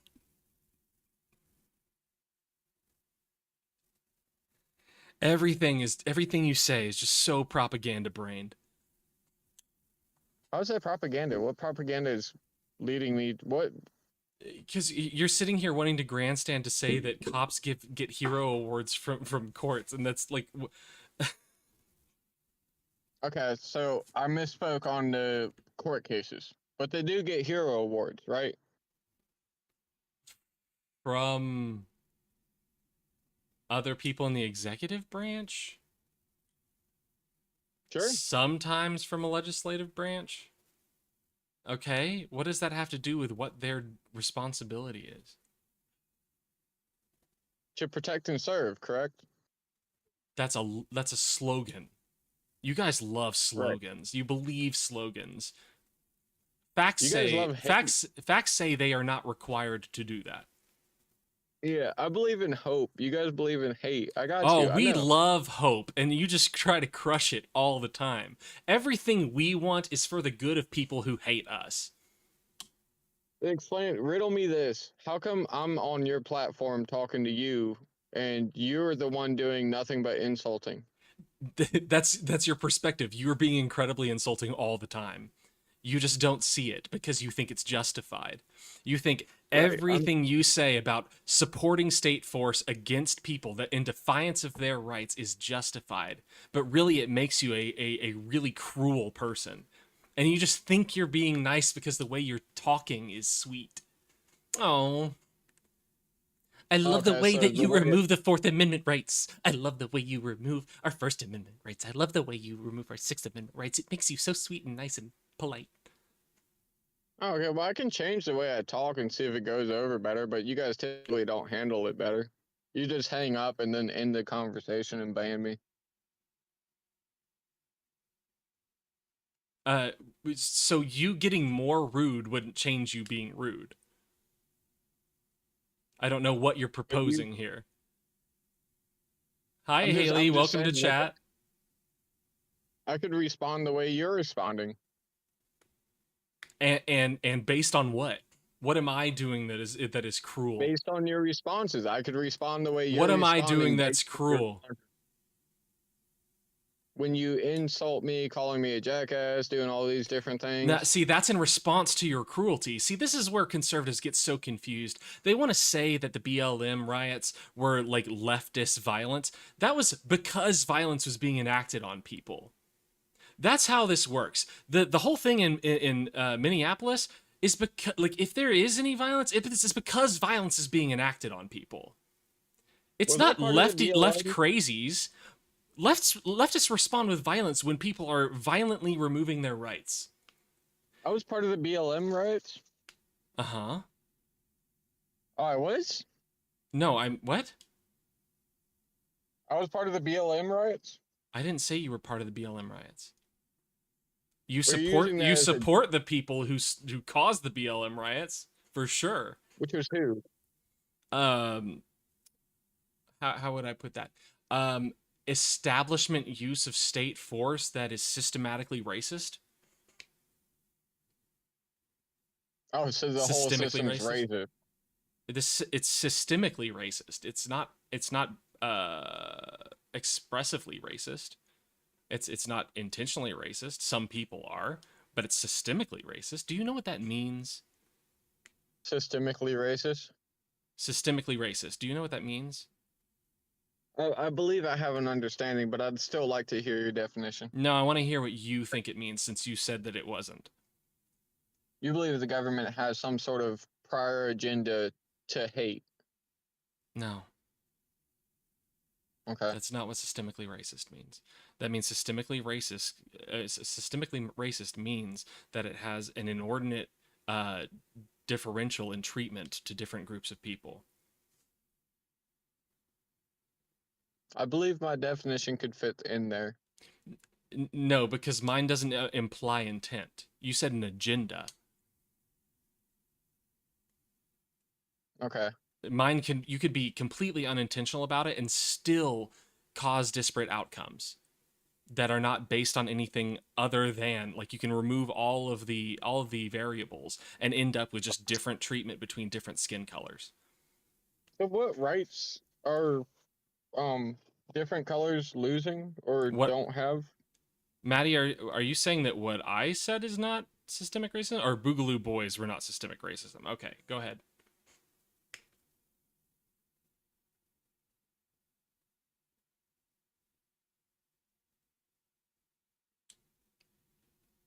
Right. There does not have to be a system of intent. Yeah. Oh, okay. It takes intent. It takes intent to fix it. It doesn't take intent to implement it.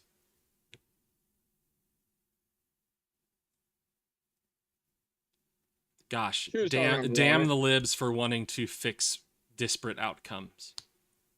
Make America great again. Make all people equal. God bless America and God bless our rights. God bless the 14th Amendment. The only people that aren't seeing them equal is y'all. We just talked about systemic racism. You don't give a shit about that.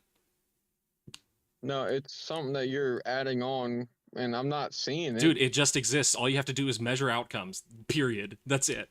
You can't even argue that it doesn't exist. You just have to measure outcomes. Okay, so by your outcomes, then, as a white male, I should be good to go, right? No, you just have a greater chance of being good to go. Okay, so I just wound up with the short end of the stick then. Possibly. Okay, then I feel like I'd be very comfortable speaking on the minority side of it then. Why? As a male? Well, I'm either gonna be on the good side of the stick, or I'm gonna be on the short end of the stick with the rest of them, right? What? Either I'm privileged or I'm not, and I'm with the rest of them. No, you are right? privileged. Where's my privilege? In job applications and how you're treated in public. I'm a construction worker. I've been arrested twice. Where's my privilege? Because you could have gotten arrested more times if you were of a different skin color? Nope. Got arrested both times I committed a crime. 100% of the time. Okay. You could have been arrested at a time you didn't commit a crime.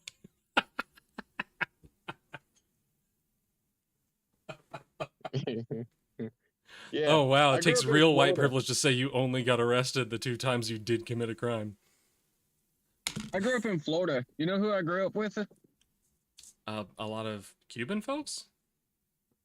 Cuban, Puerto Rican, and black. You know how many Okay. white folks I grew up with? No, I don't know about your specific condition. Nothing has to do with your specific case. My opinion does, but yeah, I don't know where this whole thing. And honestly, I have a whole lot of people that know me that would disagree with this whole thing of there's Hey, some sort of like favoritism. dude, if there are 2 identical resumes, and one has a Hispanic sounding last name, and one has the last name Smith, they are identical. Do they have a 50-50 chance of getting picked?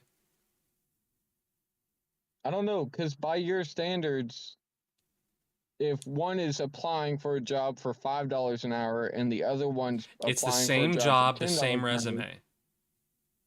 yeah, but you're saying Hispanics get paid less, right? Dude, I'm talking 'Cause about they a get- specific scenario. If it's the same job and the same resume, is it a 50-50 chance of the resumes getting picked? Yeah. No, statistically that is incorrect. According to who? Every study that has done a callback study. Every callback study ever. I don't know what you guys are talking about, but that's not the case. Fuck. Find me a callback study that has found some other result. I don't need a callback study. I've been working construction for 20 years It doesn't now. matter what your personal experience is. Studies do more than just one person's experience. I've been working construction 20 years now. Okay. I'll tell you right now, we hire Hispanics way quicker than we hire a white boy. Okay. Yeah. Great. At a bank. In a position that handles personal investment accounts. In that case, are they 50-50 likely to get chosen? I would assume so. Well, then you assume incorrectly. I'm sorry. Are you a bank worker? No. So how would you know? Fucking studies, dude. Fucking we're going anti-science off piece studies? of shit. God damn it. Yeah, studies are right. The news is wrong. The news Do you is believe wrong? in do you believe in any of the federal government published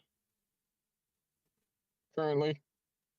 I believe a lot of federal government publications from back before the agencies were the end of independent agencies. Yeah.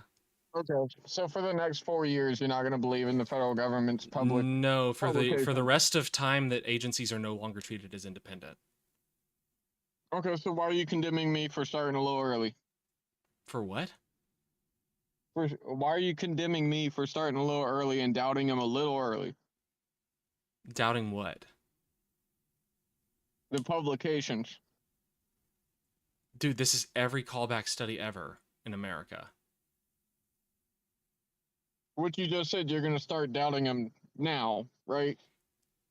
Did I say why? Yeah, because of our current government. I mean, you didn't say What that, what but I what did about what imply. they did? What about the current government? Why are you allowed to doubt it, but I'm not? What about the current government? Why are you allowed to doubt it, but I'm What not? about the current government, asshole? Answer the question instead of casting it back on me. Answer why, because I already answered your question. I already answered it. I already answered it. So answer my question. What about the current federal government? What about it? We no longer care about progress. We're just trying to assault the other person's character to make ourselves feel Hey, better. you're not progressing the conversation. I already answered your question. Is that how you progressives work, is to insult the other one? Can That you way progress get the your way? conversation now? Hey, Insult your mental well-being. That way hey, I'm I'll determined insult you as long right. as you deserve it. Can you progress the conversation? You deserve it by my definition. I'm right. You're wrong. I Hey, got you. you Yeah, deserve no it worries. because you are trying to get me to answer a question you I already deserve answered. it. Clueless. You Clueless. deserve it. Clueless. If Are you right when scared? Are you scared? If you right Are you when scared? believe Are it's you doing it, scared? you're wrong, Are but you if we scared? do it, it's Are you perfectly scared? fine. Are you being a wuss You've right done now? this Hey, before. are you crying because you're scared? Hey, hey, hey. Calm the fuck down. Calm the fuck down. Hey, calm the fuck down. Did I already answer your question or didn't I? You answered a couple questions, but go ahead. You just asked me why am I allowed to doubt it and you're not. Did I already answer that? You have not, no. Yeah, I did. I did fucking answer that before you asked the question. That's why we're going on this fucking spiral that you're wanting to continue. Jesus Christ. Well, the previous spiral was because you called me an insult, and then we went down. Yeah, I called you an insult because you are ignoring the fact that I already answered that question. It's dishonest. Yeah, I understand why you keep calling me insults. Because you're a dishonest fuck. Yeah. No shit. Yeah. And you're still trying to get away from it. Yeah. Did I answer the question? What did I say? I don't know if you can answer the question. I did answer the question. What did I say? I'm waiting on it. I asked you. I already answered it. No, I got stuck on the insult part. See, that's part of the Oh, problem. no, see, because we got stuck on it before I called you an insult, and that's why I called you an insult. Because you dishonestly went back on the thing where you acted like I hadn't already answered that question. Because you want to cast it as some kind of political issue. It's not a political issue. It's the fact that we ended independent agencies. This administration ended... this administration ended independent agencies. That's a fact. I could take off with that whole problem on that speech thing, and I'm not going to. Because I'm a nice guy. No, you're not. I can have fun with I hate to break it to you. I hate to break it to you. I hate to break it to you. You're not nice. Oh, yeah? Yeah, you are not a nice person. I've done this before, man. I can get worse. That doesn't address what I just said. You are not a nice person. The fact that you could get meaner doesn't make you not mean. And what does it make you? I'm trying to look out for people's rights. And people like you make me very sad. It doesn't make you very sad because you assault people like us. Yeah, it makes me very sad. And I'm tired of you people doing this to other people. You people. How would you describe you people? People who are okay with other people losing their rights. Okay, so you have hate towards a certain type of people? I have hate toward people who have hate for people. So you have hate towards a certain type of people specifically based on their political views? If those political views have to do with hate, yeah. Do you believe in a democracy? Yeah. Do you understand that a democracy... Well, I believe in a constitutional democracy that protects minority rights. specifically. Do you believe a democracy takes conflicting views to create a whole? Yes. So you understand that my conflicting views are necessary? No. It doesn't take conflicting views on all issues. No. So where did you get lost on that? The fact that you have conflicting views on human rights. And what conflicting views do I have on human rights? You think it's okay for certain people to lose their First Amendment rights, their Fourth Amendment rights, their Sixth Amendment rights, their 14th Amendment rights. You're referring to ICE? To ICE, the president, the Supreme Court. So you think that it's perfectly fine for law enforcement to risk their lives but not value their lives? That's not what I said. Yeah, but law enforcement should not value it's for law enforcement. If they are charged with a vehicle, they should not defend themselves, correct? No one said that. That's what you're implying. Nope. Yep. That's in dishonest. The case of Renee Good, you said that he was okay to fire the first shot, so he was okay to fire the first shot to defend himself. I didn't say but that. The second and third shot. Yeah. No, I didn't. Okay, so implication on my part is okay, but if I imply on your part, it's not okay. Got it. I directly said that I did not believe that was true. So you're saying that Maddie's right. It was a hypothetical. Maddie caught on to it. Maddie was watching. Maddie heard me say it. I said, for the sake of argument, let's accept that's the case so we can get to the real meat of the issue. Oh man, you got somebody on your stream that's on your side? Man. It's not about being on my side. It's about paying fucking attention. Yeah, okay. You can watch the stream back, dude. I know for a fact that I never said that I bought that was okay. You said I will agree to it for the sake of conversation. Yeah, that's not approving of it. That's not accepting it. Thank you for recognizing my position. I did. Thank you.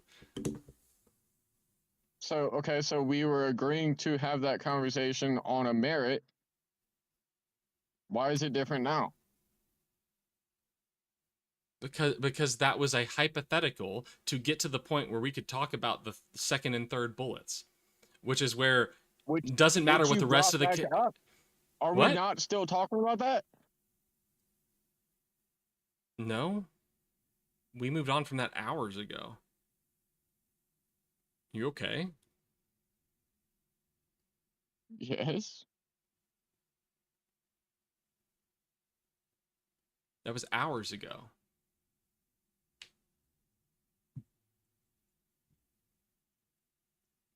I don't think we're going to land on any sort of compromise. Yeah, you have no respect for human rights. Period. You have no understanding of an economic pressure. Dude, like, for some reason you assume that like anything is justifiable as long as like we have a positive economic impact. And like, I hate to break it to you, but as I said multiple times, you do not have any expectation of benefiting from that economic impact as long as your rights are not protected. Are y'all in favor of war? No. I think this would probably be a question for Maddie. But have you guys heard of the 9 steps to a civil war? I haven't. I think that might be. I think. Maddie, you're wonderful. You sit through so much of this shit. I hope it's entertaining for you. Maddie, there is a 9 steps to the Civil War, and given the political climate between left and right now, I think we're at stage 7, and a lot of people agree with that. And unfortunately, Joe Rogan is one of them. He's one of the ones that's going to pop up when you dive into that. Sorry. I don't agree with Joe Rogan. Fucking got us here. Yeah, I don't agree with Joe Rogan either. I'm with you guys on that. But I do believe that conversation has some merit, and I believe that if we continue down this path where left is... Then y'all should fucking stop. Well, maybe... What is the left doing? Okay, so what compromise can we reach? Stop empowering the executive? Like, what the fuck? Stop empowering the executive. You realize the executive is the executive branch. They are in charge of everything. No, that's not what they are. They are supposed to do what Congress tells them to. You haven't read the Constitution. I know that. Because you didn't know how the First Amendment works. You haven't read the Constitution, so you don't know how our system is set up. That is not how it's supposed to work. The Founding Fathers didn't trust the executive. Do you not understand that? So the executive is placed in charge of everyone. No. The executive is strictly supposed to do what Congress tells them to do. They are supposed to enact the laws of Congress, not to make their own laws, not to disregard laws in place. That's what y'all are letting the executive do. It's not supposed to be one person in charge. It's supposed to be a body that represents different groups of Americans that all come together. That's what it's supposed to be. But y'all have fallen for this trap for the past, 5 to 6 decades of little by little weaning you onto sucking on the teat of the executive branch because they're going to protect you. That's not what their job is. Sucking on the teat. You guys are the one relying on food stamps. I'm not relying on food stamps. I bet you're not. But I support food stamps because I want to protect Americans, because I believe in making America great again. I believe in supporting America. America first. Who's relying on the government dime? Is it Red Democrats states. or Republicans? Red states. Bullshit. No, it's true. Red states are so subsidized by blue states. They complain about it all the time, and they don't realize that they're the ones that are benefiting from it. You consider Virginia a blue state or a red state? I think Virginia is like a purple state. It's been a blue state for a long time. They just had a Republican governor. We voted, as far as Virginia's concerned, we all voted Kamala Harris. Okay. Good. Our state governor is Glenn Youngkin. He's a Republican. It was Glenn Youngkin. Was, correct, yeah. Great. How does that reply to red states depending on blue states? So, as far as red states and blue states, everybody seems to get those mixed up. So when you say, I think you're like talking California, about states in the middle. Plainly red states depend on blue state economies. Period.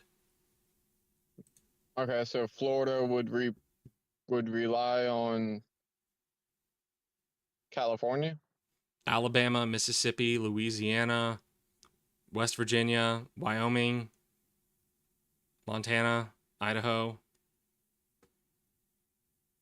Okay, so you want to tax blue states more then?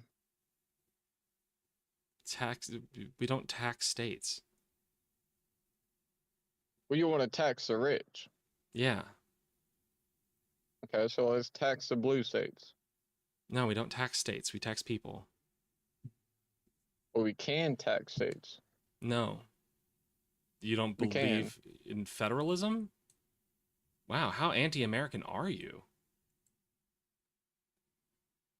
You don't understand basic American principles, like disempowerment of the executive, like federalism. It's unfathomable. I'm just trying to hit a compromise, dog, and you just keep going back to the same insults. Your compromises are so far gone from American institutions. Y'all have left the planet Earth. I don't know if you understand that. Y'all have just disappeared off of where America is supposed to be. What's the definition of a woman? What is the definition of a woman? Do you mean by science? Yeah. Oh, well, science would say that a woman can refer to a person of the female sex or to a person of the gender that is associated with the female sex. So you believe it has X and Y chromosomes? That can refer to X and Y, a person with X and X chromosomes. What? Wait, are you saying can it refer to somebody with X and Y chromosomes? Yeah, no. Yeah, well, yeah. According to science, yeah. Okay, so what I would ask you is, would you recognize somebody as transgender, transitioned?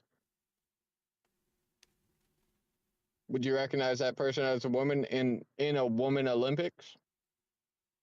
In the woman Olympics?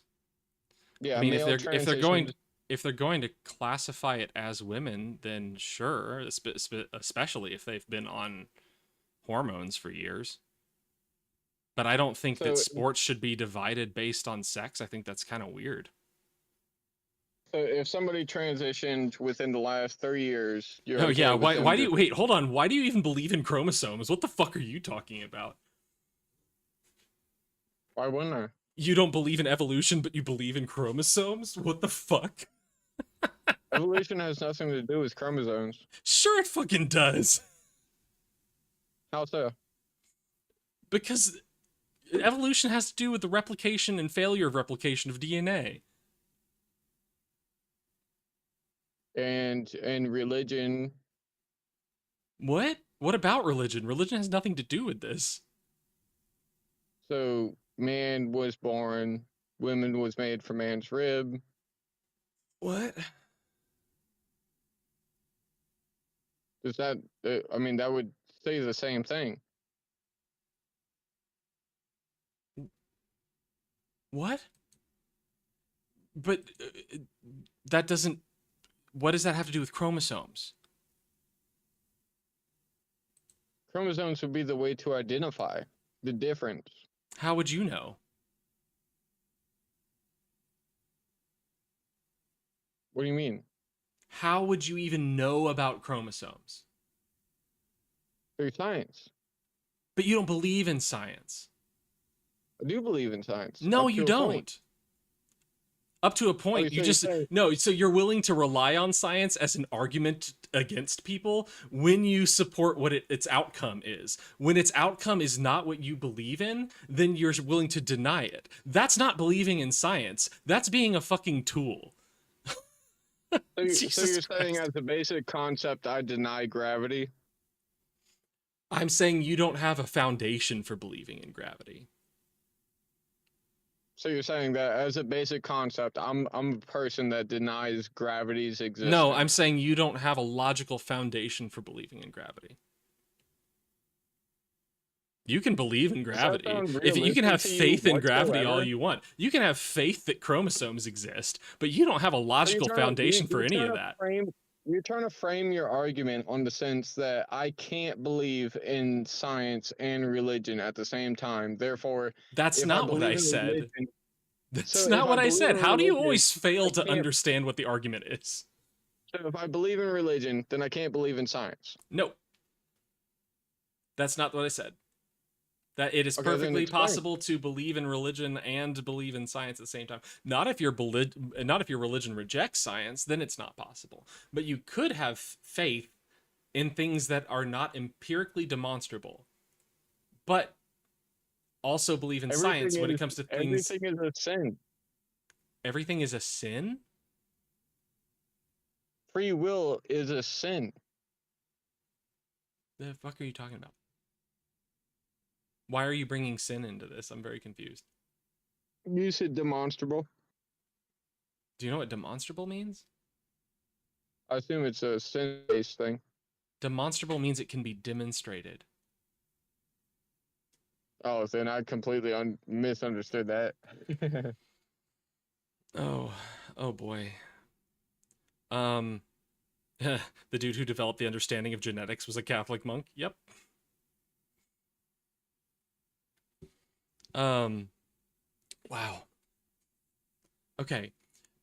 Faith is for things that you believe in that don't have evidence. Science is for things that can be demonstrated with empirical evidence, things that can be measured. You can have both of those things at the same time as long as they don't overlap with each other. If you have faith... What? I thought science had a hypothesis. A hypothesis is a determination of what you think a likely outcome is. Oh, okay. So the Bible could fit. What?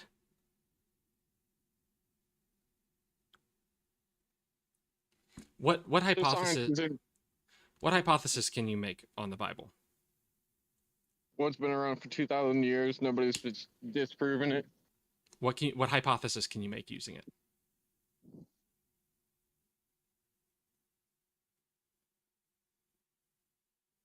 That it's real? What can you predict about the future using the Bible?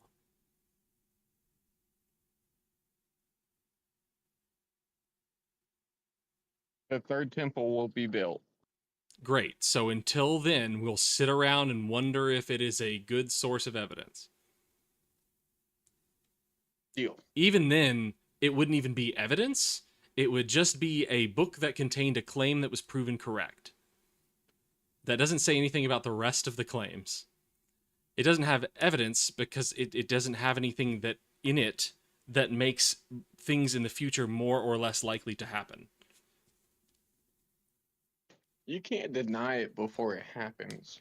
I'm not denying it before it happens. You just can't use it to predict things before it happens because it hasn't been established as capable of making, like, consistent predictions. It has made consistent predictions. Look up how many prophecies have come true. Jesus said that he was going to come back before the end of the lives of his apostles, if I remember correctly. That didn't happen. He's going to come back before what now? The end of the lives of his apostles? I would look for reference on that. Okay, well, you're welcome to.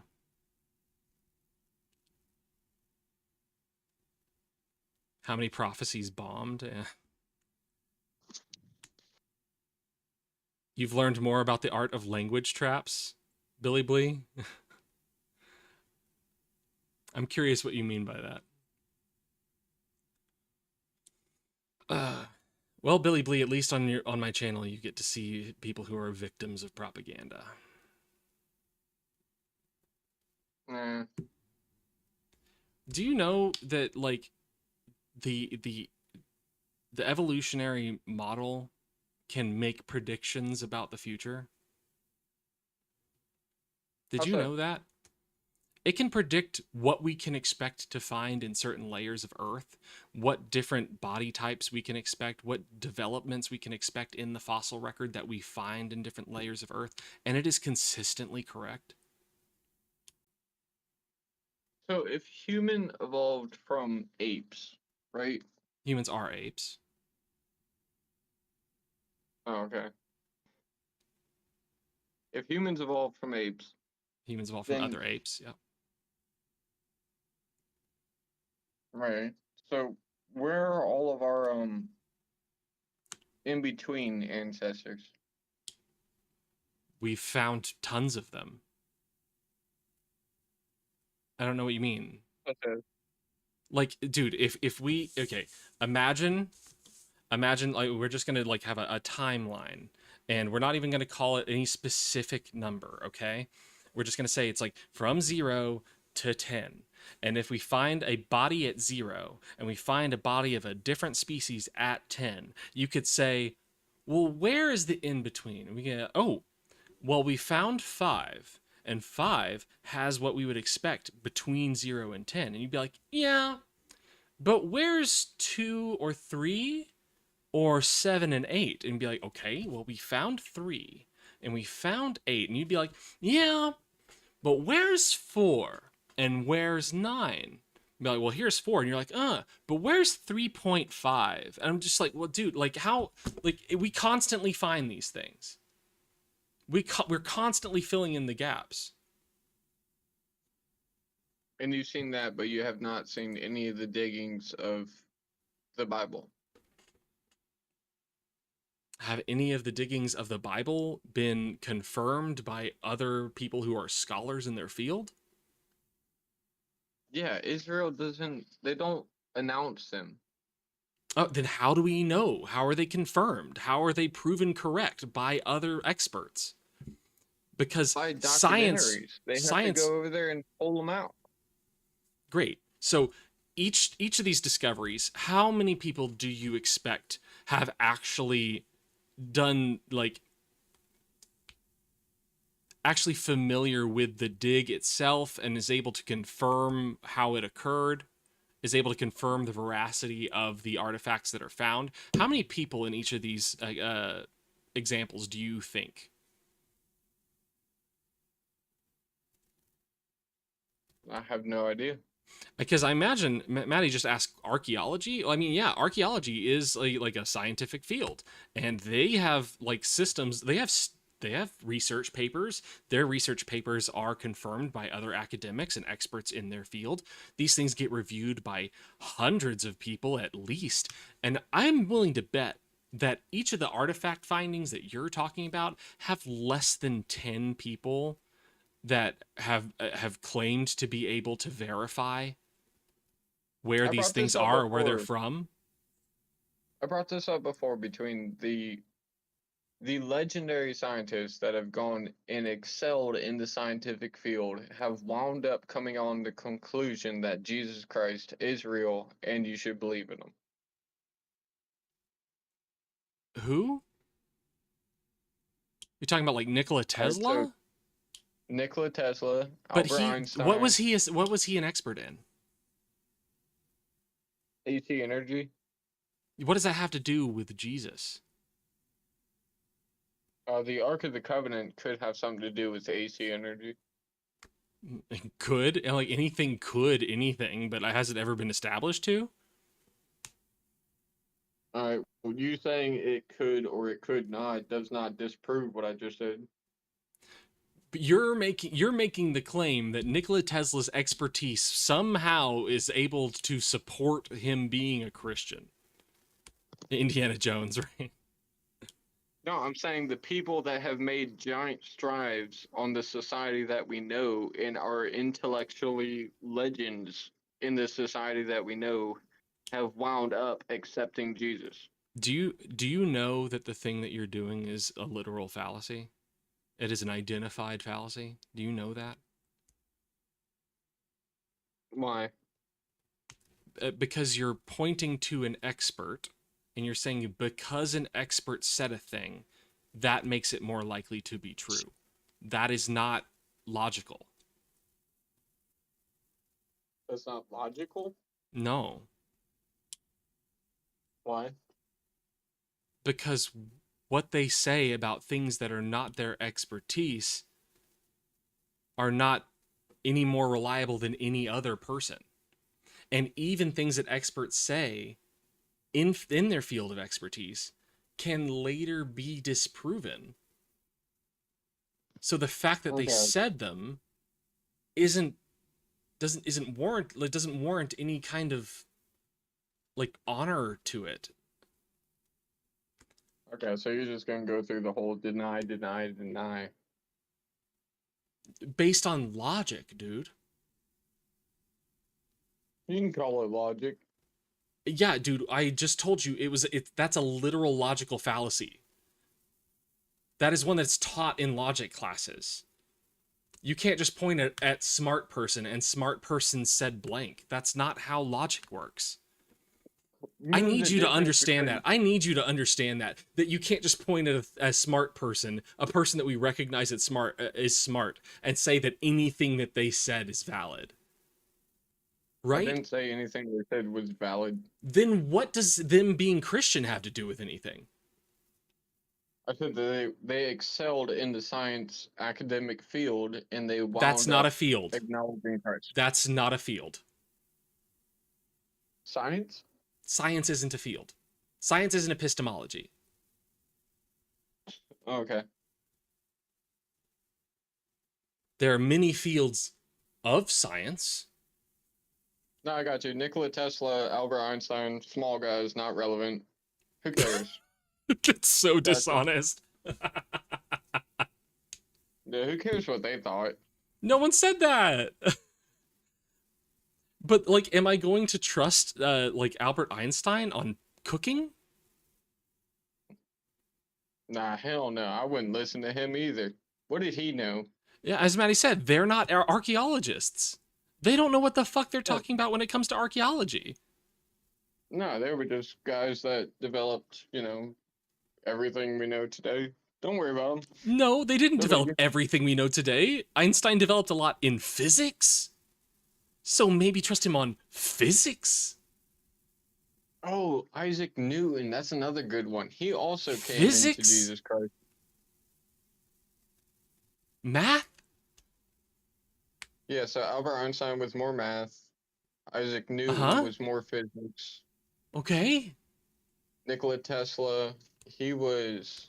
I mean, I just give him a broad category of science altogether. Wow.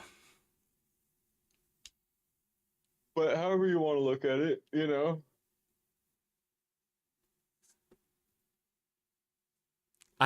Dude, if that's how you think about historical smart people, I need you to do some self-analysis, because that is not how you should be viewing the world. Albert Einstein was relevant in physics, like cutting edge physics, nearly 100 years ago. People have moved past Einstein. A lot of stuff he thought was foundational to modern physics, but he didn't know a ton of shit. He didn't know a ton of shit that we know now. Yeah, he's pointless now, right? I didn't say that.